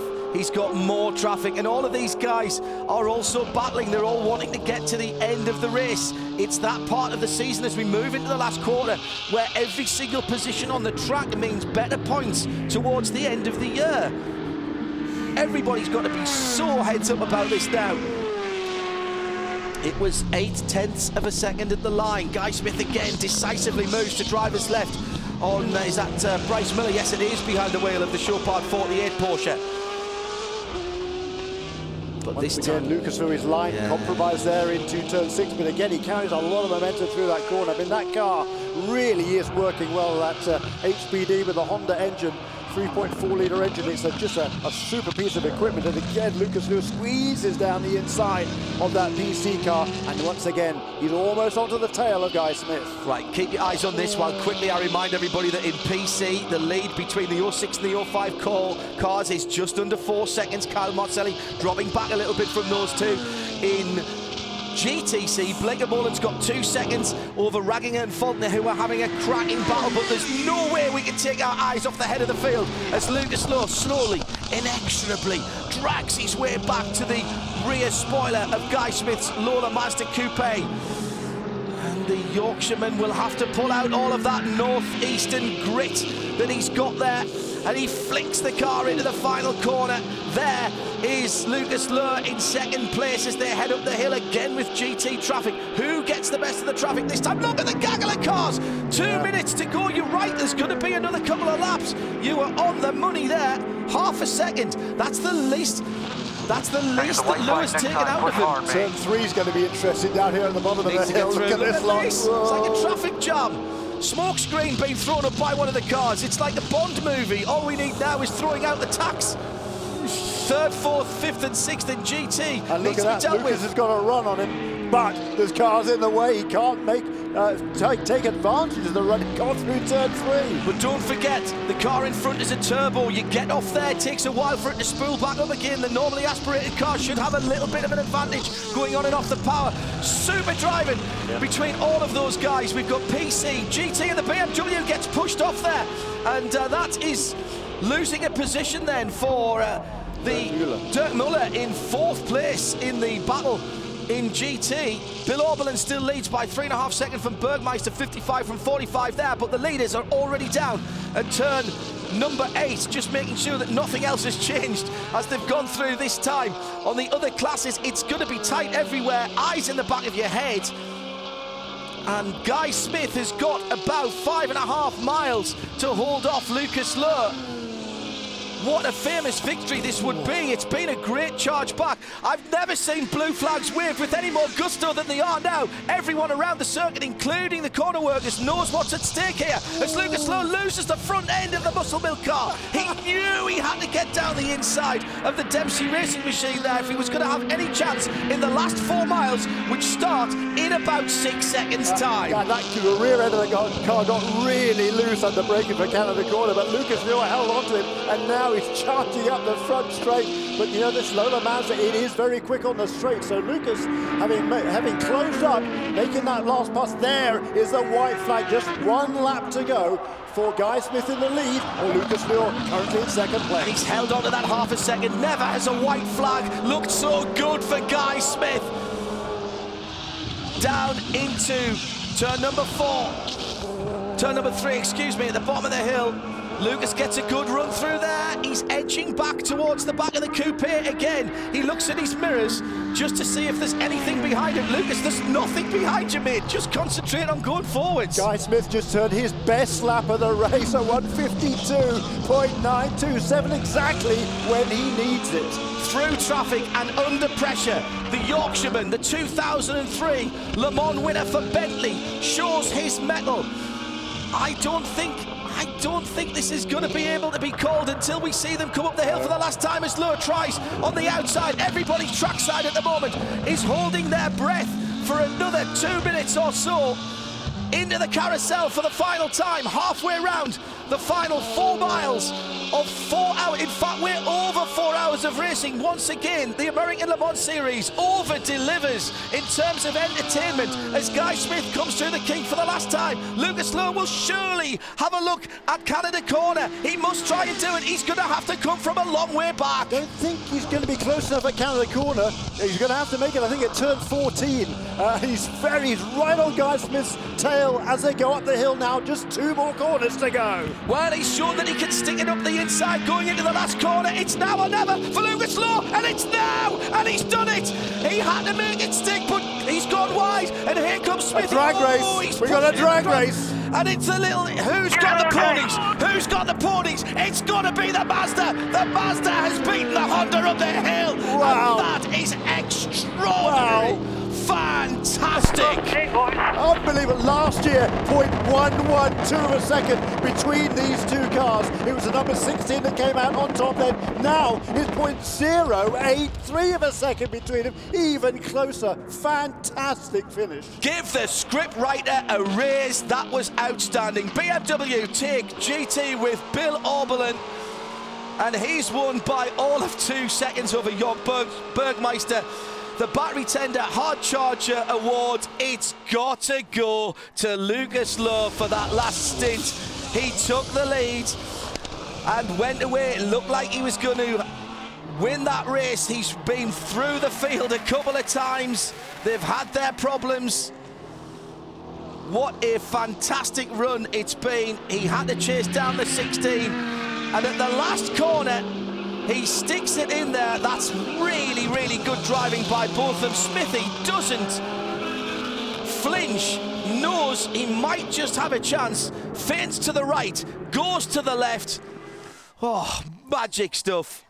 And Lucas Lowe might not have won the race, but he's taken the Hard Charger Award, and there is Guy Smith just sneaking the victory by a lawless length, 0.083 of a second. Can we do that again now? Wasn't that absolutely wonderful? Oh, dear me. Welcome back to Road America, Elkhart Lake. And the Road Race Showcase. Was ever a race more aptly named? That was a showcase of road racing in every single respect. We had to take a break there, ladies and gentlemen, because I had to pick up the pieces of my head, which had exploded after those last laps. When people ask you why we love sports car racing, show them the last 2 laps of what you've just seen, because that is the best advert for multi-class racing I've ever seen. I'd say it's shown the last 4 hours, frankly. Guy Smith and Chris Dyson take the victory by 0.083 of a second. Let's head to, and look at that, that's fantastic. Lucas Lowe, the first man to get in there and congratulate Guy Smith. The second person will be Kelly Stavist.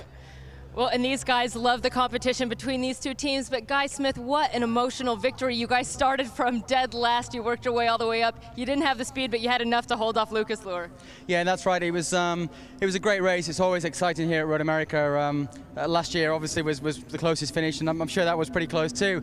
But you know, the Thetford Mod Space Mazda has been great. You know, we haven't had the pace. That's no secret. But we knew that if we executed well and did, you know, Chris drove a great stint, handed me the car in first place, and then really, you know, the Muscle guys were faster than us, but they also benefited. They had some good yellow cautions, and but still, you know, it's great race there at the end, and you know, a lot of fun.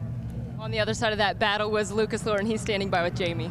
And Muscle Milk Pickett Racing were 4 laps down when Lucas Lowe started that assault up towards the front. Lucas, I know you were pushing hard, not enough to get to the top today, but what do you take away from the race? To be honest, very disappointed. I mean, you know, if you have so much quicker car than everybody else and still cannot win the race, that is very disappointed. With the little problem we had there, we have to analyze what was wrong there. I mean, hell of the job from the boys, you know, to get us back out there, and you know, that we were able to fight again. But it's tough, you know. You, as I said, by far the quickest, and then not to win the race, that's tough for a race car driver's ego. It's a great drive. The team will get it fixed, still leading the championship. Hard Charger Awards from Battery Tender goes as a slight consolation prize. GT was the dogfight we expected. It was the 2 BMWs, remember, coming back off that final caution, 56 and 55. A couple of incidents, we're told, that are under investigation, but that's how it stands unofficially, as all of these results always are at this stage. Have a look here with the 56 BMW, and we're on board with the number 4 of Ollie Gavin. This was battle for position, and oh my goodness me, that was the penultimate lap, And then on the last lap, this is not the same Corvette. That's Jan Magnussen, the 3 car, getting turned around by, I think, the 0-1 of Scott Sharp in that car and Johannes van Overbeek. And that's the last corner of the last lap, I think, isn't it? Yeah. Yeah, so Jan Magnussen ends up facing the wrong direction and dropped down to 6th position. Blithely ahead of all that action was Bill Auberlen. He said he'd put the brakes on the Corvette. They were the team to do it, and the 55 car delivers on the pre-race promise. First win of the season for the 55 BMW, and Bill Auberlen, you started this weekend 2 seconds off the pace. Could you have imagined you'd be standing atop the podium? Hey, don't peak in that first practice, peak in the race. We did. These guys are awesome. Rahal, Letterman, Lanigan, Dunlop, Jorg, my teammate, Bruno and Jay, my engineers, and all my guys. Oh man, it's been a while, and these guys all deserve it. They're amazing. Congratulations. Thank you. The winning streak is back on for BMW. Well, yeah, amazing, isn't it? We'd heard from Chris Dyson and from Bill Auberlen, top of the show. They knew what they had to do. In P2, it's a fabulous win for Conquest Endurance, and that really has championship implications. Second place, though, for Dempsey Racing. Now, in fairness, the Level 5 Motorsports team manipulated that a little bit to get the 0.55 up into third. It's a team sport. That's not a problem. I expect that Martin Plowman, who's been suffering a little bit from a stomach upset, is a very happy man. Yes, it's the second win this year for Conquest Endurance Racing's drivers David Hannemeyer-Hansen and Martin Plowman. Martin, you're not feeling well, but you still drove a great stint to bring home the second win for the team. What does this one mean? This one means a lot. I mean, in all honesty, I've lost a little bit of respect, like when they use the second car to try and take us out. I mean, I'm just so glad we pulled this one off, because this one means a lot. It came down to teamwork. Great job, guys. And incredibly, that's the second win of the season for Conquest Endurance, and now within 5 points of the lead in the driver's chase for those two there, David Hannemeyer-Hansen and Martin Plowman, just 5 points behind Scott Tucker and Christophe Bouchou. In GTC, just 2.4 seconds between first, second and third. A great drive back from Peter Lesafra and Damien Fulton to third. Martin Ragginger was chasing down the leaders at the end, but Jerome Bleekemolen has won 3 times in 3 different cars now, I think, this season in GTC. And Kelly has got Jerome. Seen Jerome Bleekemolen win in 3 different cars, 3 different teams. This time you help the championship leader, Cooper McNeil. What's the feeling help this guy capture the championship? Oh, it was great. From the moment I got into the team, you saw they're really on the game. That's why they're leading this year. Cooper did a great stint, and the team gave me a perfect car. So, yeah, all I had to do was drive it, and it was absolutely great to do it. I had a lot of fun at this track, winning for a 3rd time in a row. Congratulations.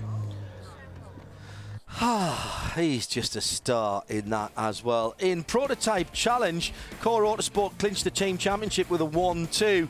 And an important result for Alex Popow, who flew down here from north of the border. Tom Kimber-Smith and John Bennett pairing with him. And John Bennett also driving the 0.5 car. But a good result as well for the pole sitters, finishing up in third with Kyle Marcelli finishing that one off. And Jamie is with the champions. Yes, back-to-back team titles for Core Autosport in the PC category. To have the 06 take the win, Tom Kimber-Smith, you were the driver in the car. What does it mean to bring this title to the team?